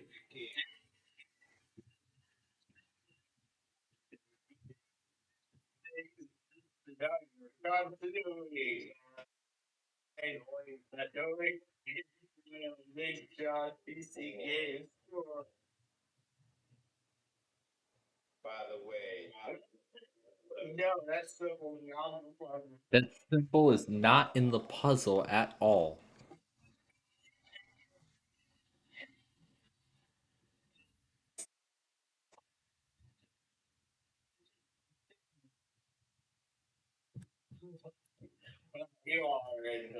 Maybe we'll try and have computer opponents call letters When it's nothing, when it's nothing, when it's nothing but characters.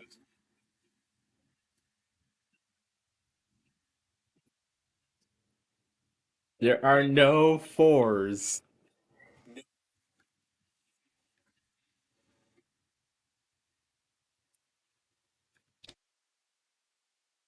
And it's slowed down too, which makes it.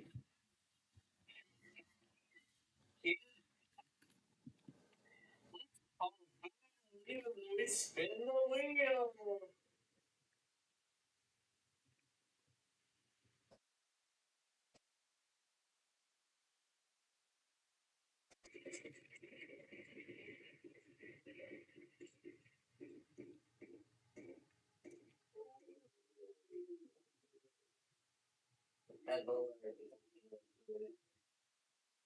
How about a slash? Oh, question mark? Okay. You're just a smart little player. You found one. It's not impossible. No, no question mark.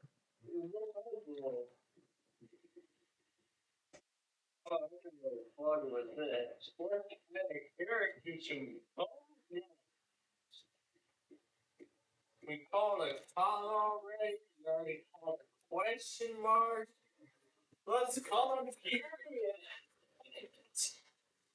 A a period.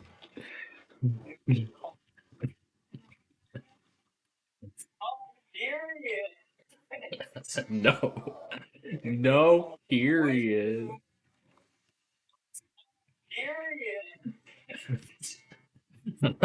A period. Let's call a period.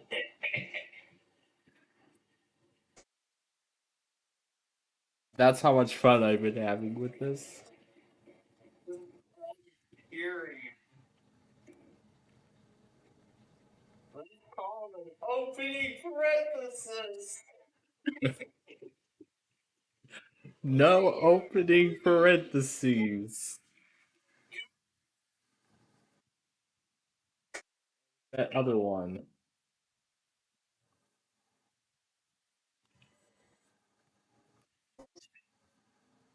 Was it the third one?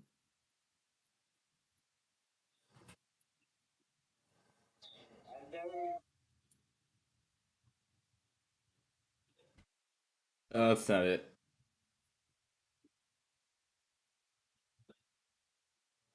That was probably the latest one.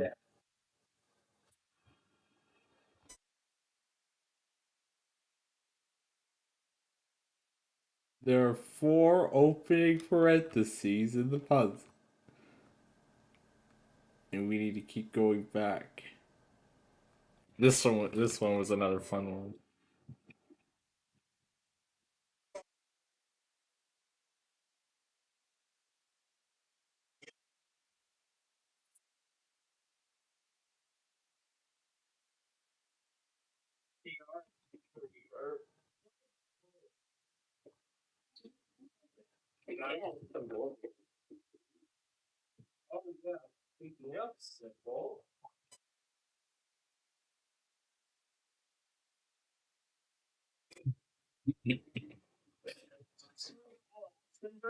The braces. There's a right brace.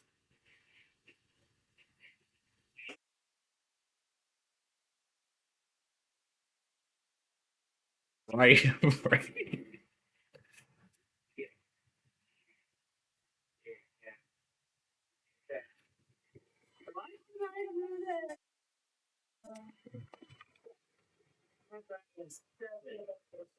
That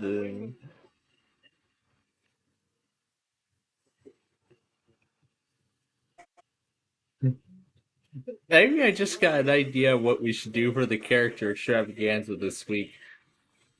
We'll have we'll have 2 human players and a computer player. We'll see how the computer player reacts to the puzzle being nothing but random characters.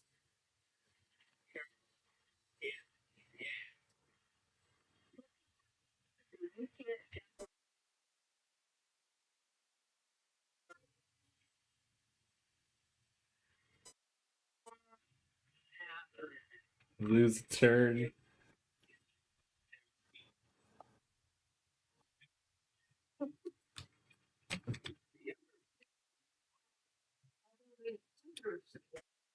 No underscores. No underscores.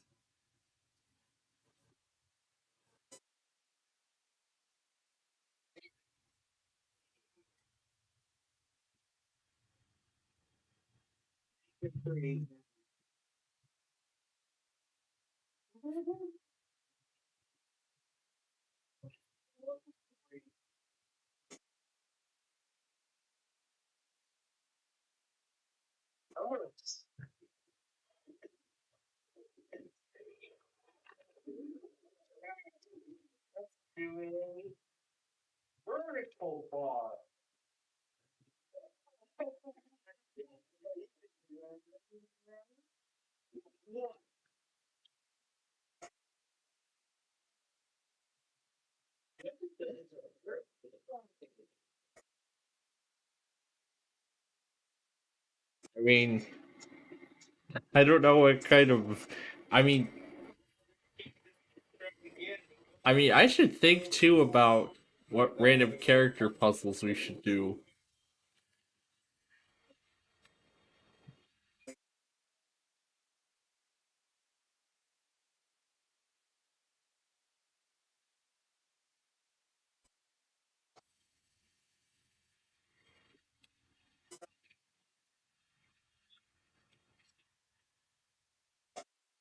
No ones in the puzzles.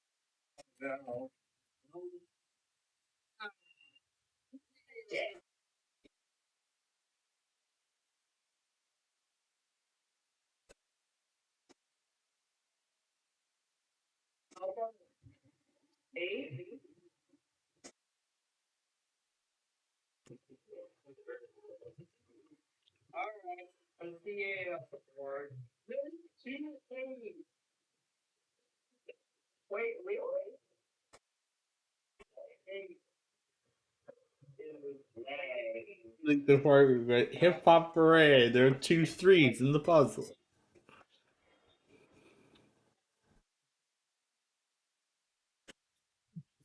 Where it called the 3 and it showed up. A 3. Okay, what's it?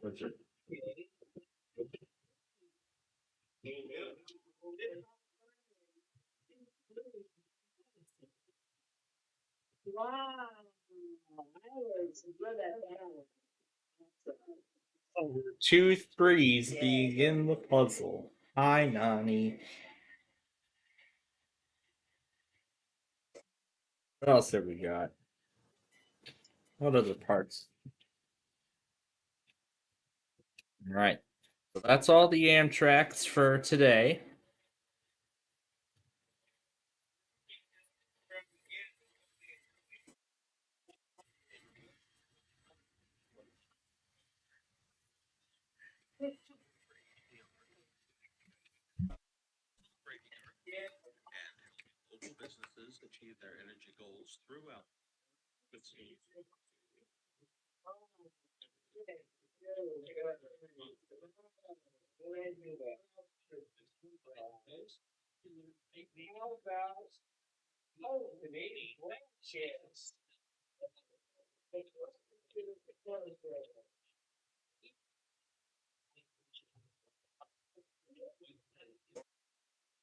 And I think this is where we did the tildes.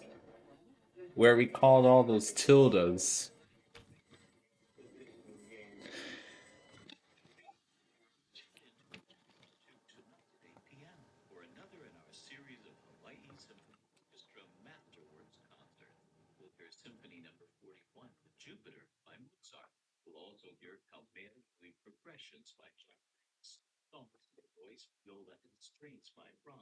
Silver Pilgrimage by Alan Shrunken Symphony, Schwartzing. That's tonight at 8 p.m. on HBR2, sponsored by the Rights Partnership.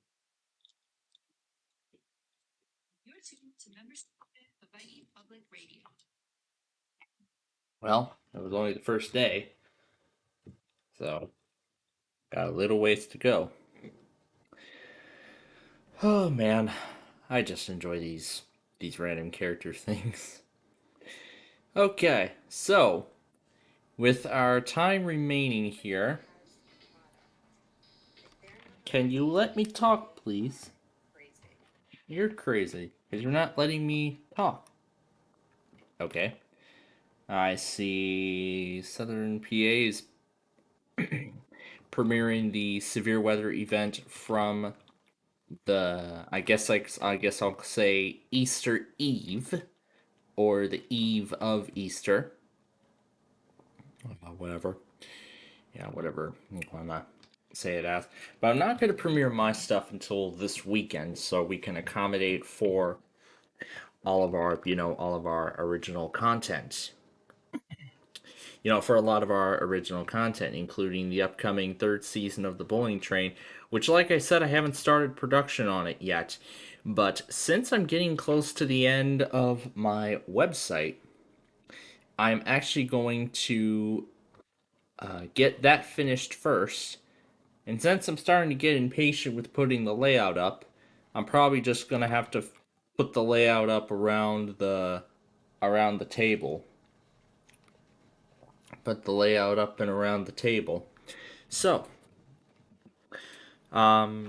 here's the plan. I am hoping to get the website finished this week. By the end of this week, I would like to have that website fully done. By the end of this week, if not some point next week. It's probably going to be another, I don't know. We'll see. It depends on how long the lecture goes and how long it takes me to finish the lab and everything. We'll see. We'll see how tomorrow plays out when it comes to me putting the website together. As that is what we're going to do tomorrow, when we do backyard baseball and all. So my goal is to get the website finished by the end of this week. At minimum, which I hope will be the case. So then, by Monday of next week, I can set up the layout for taping of the Bowling Train's 3rd season, and then I can start taping episodes. And then I can finally get to taping episodes of the show. So, what I'm going to do is, again, let me go through the checklist one more time. Finish the website, then tape the 3rd season of The Bowling Train, and then after that, I'll start recording some footage for the Nostalgia Paradise series, for the final Nostalgia Paradise episode, which will be on the end of support, which will be on the end of Windows 10. Now, over the past few days, I've actually been thinking about a new idea. This was actually supposed to be a previous Nostalgia Paradise episode, but I brought the idea up too late because I had already filmed the 119 episodes that were going to make up the rest of the series. So what I was thinking is, I'm actually just going to, kind of extend this a bit further. Here's how I'm looking to structure the episode now. Put my Dell Inspiron 5755 on Windows 11. But first, I'm going to need to update the version. I'm going to need to perform the feature update on the USB. And I'm keeping a copy of as I said, I'm keeping a backup of 23H2 in case I want to put that back onto the USB later, but I'm going to have to clear it at some point.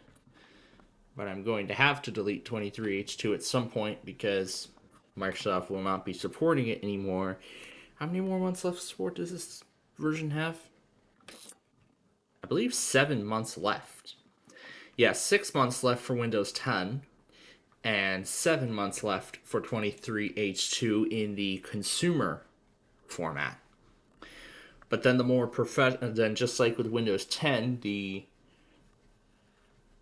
enterprise level editions, enterprise and education, get an extra year of updates. It is going to get an extra year of support. So I'm going to have to make the switch to 24H2 at some point. So what I was thinking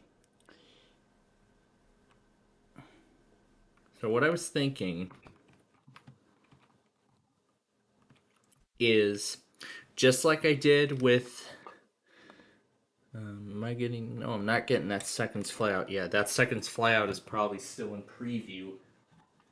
I don't know if it's for 24H2.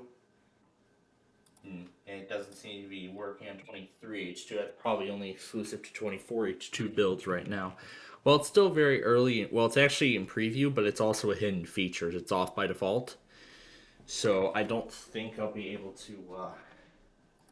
Let's just see if I'm going to be able to enable it. Let's see if I can.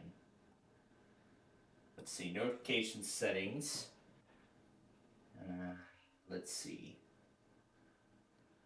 That's notification. We want time and language. Date and time. And it looks like... No, it doesn't look like it's available in the 23H2 beta channel. But... So, I mean, this episode is going to be very long. And like I said, it's going to take a long time to get put together. The upcoming Nostalgia Paradise series finale. So, with that new thing in mind, here's now how I'm looking to structure the episode. The first part will show upgrading my first actual Windows 10 PC to Windows 11. Since I have a backup of my mother's computer, I might try putting down Windows 11 too. Although, that would be pretty nice, but I don't know if that's a good idea. Because I want to keep it as it is, in its original state. So, being that it may be, that's the plan. I'll first replace the hard drive in my old Dell Inspiron laptop, put an SSD in there, and install Windows 11 on that. Even though it doesn't meet the requirements, but it doesn't even come close, but what the heck, let's try it anyway, because I can. Because I can. And then the second part will involve the Dell Vostro. Now, I'm going to be splitting the Dell Vostro part into two parts, into two distinct parts. The first part is seeing if I can get the recovery partition restored. What I was thinking of doing is getting a Dell copy of Windows 7 Professional, the edition that came with the machine, install that, then install Dell Data Safe Recovery, if I can find a copy of the installer, and we'll see if it restores the recovery partition access, or if it'll overwrite it. If it detects the partition and it doesn't overwrite it, then I can reinstall Windows with the partition, and then I can create recovery media for it. Something that I have been being able to do. And then once the recovery media is recreated,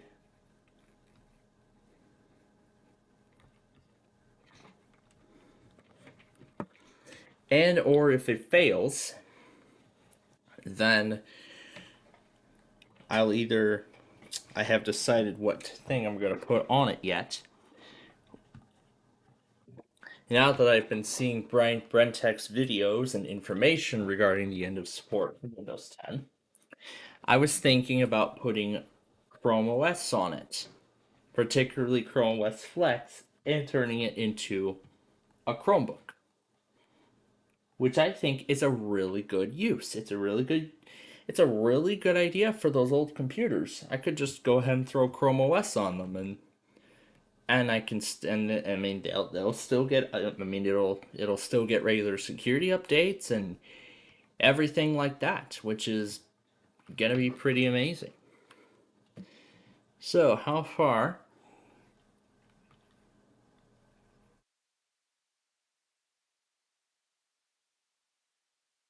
So it goes like every 2 blocks, and then an interstate highway comes up.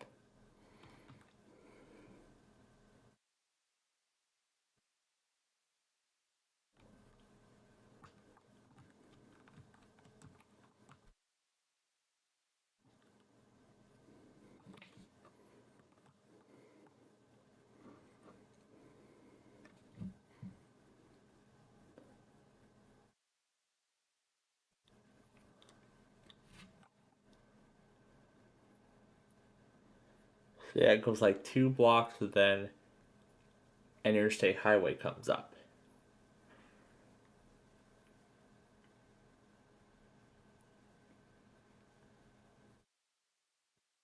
Well, how about this?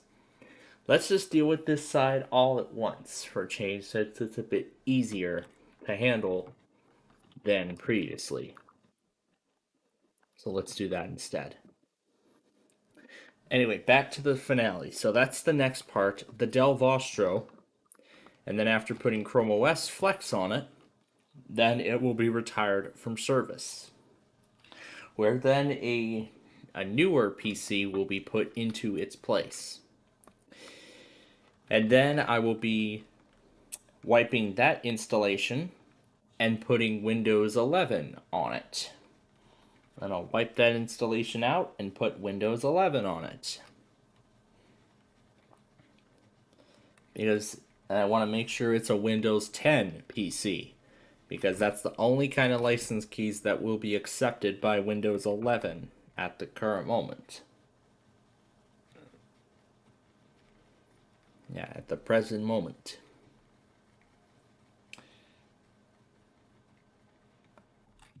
And considering it'll be the summer, I'll put 24H2 on there, and it'll get security updates for another year. Because then I will have to update to 25H2, which will be the next version of Windows 11 from that point.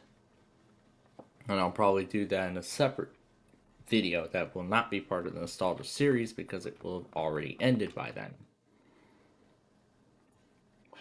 So, well, actually retiring 2 computers and retiring 1 computer and retiring 2 computers from service, replacing their operating systems, and bringing in 2 new ones.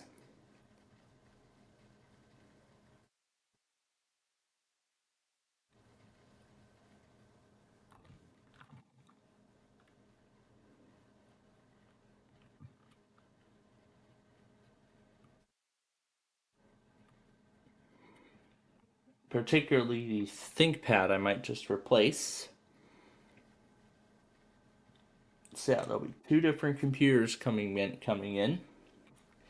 That will be the next part of the episode.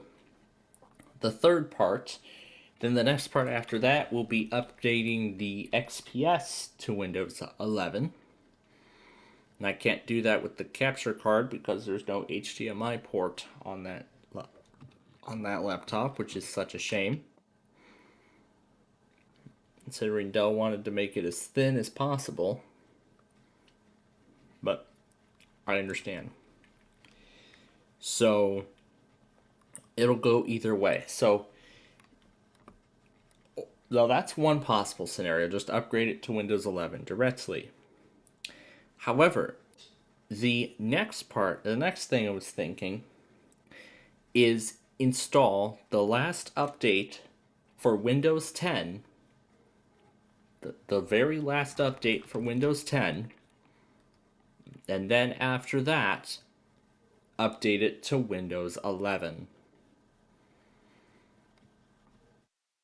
I know, and Brentech actually said about there was an article by ESET that explains that the upcoming end of support for Windows 10 is going to be more dangerous than with Windows 7. And the biggest factor of this is that there's still billions of computers there's still millions, perhaps billions of PCs that are still running Windows 10 that don't even meet the minimum system requirements to run Windows 11. As you all know, my XPS met almost all of those requirements, except for the fact that it's a 5th generation i5 processor. I mean, if it has the TPM 2.0 chip, which it looks like it has, then good. If it has TPM 2.0, then sure. I'll put Windows 11 on there, and I'm sure it'll run just fine. But I do understand that, just like with the ThinkPad when it was locking up while I was installing the security update earlier this month, they're not responsible. I'm the one responsible for any incompatibility because the manufacturer never provided compatible drivers for Windows 11 in the first place for that specific machine. As they say because Lenovo says that device is end of life, meaning they're not going to be providing any drivers for new releases of Windows that are installed on that OS, including Windows 11.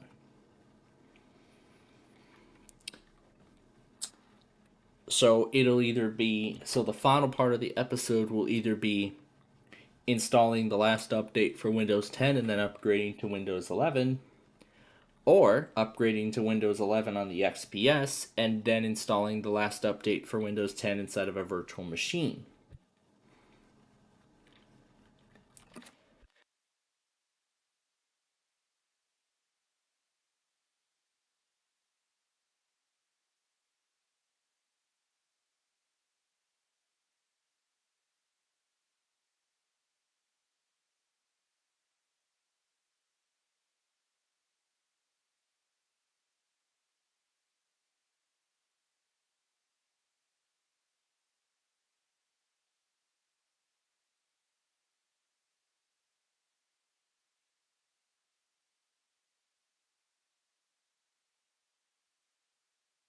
But so yeah, that's currently what the structure of the Nostalgia Paradise series finale looks like at the moment.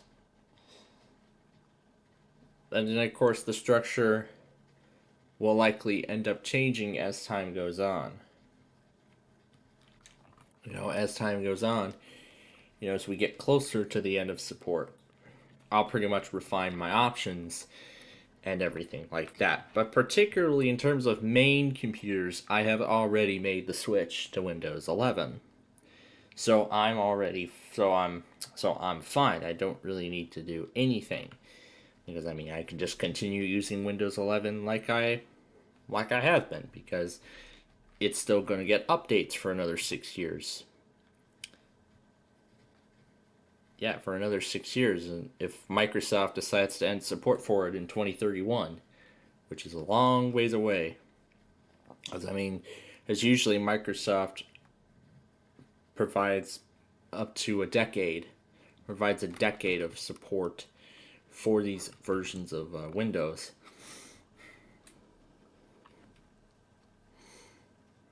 Yeah, they provided support for 8.1 up till 2023.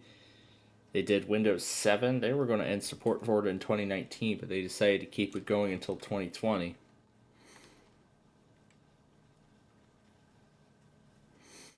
Considering it was 10 years old, they let Vista support go until 2017. And they were going to end support for XP in 2011, I believe. Considering the release cycle, they decided to extend it by another 3 years for everybody. So I guess they kind of did an extended security update program for XP in some sort of way.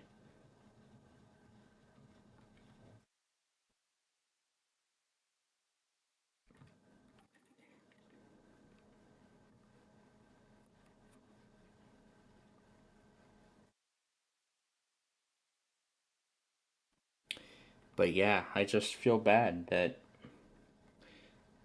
there's going to be a bunch of perfectly good PCs end up going to waste. I really do not want to see that happen. I mean, that's what I would like to do. Save some of these old computers, give them a new life. 'Cause, I mean, who knows? I could end up finding some use for these old machines someday. Heck, I mean, I even put my old desktop back to good use. I mean, I'm using it to stream my IP radio station, even using it as a weather scan network. I mean, all these things just wouldn't be possible if I don't even save these old machines. And now I even use WPLD in an away fashion, which is what that Inspiron is capable of. So, with that Inspiron 5520 doing much better than the Vostro, it doesn't seem like the Vostro is a good fit for anything anymore. So, like I said, both of those laptops will be retired from service. Both of those laptops are going to be retired from service later this year. Like I said, this is with the upcoming, as I said, end of Windows 10. I'm carefully following, I'm closely watching over what's going on with Windows 10 and, what's happening with it as we get closer to the end of Windows 10. I mean, now that I'm hearing about an extended security update program for consumers, that might be another option too. So, but I don't know if I want to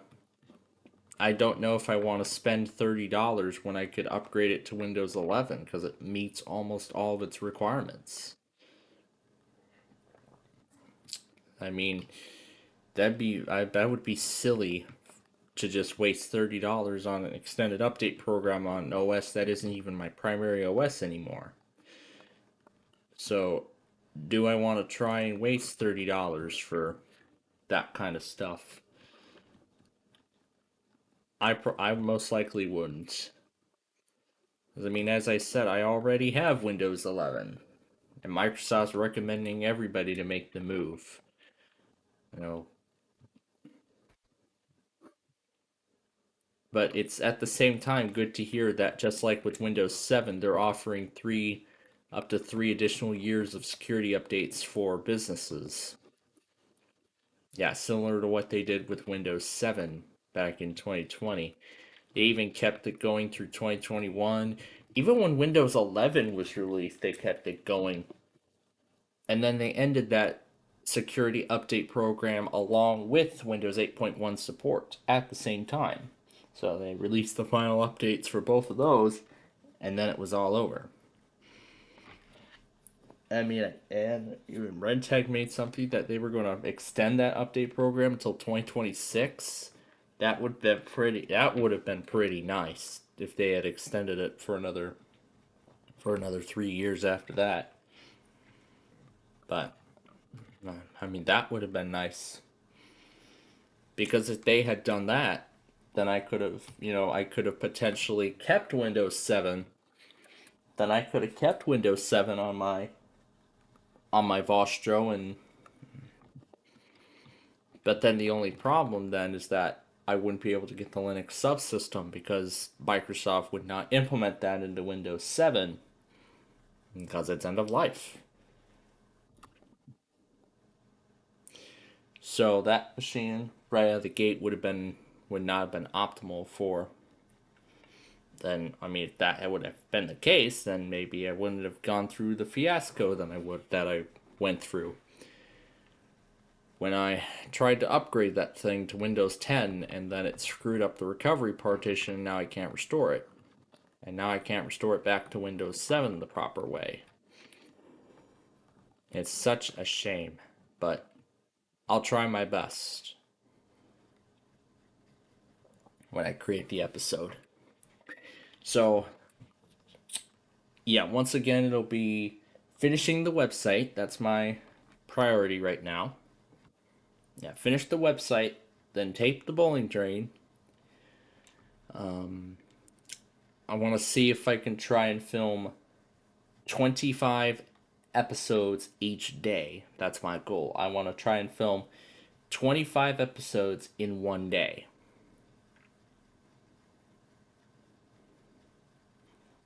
So I'll try to film and edit 25 episodes in one day.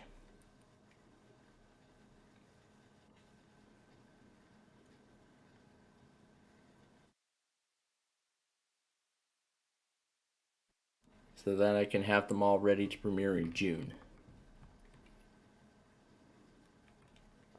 Yeah, when the time comes.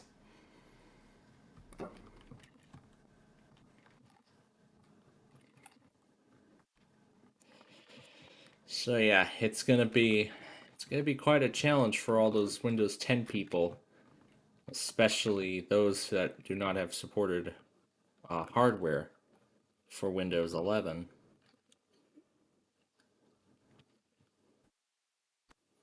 So like, do they enroll in the security update program, switch to Linux?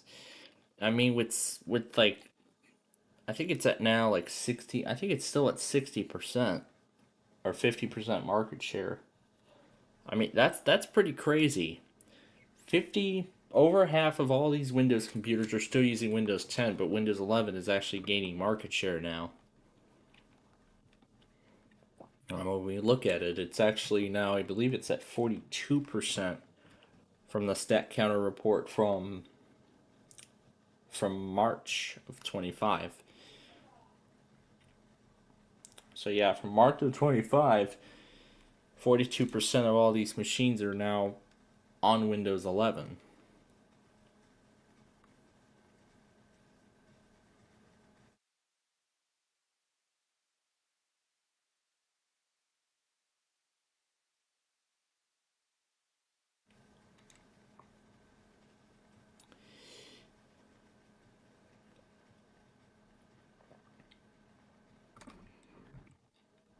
But then considering this is the home edition,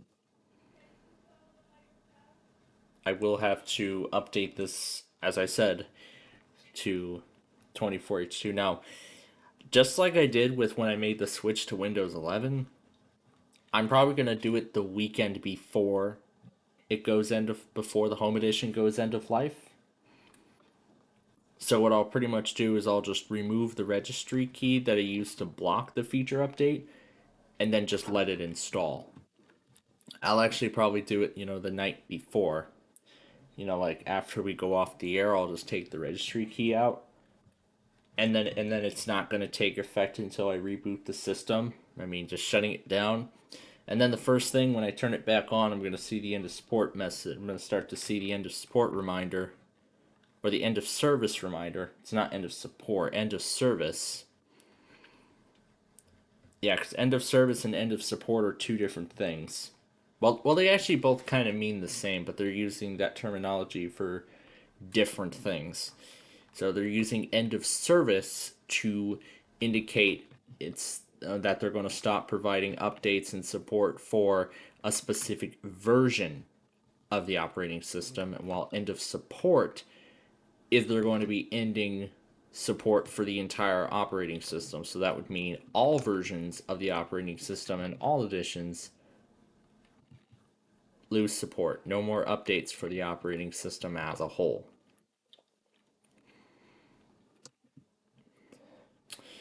So yeah, but I know ESET says it's going to be dangerous and they want me to move now, but here's the thing. When I got my first laptop back in 2015, Windows 10 was literally brand new. It was literally a brand new thing. and I had just been introduced to it for the first time.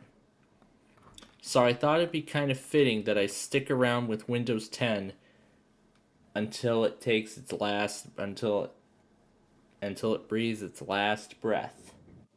Until it lets out its last breath of life before Microsoft pulls the plug and then stops releasing any regular updates for it. Well, I mean, Apple has already stopped releasing updates for older versions of iOS. I mean, they only get updates for like a year, which is pretty bizarre. But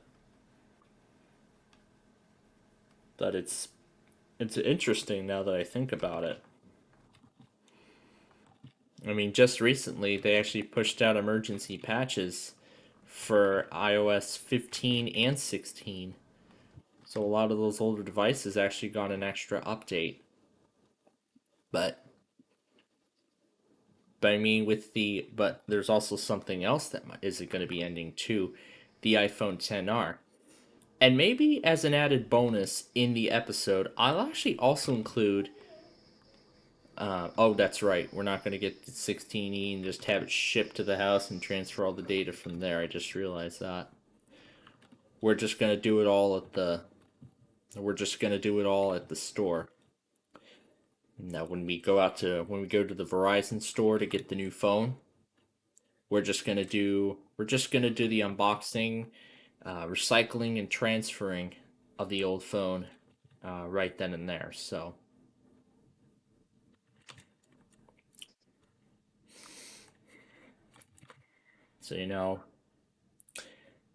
basically we'll just open up the new phone, transfer all the data from the old one, make sure everything carried over properly, and then wipe the old phone, give it say one last goodbye, and then walk out of the store with our brand new one. But as I've been talking about already, I am actually pretty excited that for the first time since I actually got a phone, I finally get my new phone is actually finally going to be the latest model. Because when I last upgraded my phone in 2021, it was with a 6. Was it an iPhone 6? It was an iPhone 6. Yeah, I believe it was an iPhone 6. Then I got the XR in 2021. It's been my main phone since. At that time, what are we on? 16 was 24. 15 was 23. The 14 was 22. So the iPhone 13 was the latest phone at the time. So then my mother upgraded to the iPhone 12. And it still had a XR. My father also had a XR as well. But only my mom upgraded to the iPhone 12 when I traded in my 6S for the XR. But I can't believe it's already about time to say goodbye to the XR. I mean, it's been a pretty good phone. I mean, I've been saying that the XR was actually my dream phone. I had actually wanted that phone when I found out it was brand new, but then eventually after a while, it just started to wane away. Like it was like there was just no hope. I mean, there was like no hope of me being able to get it at all. But I mean, I wanted it in the blue color, but my mother had it in black, but I was like, okay, but sure. I mean, I got to enjoy the experience. I mean, no matter what color I have, the experience was the same. But either way, I'm just glad I got to enjoy it.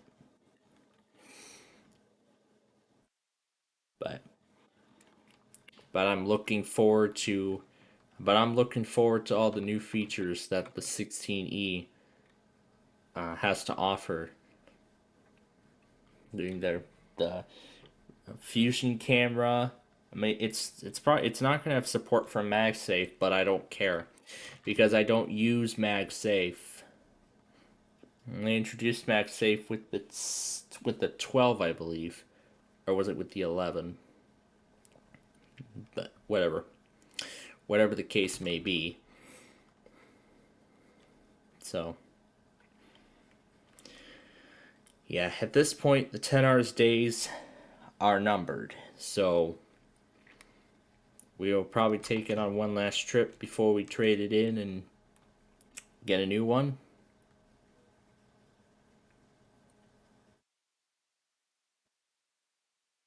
Yeah. As I mean, I heard about the Fusion camera. It's going to have Apple Intelligence. I mean, with the intelligence, it's no surprise because AI has literally been everywhere. Is literally everywhere now. I mean, Microsoft's been implementing Copilot into every aspect of Windows now.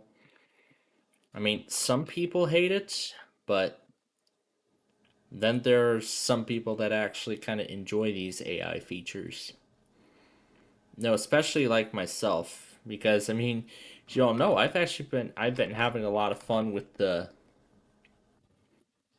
I've been having fun with the paint, the picture, the AI picture generator, I guess I can call it. You can just generate images based on your description. You can just type in a description and it'll draw out some possible pictures. But the only disadvantage I find, you're only limited to however many you can do. That's the only downside I find. But either way, I enjoy it. I really enjoy these. I enjoy these new AI features. But just like with Windows 10, I'm always following along with what Microsoft's doing to Windows 11, what new features they're adding, and everything like that. So who knows? One feature they might add is they could add a lot of features into the OS. I mean, they've added lots of them so far.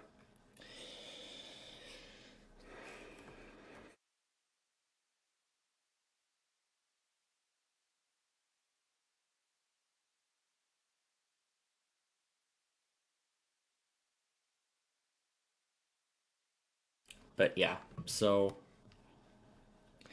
I mean, my family has already completely made the move to supported versions now.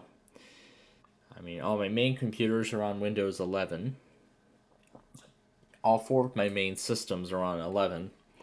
The XPS is just being used as an extra. That's on Windows 10 still. But like I said, I want to stay on Windows 10 until the end. Because, I mean, I've used it for a very long time. It's been my main OS. And I want to stay with it until it gives out its last breath. Almost a bit like my grandpa before he passed away. I was at least able to say one last goodbye to him before he was never to be seen again.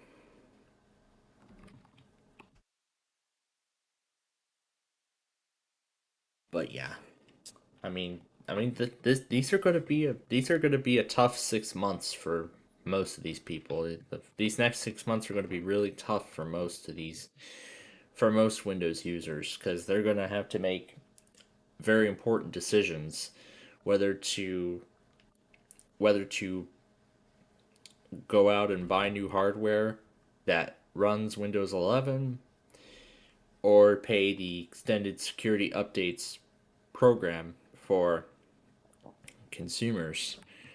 I mean, depending on how much market share Windows 11 has,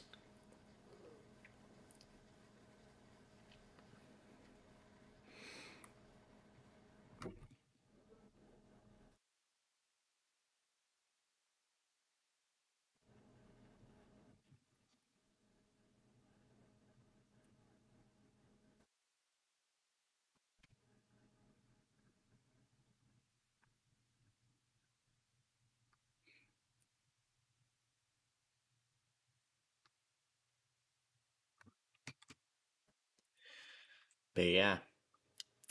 So it's either pay the updates or... I mean, I'd rather not toss out my... I'd rather not toss out my old PC and just add on to e-waste. I'm not gonna follow their silly advice. I mean, Google's being very nice and, actually providing a nice alternative and a way to save those old computers from landfill. Maybe that's something that should be considered. Putting Chrome OS Flex on old Windows systems. That would be pretty nice. So, I mean, I could put it on basically anything. So Chrome OS Flex would be a pretty nice alternative to Windows 10. So pretty much I could just throw Chrome OS Flex onto basically anything, and better yet, it'll still get its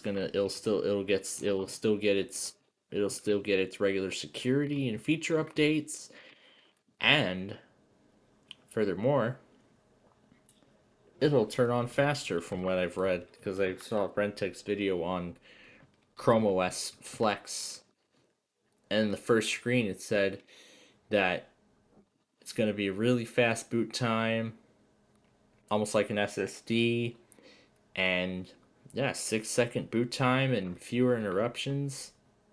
Pretty nice. So that could be a great alternative for some of my old systems. I could go ahead and turn those machines into Chromebooks, and then I can use Chrome OS on them for the foreseeable future. So I'll especially do that for the ThinkPad, because I don't think it's going to accept the Windows 11, because I do not think when I update it to 24H2 it's not going to accept the Windows 11. It's not going to accept the license code from Windows 7 or Windows 8 Pro. It's not going to accept those keys anymore. I mean, Microsoft closed that gap in 23, late 23 actually, because I noticed it was still active in early 24, so I was still able to do it on the ThinkPad, but then it was completely gone by the time the ProBook came in. So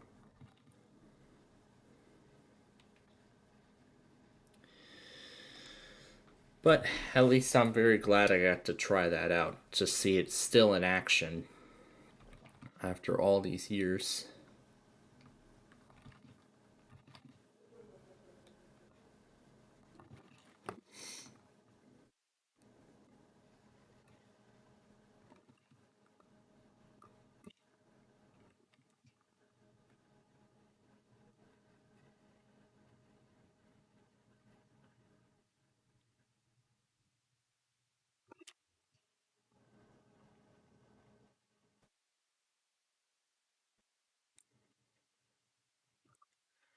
But yeah, I have lots and lots of options to choose from when it comes to, like I said, the end of support that's literally on the horizon now.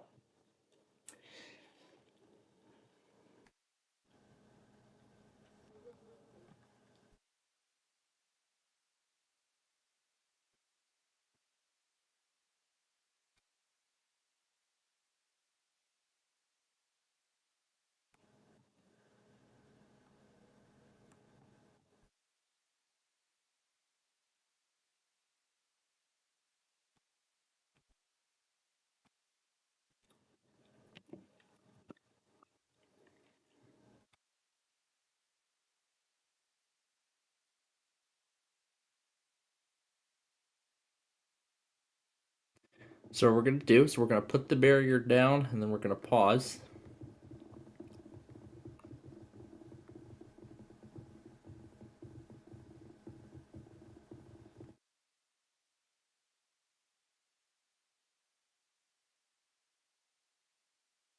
So I can go get some popcorn, and then afterward,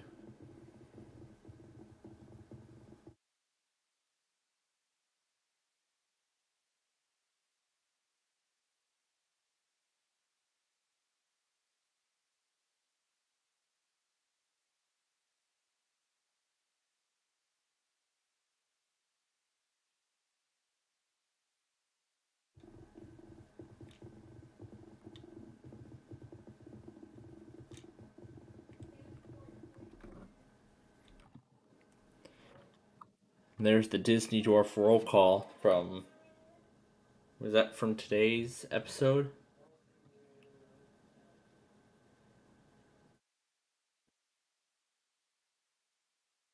Yeah, I think it was from today's episode. Alright. So, now, for a little break, I'll go munch on some popcorn here. And then, after that's done, then we will continue this.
Okay.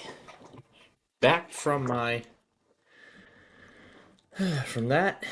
Now let's continue with this.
Windows 11.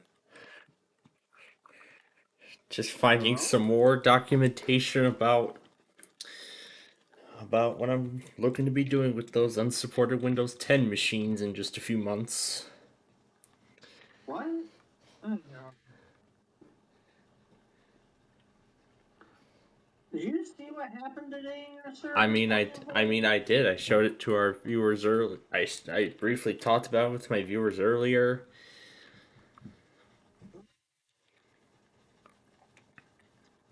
How does that even happen? Shit. I'm stupid. Yep. A good thing I played it smart and didn't fall for it.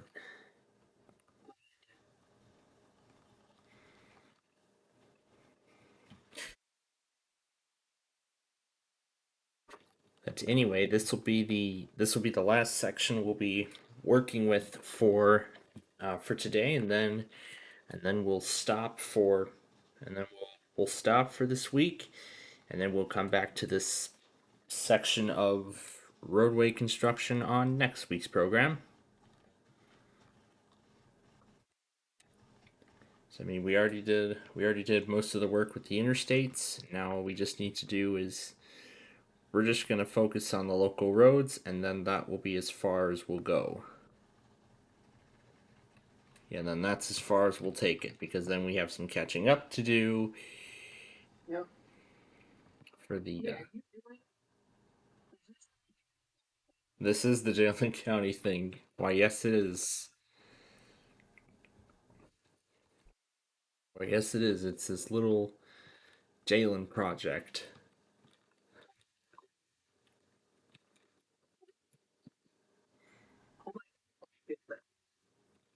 It stormed last night, but then the next, like today, it got really windy again.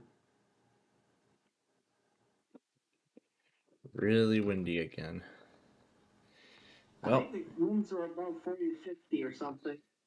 Well, even in Michigan, you don't know what you'll expect. Yeah, that's why my trees are prepared like crazy now.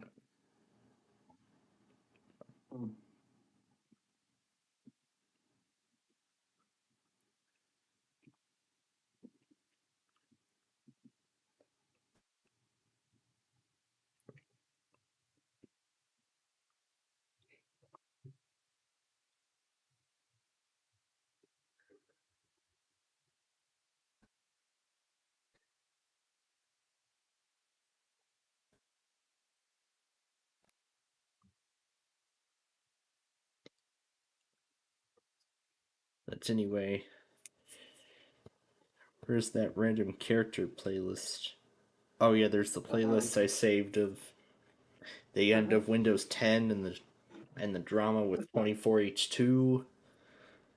24H2. Yeah. And of course, it's buggy and it's terrible.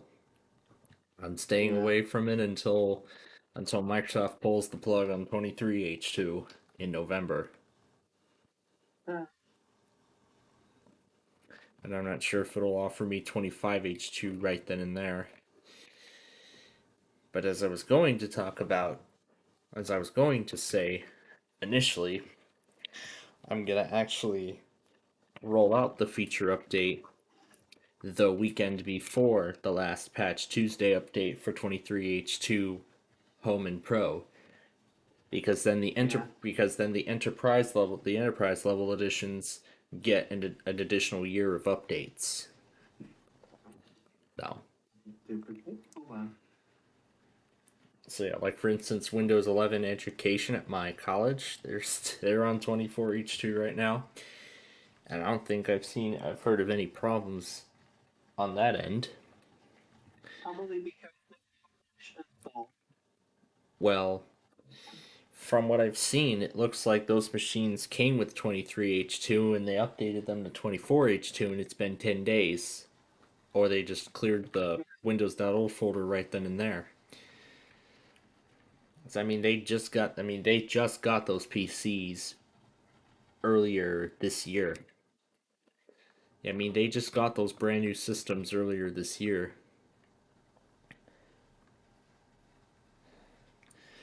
And all those in terms of processors, they're the 12th generation Intel.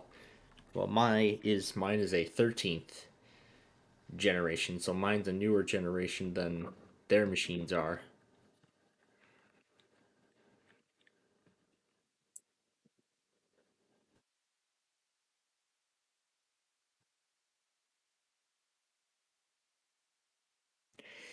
And yeah, then when we wrap up Minecraft here, I'll have to switch over. I'll switch to a different PC to continue the call while I play catch up on this device. Yeah. And then afterward, I gotta get the Verizons pulled up so we can watch them run their.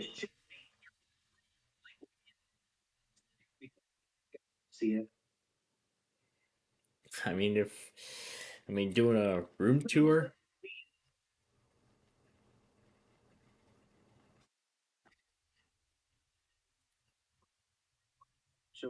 Because all of this was kind of boring.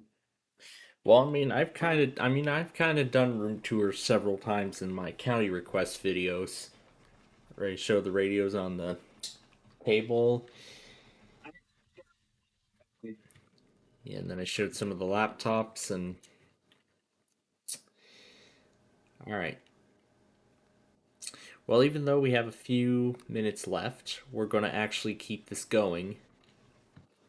Yeah, we're gonna actually keep going here until we get this entire section finished. So, yeah, we're gonna keep going for a little longer. But when we're done here, we'll play catch up, and then we'll decide our next move from there. Well, yeah, then we gotta play catch up. Then we gotta get the Verizons going. I'm sure MVG's probably getting ready to start Monopoly very soon.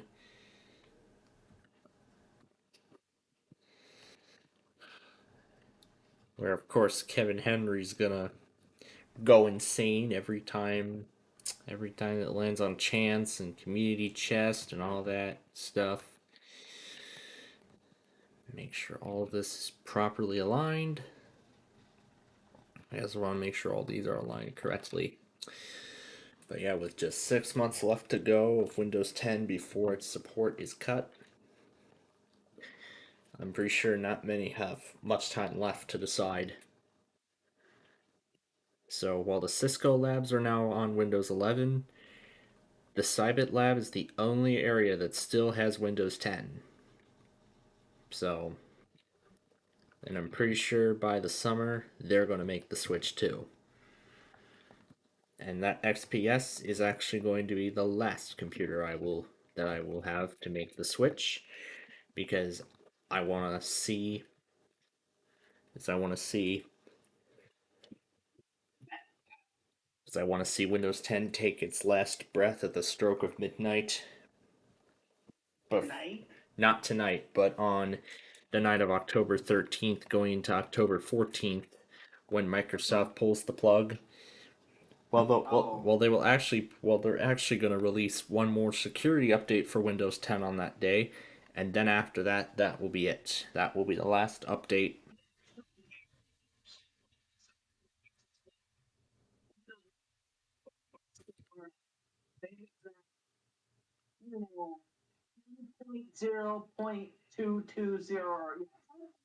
Yeah, they haven't. Yeah, they haven't changed the NT version at all. They just didn't make NT 11.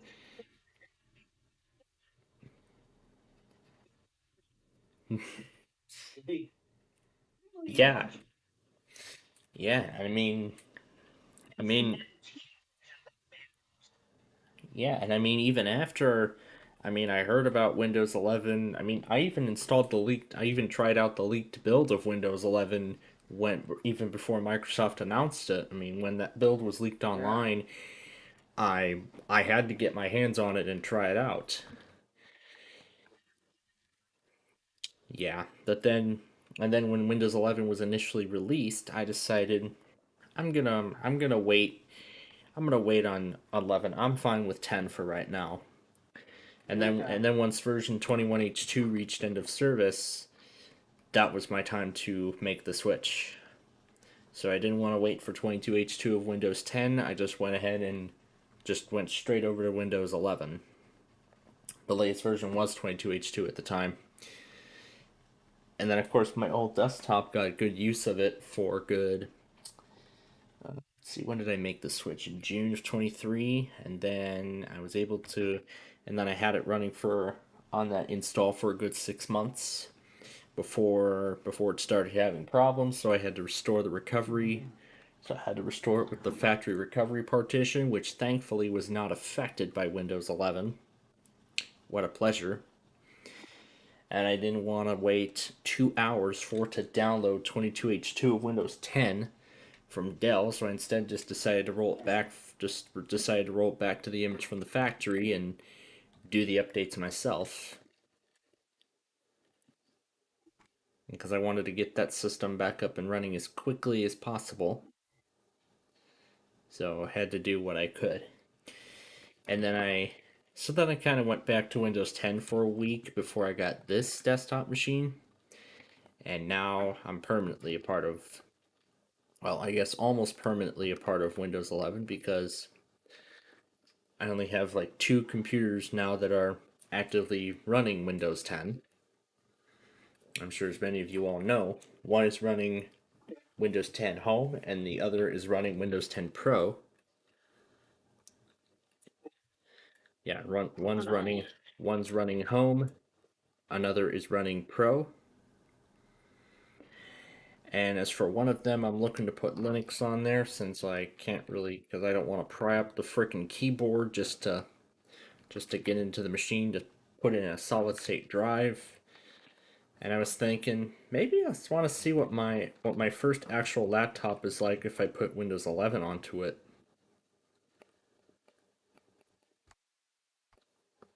I mean, I've seen eBay listings of those Dell Latitude 3190 series laptops that my school had. I've seen listings of those where they put Windows 11 on them. On that low end Celeron. Ooh, let's see what that would be like if we put it on an AMD processor from 2015. I wonder how it's going to behave. But furthermore, I'm not going to keep that clanky mechanical drive in there. I'm just going to throw in a brand new solid state one, which of course will be much better. Yeah. Yeah, it will be much faster in terms of boot time. But then of course the older hardware is going to affect that in some way. But I mean, after I put Windows 11 on that ThinkPad and that Inspiron, I was very surprised at how well they were able to run. How well they're able to run Windows 11, despite it not meeting Microsoft's official requirements. And then I'm not sure about that XPS if it's going to meet if that CPU's going to meet the POP CNT requirement for 24H2 when support ends. But as long as I am still getting security updates on it, that's what counts. And even if it's not gonna, even if it's not gonna be capable of all of Windows 11's features, I just at least want a supported operating system on that machine. Even if I have to do it against the requirements, I'm all right with it. I mean, in fact, I'm looking to do an in-place upgrade on that thing from Windows 10. But then I'm not sure if Microsoft's going to end the free upgrade offer when Windows 10's support ends. Like with Windows 7, I mean, Windows 7 and 8, Microsoft really still allowed all those license codes for both operating systems even well after the end of support of them both. I mean, heck, I've been able to upgrade from Windows 7 Pro to Windows 10 Pro 22H2 and it kept the Windows 7 license, which is amazing. And I've even been able to install a new copy of both Windows 10 and Windows 11 on that same Lenovo ThinkPad I've been talking about, and it was able to activate perfectly fine. I'm very impressed. I'm just very impressed on how well the installation of those have went. But then, with Microsoft closed, now that Microsoft has long since closed that gap to install Windows 11 on those kinds of devices while keeping the license code. So the only way I can activate Windows 11 on those machines now is to just install Windows 11 Home and link my personal Microsoft account to it, which has a valid product code from another computer. So if a digital license is linked to the Microsoft account, I can use that digital license on other machines, even ones that came pre-installed with Windows Pro. And of course, even on the HP ProBook, even if I did fresh installs of Windows 10 and Windows 11, even if I did a in-place upgrade from Windows 7, it still wouldn't take the license code. So I thought it was going to affect just retail keys, but it seems like it affects OEM keys too. So that's a shame. But then again, I understand. Yeah. I mean, with a latitude at my father's school that likely doesn't meet the minimum requirements for Windows 11, I'll probably just take it home, take my Latitude, my Vostro, and that ThinkPad out of service to put the Inspiron and that new Latitude in its place, and I'll just slap Windows 11 Pro on there. It's, well, if you were to upgrade from Windows 7 Ultimate, you would be getting Windows Pro. So, if you're going from 7, going from Windows Ultimate, you would be getting the Pro edition of Windows 10 or 8.1. Yeah, Windows 8 or Windows 10, you would get the Pro edition. But yeah, out of all of the editions of Windows 11 that I have used so far, of course, my main OS has been Windows 11 Home, of course, Windows 11 Pro on that ThinkPad, and now Windows 11 Education, the Education Edition at my college. As I was just talking about, the Cisco labs at my college and the public computers all around the campus are the ones that are actually on Windows 11 right now. A few of them are brand new, and some have actually been upgraded from Windows 10 because I could still see the Windows 10 logo on the start button on the keyboard. So that does confirm that the machine was upgraded from Windows 10 to Windows 11 Education, of course, it being the matching edition. But the only computers that I have seen that are still on Windows 10 is particularly the cybersecurity courses, the cybersecurity labs. Those are the only machines that are still running Windows 10, although those machines actually do meet Windows 11's requirements. Particularly, it has a 10th generation i7 processor inside of them. So the 10th generation does meet the requirements for the new OS. And of course, because those are managed by an organization, but of course those are being managed by an IT department, those aren't the Windows 11 is not showing up in Windows Update. And not even the get ready for Windows 11 thing isn't even displaying because they blocked the upgrade temporarily, but from what I've been told, they are going to take care of that this summer. Yeah, they're going to take care of upgrading those machines to Windows 11 over the summer. And meanwhile, I still can't get IPv6.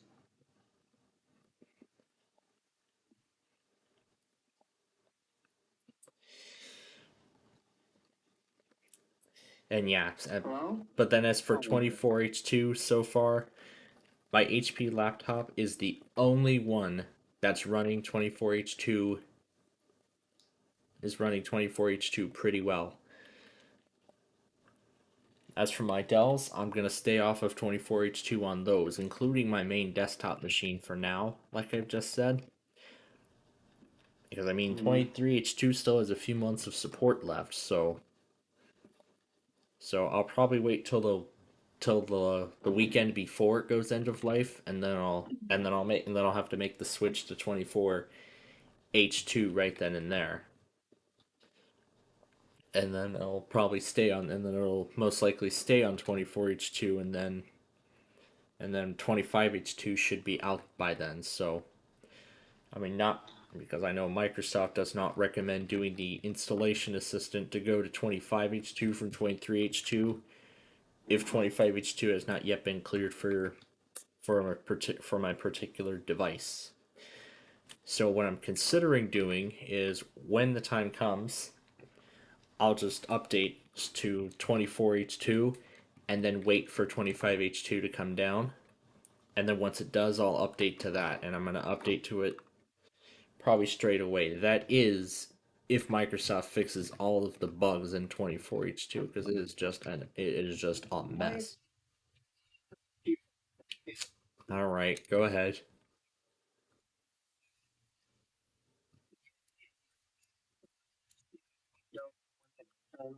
Windows kernels. If you make something bigger than it already is, you're going to expect something to break. Of course. If you change something to make it more practical or impractical, it's going to break. That's why Microsoft is unable to maintain their kernels. That's right. I mean, especially because they're trying to recode the operating system for their Copilot Plus PC lineup that they introduced in. Yeah, not gonna work at all. So right now we're going to be dealing with a broken version of Windows 11 after November. I mean, as many of you all know, I have not had a pleasant experience with it when I was playing all those multimedia things and everything like that. I mean, literally, I just play like 50,000 things at like the same time, and 24H2 couldn't even handle it. I mean, thank God it didn't even delete. Thank God it didn't delete 23H2 when the 10-day period came, otherwise, I would have been screwed. I would have been screwed big time. But I accepted the. First of all, I accepted the optional. I accepted the optional update, and then rolled back before Microsoft started forcing it about a few months later, in January of this year. And now it seems like there's nothing we can do about it. We can't even. But of course, that registry edition was good enough to block the 24H2 feature update. It's these keys right here. So these keys are what tells it to stay on 23H2 and not go to 24, or not even try to force install it. PC. 24H2 full blown already. Yeah, well, as many of you all have seen, I've been able to take advantage of some of the features with Copilot, especially the apps that they've been integrating it into, like Microsoft Paint. They've been integrating it into Paint. They've been integrating it into Notepad, from what I've seen. I mean, they're just integrating it into Visual Studio Code, but I don't think I've noticed it yet.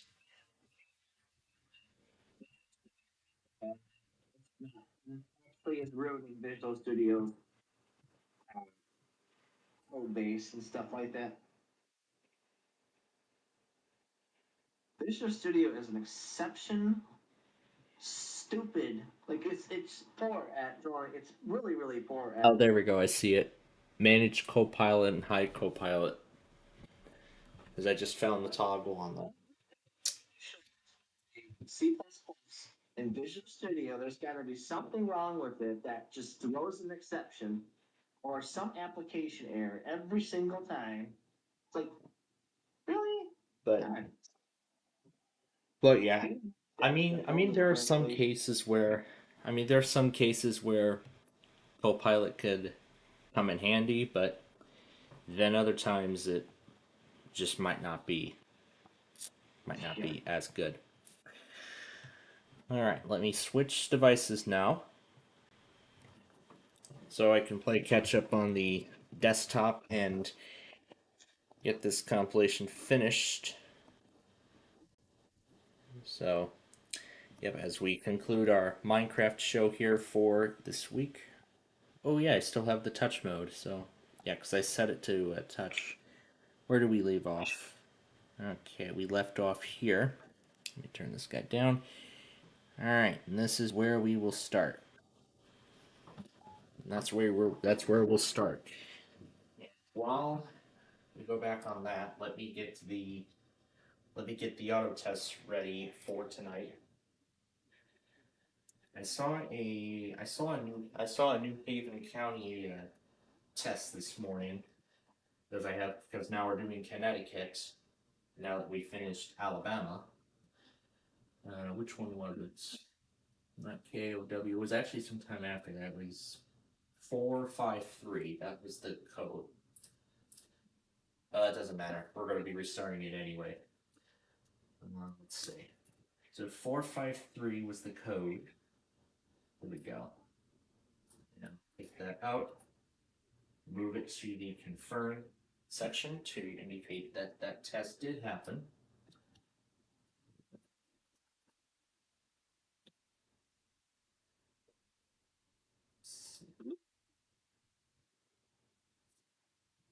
What? There we go. Tuesday tests. Oh, and I saw a WLS FM test as well, so I'm going to take them out also. SPCPlainfield the score tested this afternoon. We'll cross them out too.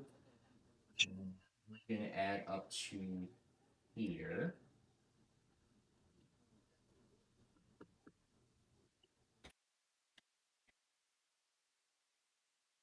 Restart the Linux script and move on down the list. This is the next one.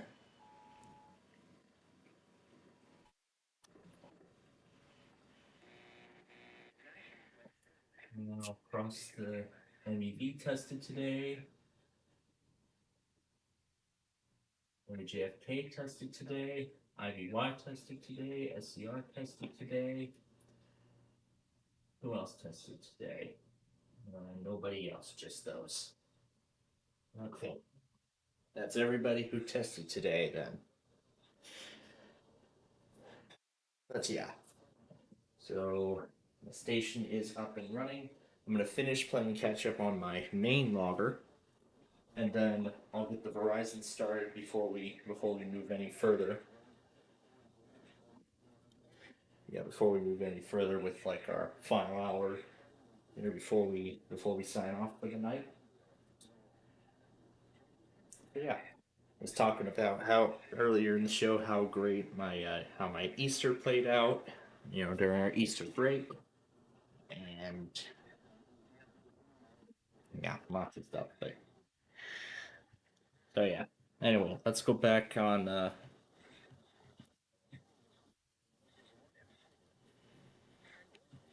The calculator is like one of the only apps Microsoft has not implemented Copilot into yet. Calculator. That's not accurate. Yeah, that isn't accurate at all. Copilot AI in a calculator. Yeah, it does. You can't do that. Yeah, it doesn't make any logical sense. And then, yeah,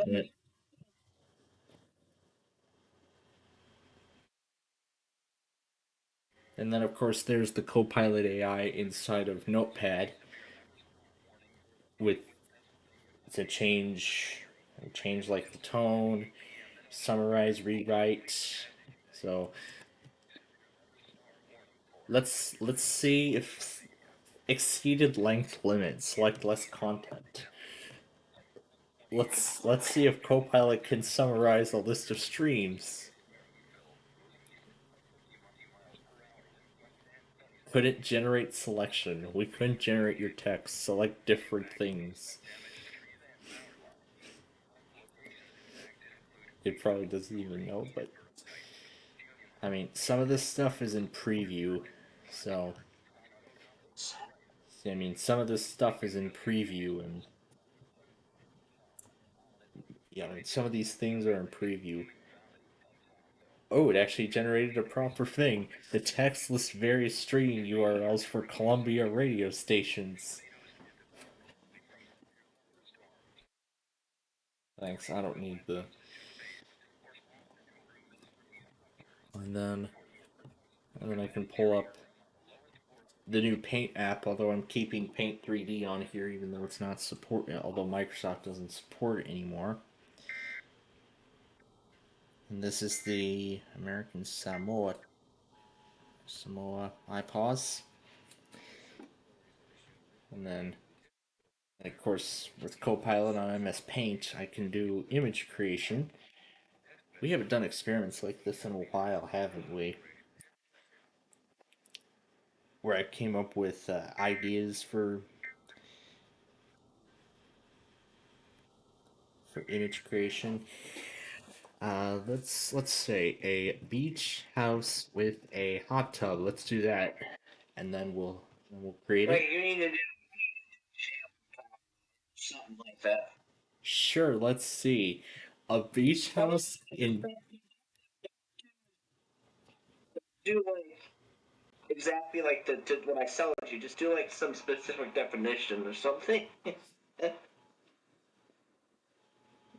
Yeah. Let's see. Let's do. Oh, there we go. I thought it took forever to generate, but there we go. We have all the photos now. We can just... Okay, that looks like... Oh, that's right. I set it to digital art, so it's not going to look right. Photorealistic. Let's try this effect instead. And it's still in the same resolution because I'm still writing the buttons for the website. Which, as I've said earlier, I will get back to that tomorrow. In fact, I'll get back to work on that first thing tomorrow morning. Okay, here we go. This should be in better quality now.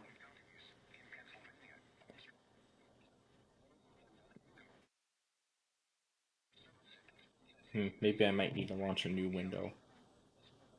Oh, maybe I can't. Maybe I can't launch two windows at the same time. I can only launch one.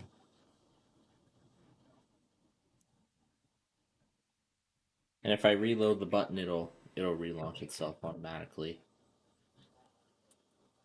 Let's close that one. And just resize this thing to the best of my ability.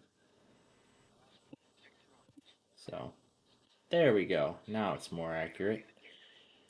I just had it trimmed down, but ooh, I love this. I like this. A nice beach house. And there's the hot tub right there.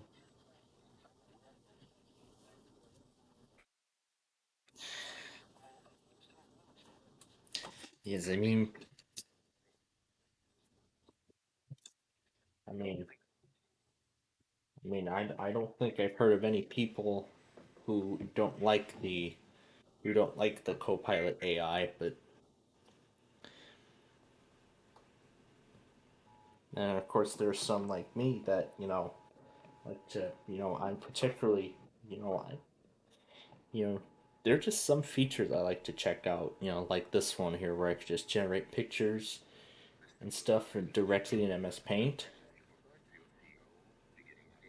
And then I could set this as my desktop wallpaper if I wanted to.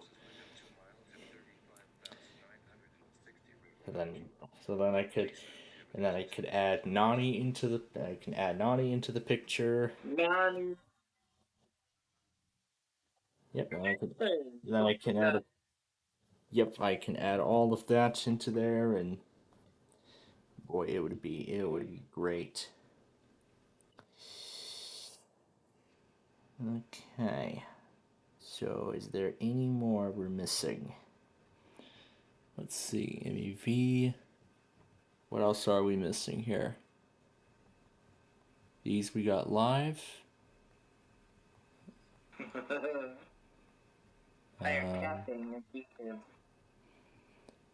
Alright, AMM, we're going to go take care of that.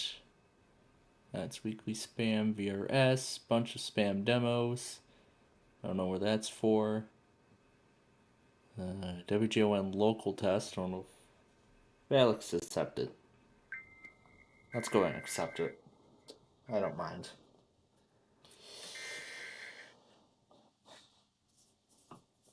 So yeah, we're almost caught up here. Yeah, I can...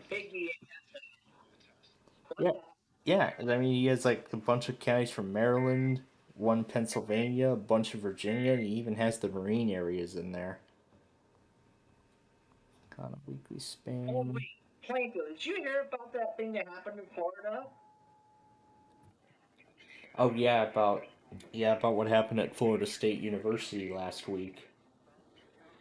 That was terrible. I think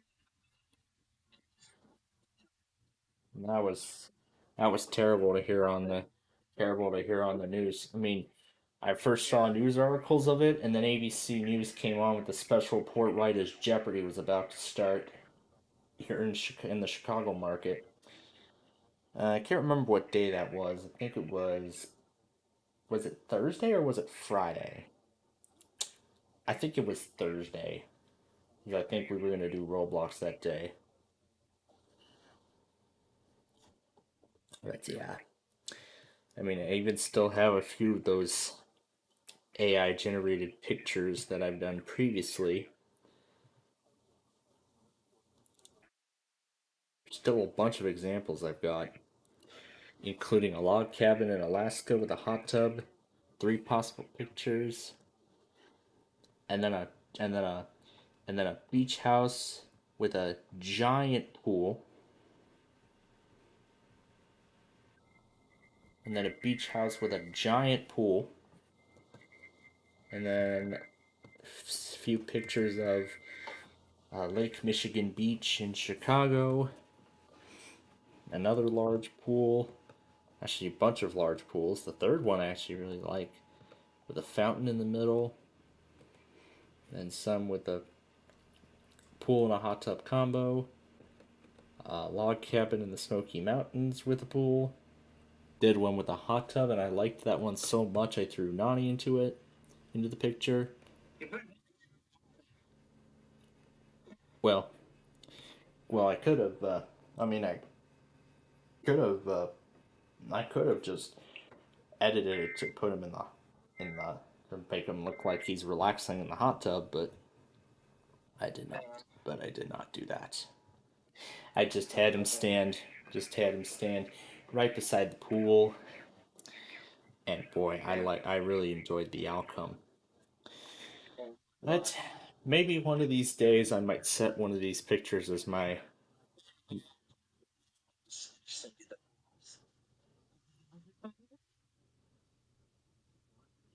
first I gotta find out where it is.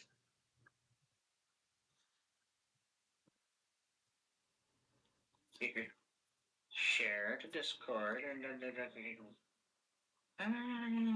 Plainfield. There you go.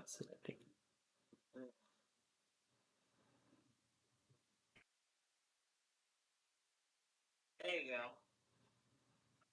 Index feed worn.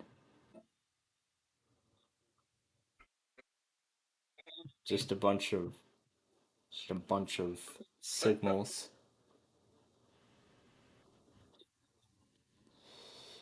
Okay, nothing there.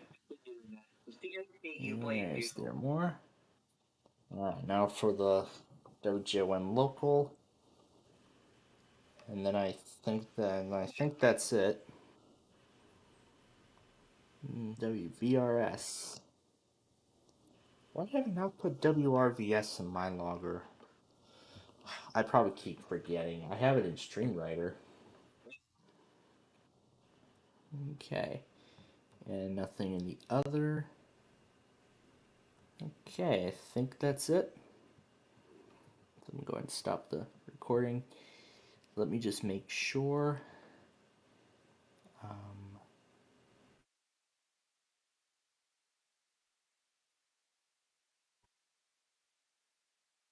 This is what the weather scan ignored for some reason. So we'll take care of that before we... Actually, I'll start some of the Verizons up on here until we're finished with that. So 6, 1, 11, and 4, and 14. I'll just go ahead and throw all three up.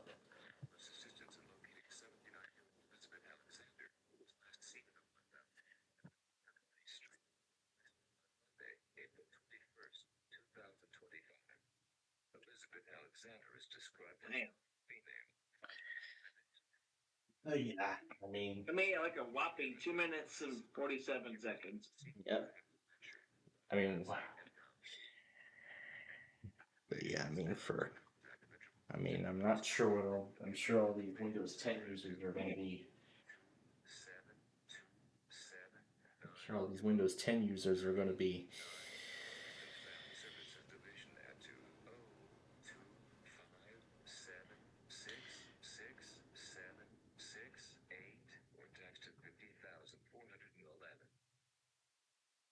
Is that? All right, let's check the rest of KLT. Is there any more? I see one. This one was at 8:34. But wow, I mean, I'm just impressed. Like after on the morning of Easter, there were just a whole lot of Comcasts who went ahead and got their weeklies done even before everybody else did. Not sure about Verizon though. I'm not sure if any of them have elected to do their weekly on Easter morning too. Oh, is that the end of it? That's the end of it. All right, let me stop it now. Is there? Oh, I see another one. So wow, it looks like KLT has California and Indiana in his monitors. Pretty interesting move. I'm not sure if he's taking the same strategy that I'm taking, where I'm also checking to see if any of their stations stream alerts or have any sort of criteria for that matter. All right, American Samoa. That's it, I believe. Yep, that's it. Let me put this back on trackpad mode so I don't mess anything up when we do the finale sequence later tonight. Close that. Close that beautiful chip tune I've been listening to before we came on the air here. Alright, so now let me pull them all up. I'll pull up 7.2 in case 7.1 is not working. And then all those. Yep. And there's all the lembines. What lembines? The lembines is the lembines that I have set for the VLC watermark as I pull up all the...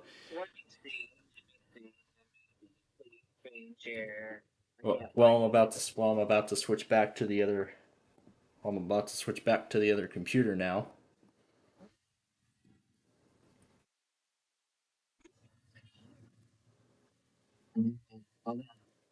Alright, there we go.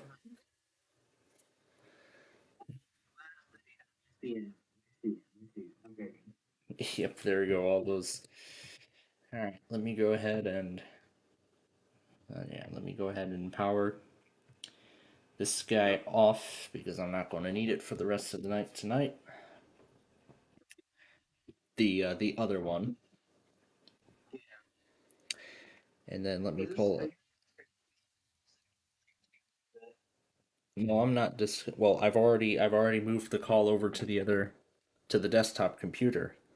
I'm just turning off the HP laptop now because I had to move everything. I had to move the call over there so it doesn't disrupt the catch up that we're doing. So no, before That's right, that HP. Yeah, that's right, that HP Pavilion laptop from 2020 that my father's school was getting rid of. Yeah, and it.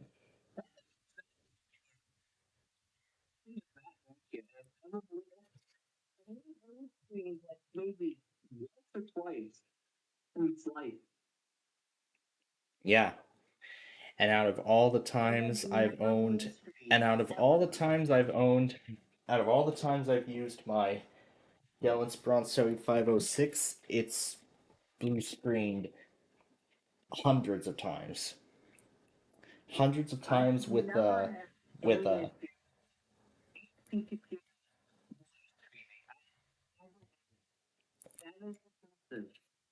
yeah, but I mean, my old desktop did blue screen. It didn't blue screen as much, which was pretty good, but mainly the blue screen errors were due to the video driver because the video driver on there was pretty bad. I mean, it couldn't even handle playing like 50 like 10, 15 videos on 15 different VLC players at the same time.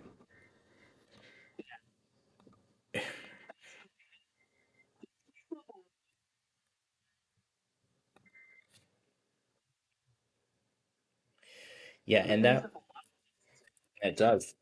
And that was actually one of the reasons why that was one of the reasons why I needed a new why I was looking for a new computer to replace it, which led me to this one because I have a little more RAM, and of course, not only do I have the latest generation Intel processor, but also I have it on a much higher end. So that one was an eighth generation i5, which was yep, that's right. So now my streams aren't laggy anymore, and I'm very happy for that. And yeah, they're not laggy anymore, and I'm very happy for that. And furthermore, had Microsoft not made the eighth generation Intel processors the minimum requirement for Windows 11, if the eighth generation did not meet the minimum requirements for Windows 11, I most likely would have had to upgrade anyway. So, so I mean, whether it met the requirements or not, in my current situation, the upgrade was pretty much inevitable. But I'm very impressed because out of that lot of those computers, the HP PC was the only one that met the system requirements for Windows 11. And furthermore, when I got it for college, that just saved my parents probably about $750 because we were gonna go out and buy one of those Windows 11 PCs, probably one with one of the I was just about to say the Copilot key, but Microsoft hadn't considered that yet because I started college in 23 and Microsoft didn't announce things like that, like the Copilot key, until the following year. But my new desktop machine does not have the Copilot key on its keyboard. I believe it's only exclusive to laptops.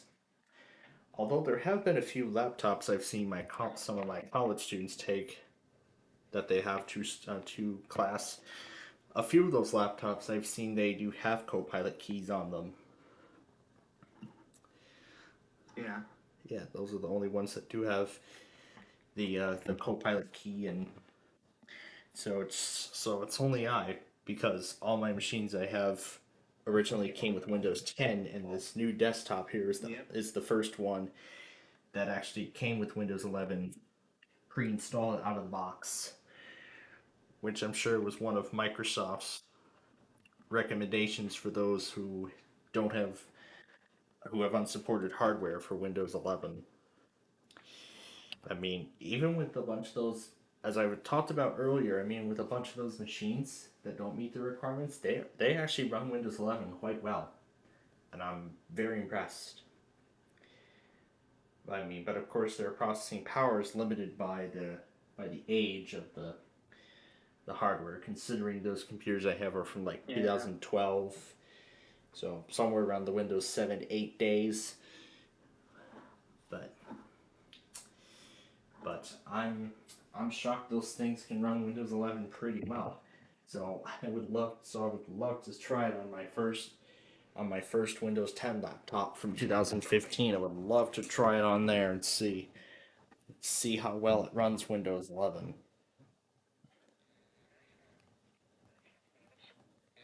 Not on that old clanky hard drive that I had to replace. On that old clanky hard drive I had to replace 2 or 3 times out of the lifetime that it's been my main system. Because each of those hard drives lasted 2 years. So I got 2 years of life. Yeah, 2 years of life out of those mechanical hard drives before each one failed subsequently. The first one went until 2017.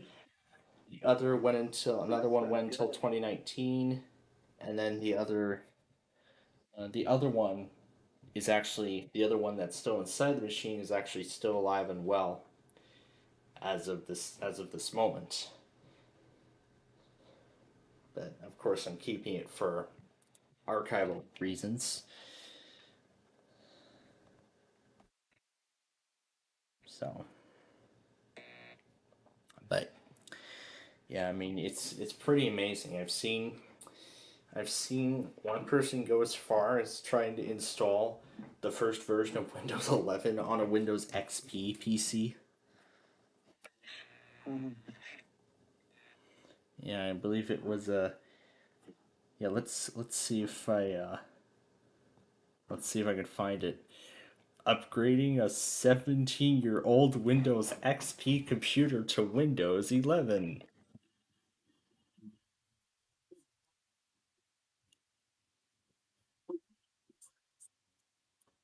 Yes, as the video implies.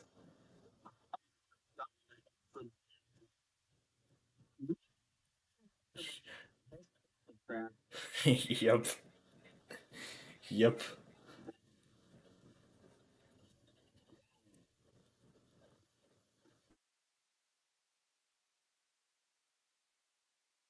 And I mean, I'm not even gonna bother trying to put Windows 11 on my Nana's old HP Pavilion desktop computer from 2003 because there is no damn way in hell that meets the minimum. There is no damn way it meets the minimum requirements, not at all. Low RAM, low. Yeah, and same here. Yeah, same here in Chicago. It's gonna be like 74 tomorrow, and then 77 for the weeklies on Wednesday, and then it's gonna be like 80 on Thursday. Yeah, 82. Nani, you're gonna get your taste of. You're gonna get an. That's that's right. So Nani, you're gonna get another. You're gonna get another exciting taste of summer for 3 more days. You excited about that?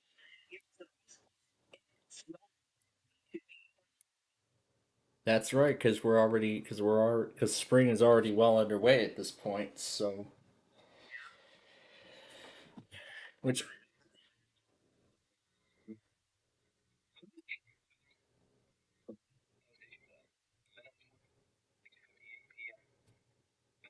all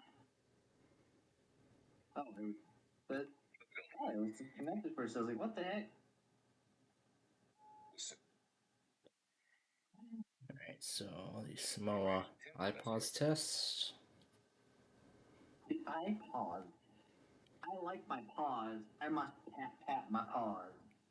And my pat pause.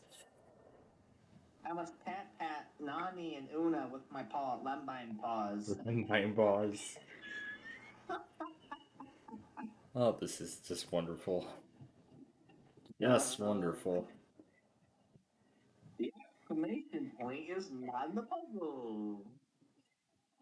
Ah, yes. I mean, I was just thinking about Yeah, I mean, earlier tonight I was thinking about what we're planning on doing for the random character extravaganza at the end of this week. Oh my god. Yeah.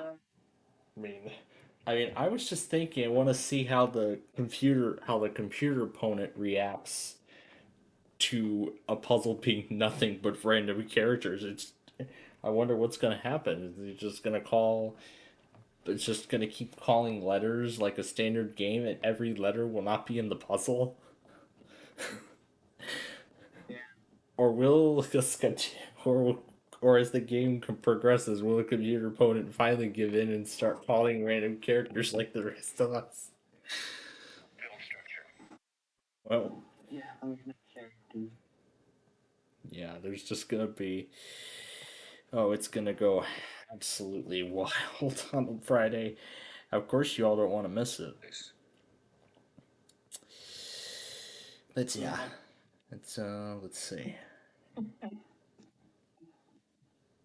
And then this is the 3J1 local originator test. Another test. No, it was the local one. Oh.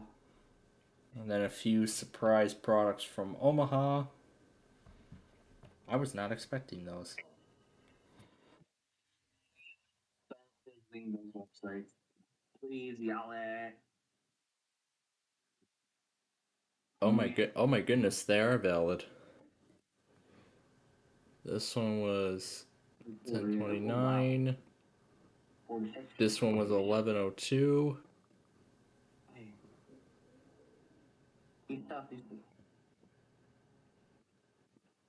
This one was 10 p.m. This one was 9:34. 8:58. Oh my god. 8:58? And my logger didn't take any of it. Wow. Yeah. Yeah. Tuesday, it's gonna be 79 degrees. Wow. So, yeah. I mean, I know how excited Nani is for the. I know how excited Nani is for this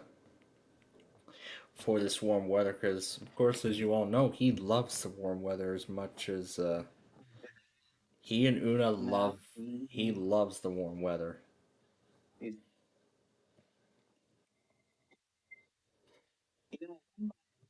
Swim too. They love swimming. It's fun for them. I did not know Lembines were into swimming, like Nani is. Yes, they swim. They're very good swimmers. They're quite powerful sometimes, but yeah. Quite powerful swimmers. Yes, they're powerful. Maybe they could test those swimming skills on Oak Street Beach.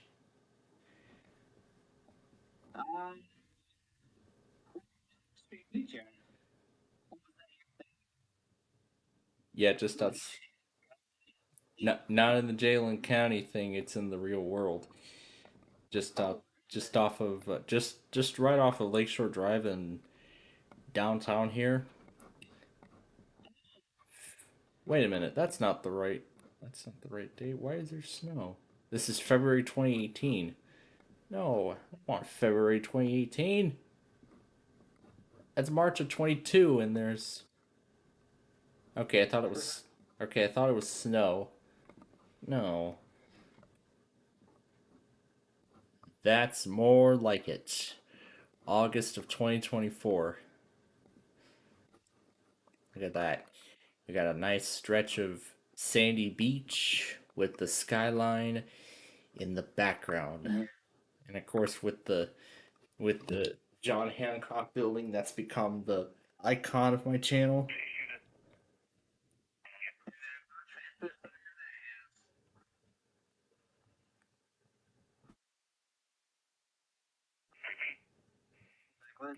Center that has the Chicago Panther on the top of it. Well, it's actually not present in this particular view. It'll actually be visible in this view right here. What the heck? November 2008.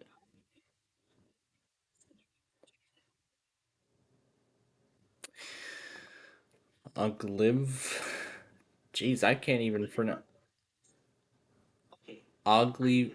Let's see. Ugly V. Ugly Vi.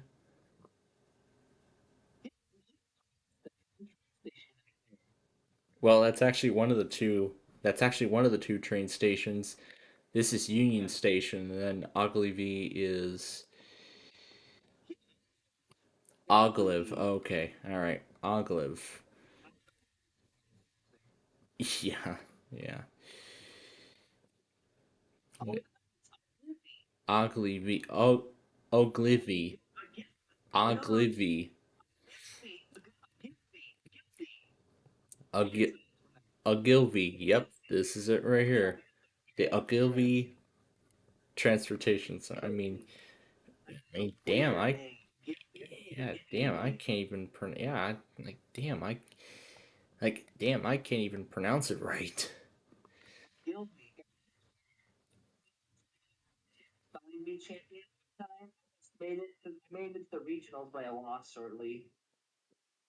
Wow.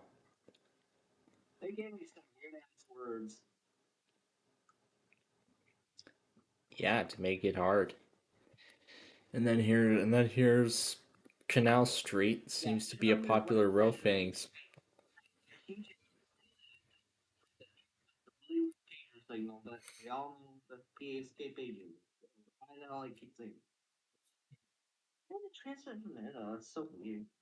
Yep.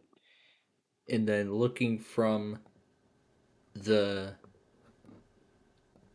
Kennedy Expressway, there's that big building that brings me Wheel of Fortune each night. Wheel of Fortune and Flipside with Urkel.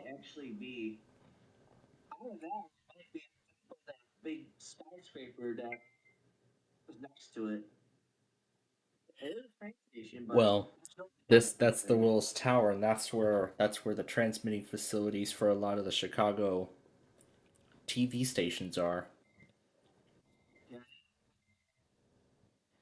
Yeah, because that's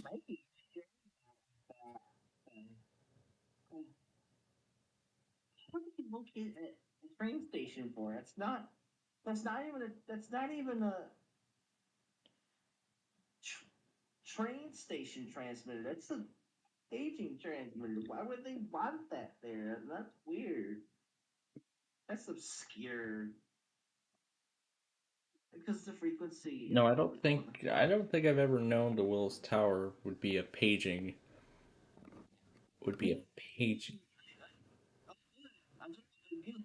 Ogilvy. Oh yeah, even he can't remember the pronunciation after he just said it like 50 times. Yeah. No. And then one more thing here, and then here's the and then here was the pub. Yeah, and then KW39 out of Chicago broadcasts on top of the Willis Tower, and that's actually one of all of the Chicago transmitters. They're going to be offline for a few days while they upgrade their systems. It doesn't say. It just says due to a scheduled system upgrade. It doesn't give any specific information as what they're going to be upgrading, but all it just says is due to a scheduled system upgrade. All the stations are going to. All,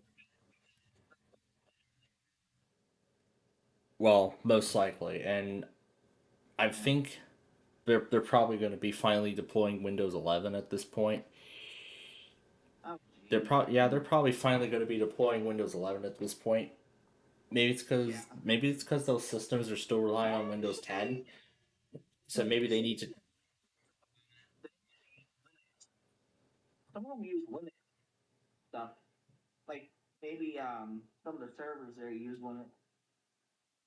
But yeah. Well, maybe it might be some of the computers that actually bring us the information, and furthermore, the content that goes through. the content that goes to each transmitter. So with this continuing, it says continuing until the evening of Thursday. I am pretty much already going to assume that Chicago will not test on Wednesday this week.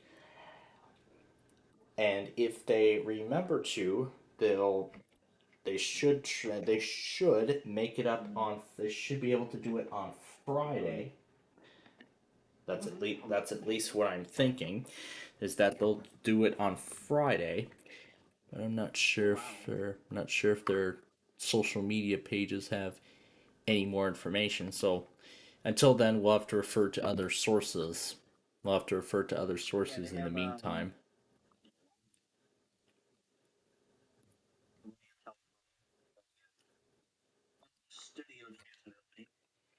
So let's see, how far down can we go?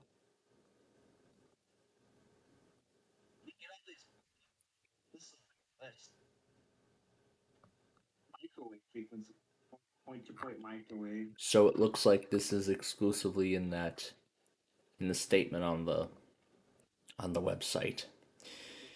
So, but of course we'll give them as much time as they need. But I'm pretty sure the first thing I hear in the morning is this station is off the air. I'm gonna hear it on all of them. Yeah, I'm pretty much going to hear it on all of them. And I believe Peachtree City is actually doing upgrades right now too, because earlier this afternoon all the stations were saying off air tuned to, let's see what yeah, and it's still doing it. It's still saying, yeah, it's still playing the off air message. I wonder if Peachtree City ever said anything about if they're doing upgrades as well. Let's see. Let's see. Where we look back at previous product picker. Let's see. Public information statement. Here we go. Okay, here we go. Here we go. Here we go. It says all no weather radio transmitters will be offline until at least late tonight due to a prolonged system update. So Peachtree City is performing system upgrades right now. So they're performing system updates right now. So my office is going to be the next one in line too. So yeah, my office will be the next one in line to do the update. Let me make sure I get these times correct. This is 8:50 p.m. This license is just weird. The output power is 90.8 decibels. Wow. Well, at least I get some of that from 8:34. Grand Haven. So yeah. So I mean, well, good thing they're doing the system update when there's no severe weather occurring. But I wonder if they're gonna update that transmitter that I mentioned too, because they kept updating and changing the actual tones sometimes. They kept putting more. Yeah, I don't know. It's kind of less and less, so they gotta update it and maybe add some more stuff to it. I don't know. well, with system updates, well, we don't know exactly what they're doing. Maybe they're talking. Yeah. Maybe they might be talking software. Most likely software, because it's the computers that they have that they use to push out the forecast products, and they even use it to send out to put out the warning polygons and alert the transmitters in it. All right. Well, I'm gonna get going. It's midnight here. It's already half past midnight Eastern time. It's already half past midnight, so yeah, whatever that transmitter is. That's interesting. So yeah, Beginning tomorrow and continuing for a few days. Okay, so as I was saying, so beginning tomorrow and continuing for the next few days, every transmitter from NWS Chicago is going to be offline. They're going to be doing just like what Peachtree City's doing, you know, what all the Peachtree City transmitters are doing right now. They're saying that, you know, it's gonna play the off-air message, and that's probably what I'm gonna be seeing. That's probably what I'm gonna be hearing on NWR first thing tomorrow morning. So, with this continuing into Thursday, there pretty much is a chance that NWS Chicago is not going to test at all on Wednesday this week. So, so yeah, I don't expect Chicago to run a weekly this week. Well, not at all, but on Wednesday. So, the most likely day they might be able to make it up will be on Friday in that particular case. Okay, now if you'll just give me a few minutes here.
Okay, all done with that.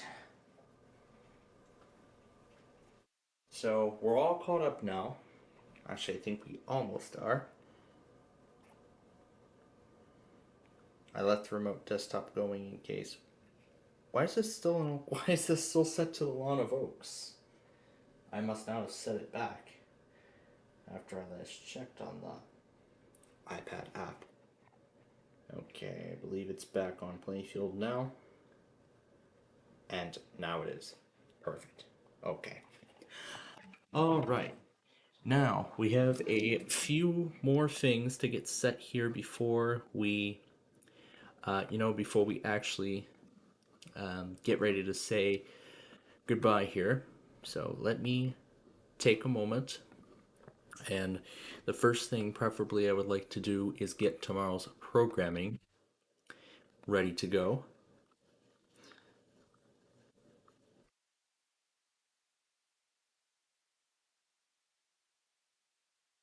Let's see, this should be the episode. The only bad thing about this is that I can't copy anything directly to VLC Player. Let's see here. This is tomorrow's episode. Okay, what do we air now? What should we air? I know. You know what? I think we should do a big numbers marathon. Because I mean, we had the passing of Wink Martindale, and High Rollers was another one of his big shows. I think we should do a marathon with this. But I want to. No. Stop. Stop. I don't mean play them all at once. God damn it. Oh my god. Oh my god, they're all coming up at once. God damn. Damn it. Is it finally over? Oh my god. What the fuck? Oh my god. Um, okay, now I'm lost. I don't know what you're doing anymore.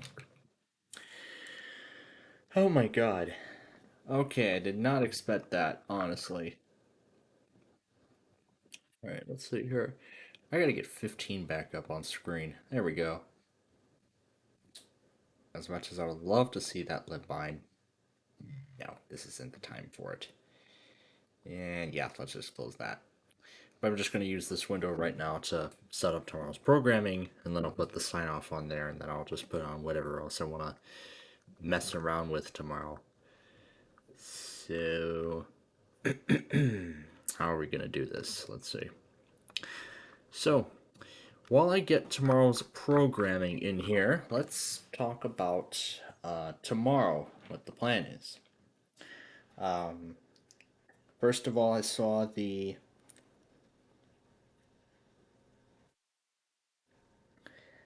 Sox. Oh, yesterday the Sox won against Boston. Saturday we lost 4-3 and 10. We beat Boston 8-4 on Sunday. We were defeated by them today, and then we begin our series against the Twins over in Minnesota. That will be tomorrow, which we won't be able to cover.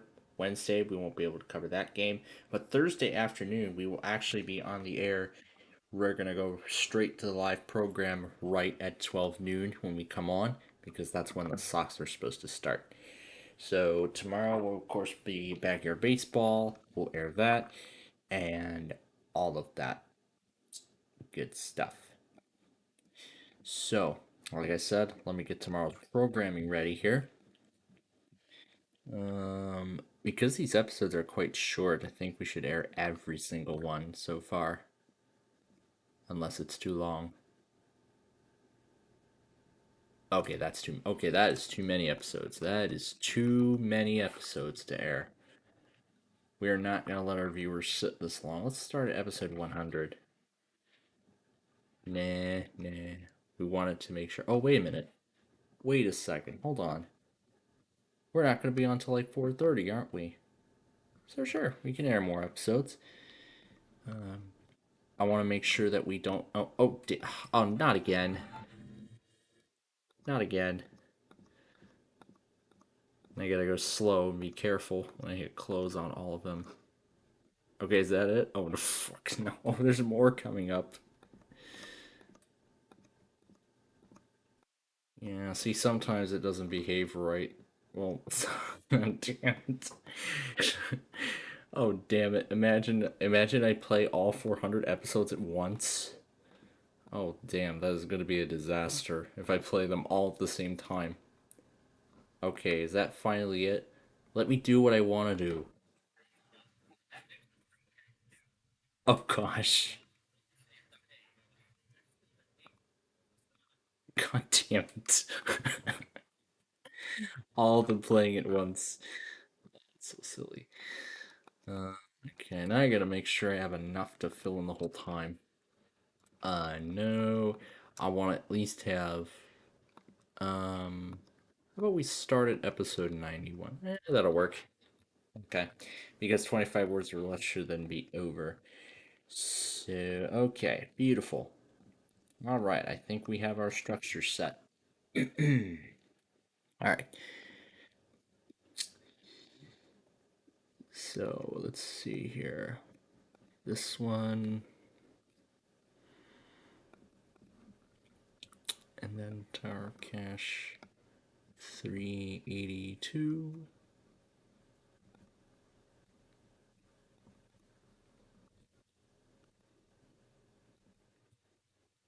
Good thing I'm considering this marathon after I saw the Wink Martindale tic-tac-toe marathon that GSN did. Okay, there we go. That should be enough episodes. All right. Okay, let's get that sign-off thing back in here so we can get this back into place.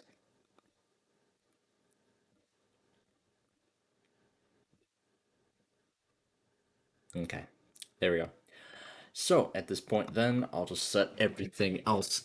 I'll just set everything else up after we go off the air here. Just a matter of minutes. There's supposed to be a slight risk on third. Oh, marginal for Chicago. Oh man, there's marginals everywhere. But who knows what'll happen. Okay. So before we go here, let's take this opportunity and let's get the severe weather stuff in here for tomorrow. So I wanna do that now, so that way I'm not scrambling at the last second. Albuquerque's outside of the risk. Let's see what else we got. Amarillo. Yep, I see Amarillo's in the risk. So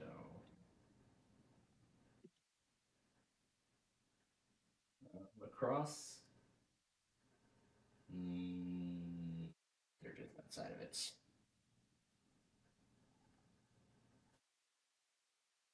Burnsville, Columbia.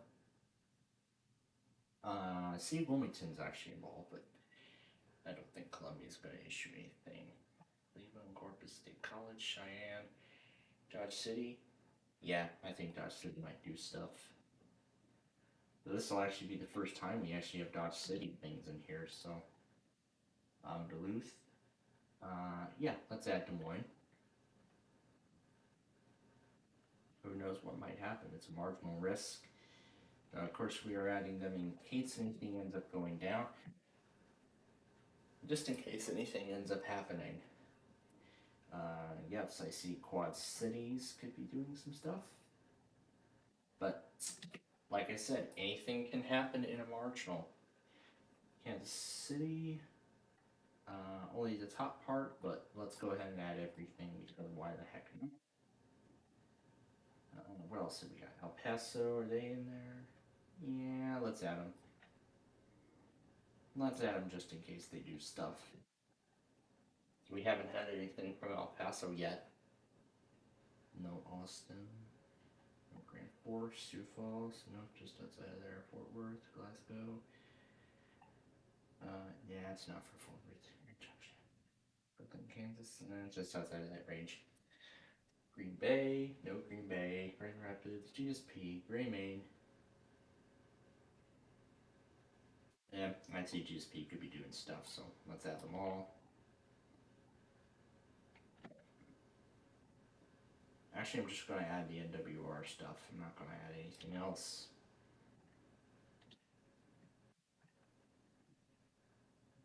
Then we're going to get Wednesday's risk ready, which I don't think it's going to be too much at all.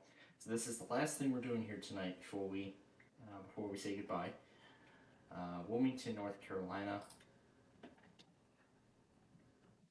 Now there's a reason why I put that list together, so that way I can make the inserting procedure for all of these much easier.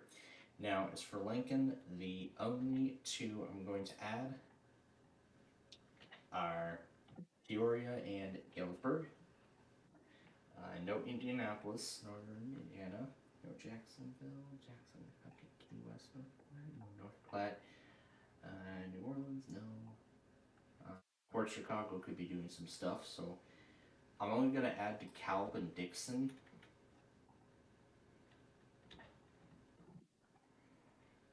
But if anything ends up happening, oh, that's right. Oh, I forgot. That's right. Chicago is not going to be able to issue anything. Chicago's not going to be able to issue anything tomorrow because they're going to be doing the system upgrades.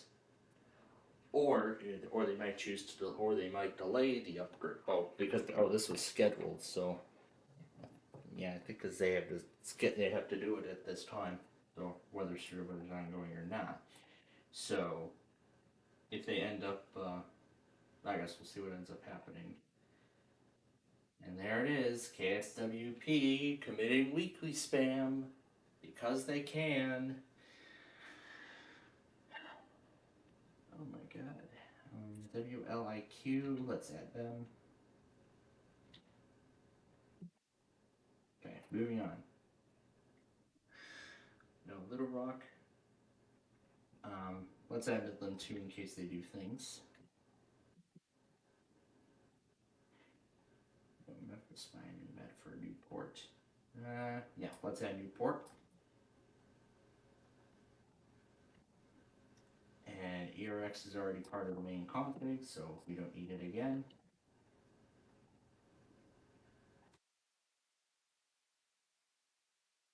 Let's leave out Milwaukee. But we'll see if it'll be a good idea though.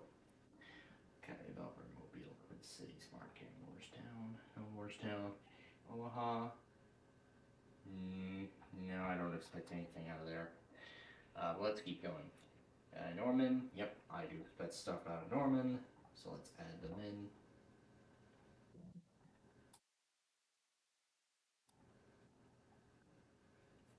Duke, Pittsburgh, no, Pittsburgh, Pendleton, Delaware, Portland, Phoenix, Pueblo. No, I don't expect anything. Charleston, Blacksburg, Seattle, Springfield, no Springfield. Let's see, Shreveport, no Shreveport. Let's see, Tampa, Great Falls, Topeka. Yeah, Topeka might do some stuff. We'll keep them, but we'll have them on in case they do things.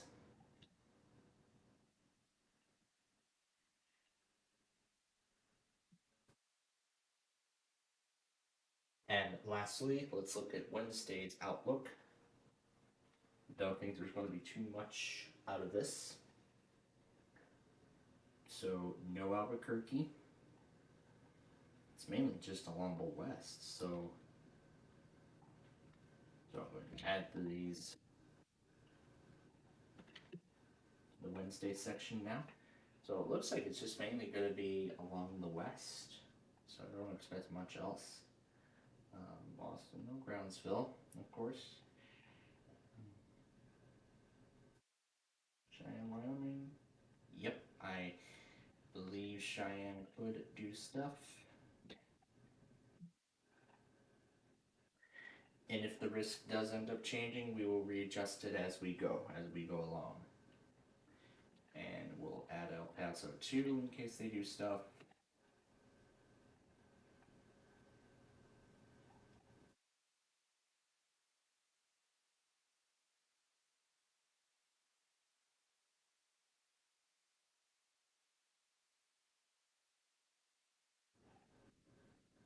Did I add Dodge City? I might have skipped Dodge City.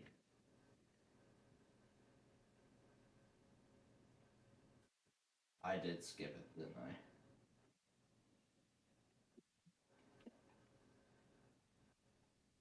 Okay, let's continue.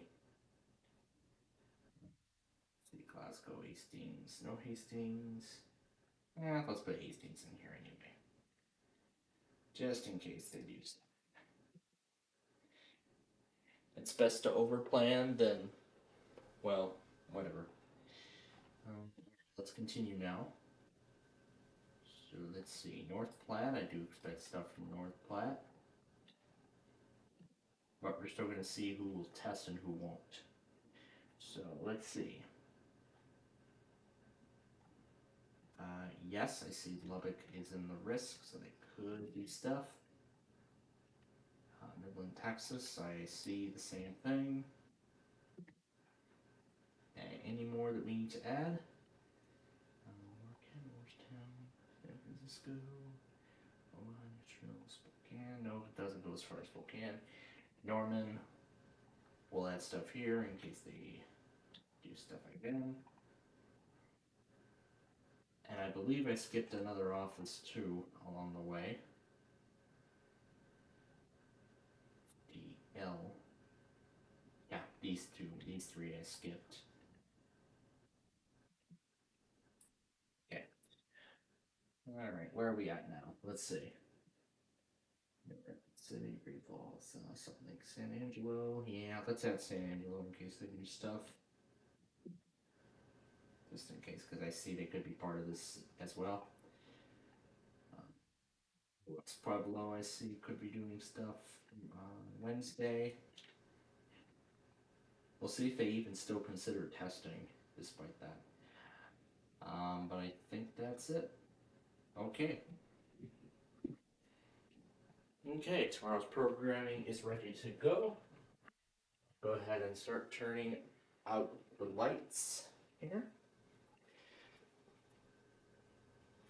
Let me flip the wallpaper on the iPad. And I do not think I heard anything about MVG starting Monopoly. Let's check and see if they even tried to schedule it. Nothing showing in the live section. Monopoly is still showing 20. So it looks like they're not interested in doing Monopoly tonight. Okay. Alright. So. Let's see. Storm White is playing catch up with everything. What's this intro here? Ah.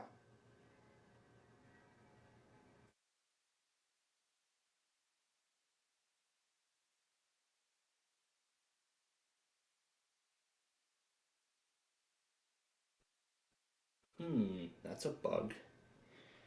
Oh well, I don't mind. Let's see, Chaos MOX. There's still a lot of stuff.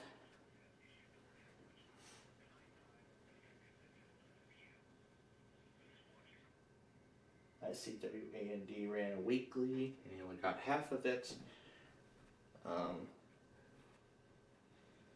And they're doing AWIPS upgrades. Okay. So I think that is what's going on here. So they're doing AWIPS upgrades. So that's what my forecast office is doing, and that's why they're going to be taking all the NW. And of course, as soon as I saw his video,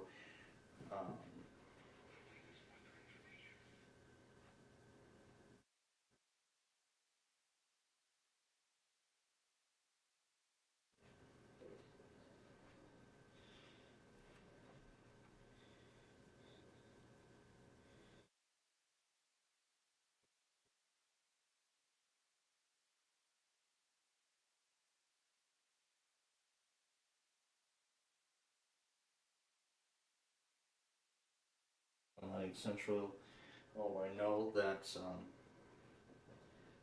oh, yes, I love this one.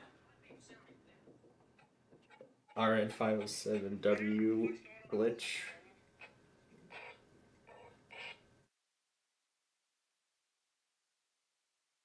Where it's, where static adding on to the sirens. I'm just cleaning out the rest of the stuff. CXP got the Tampa iHeart automated test, which we can't get on stream anymore. Spaceboy YT things. There's the tornado watch that came out of nowhere. KDK test from last night. Comcast details channel. PC guy getting grounded on Easter. Dyeing my hair purple for thousands of drivers. Let's see. There's some happy Easter stuff. KJ35 returns. What if Vegas toned high wind warnings? A broken gate light. Ryan Hall. Oh my god. There's like a whole bunch of things on here that I missed.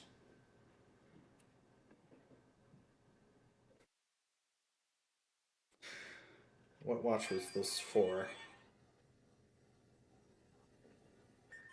Which one was this one?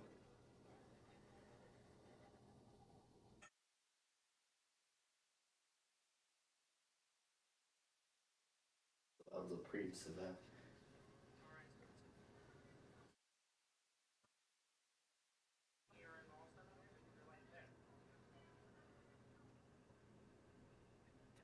From February 17th. So what is this card? That's interesting. So that card is HD radio alerts. Oh, there was the comments that I left on Dr. Rose video on those secret menu. Oh crap! On those secret menus on the 12991, which we demonstrated that night. Oh boy, it was really good. I mean, it was really fun to try too, but at the same time, it was kind of hard to, set everything back after doing the testing with all that. So, but yeah. I mean, these next couple of days are actually going to be kind of hard because, I mean, we do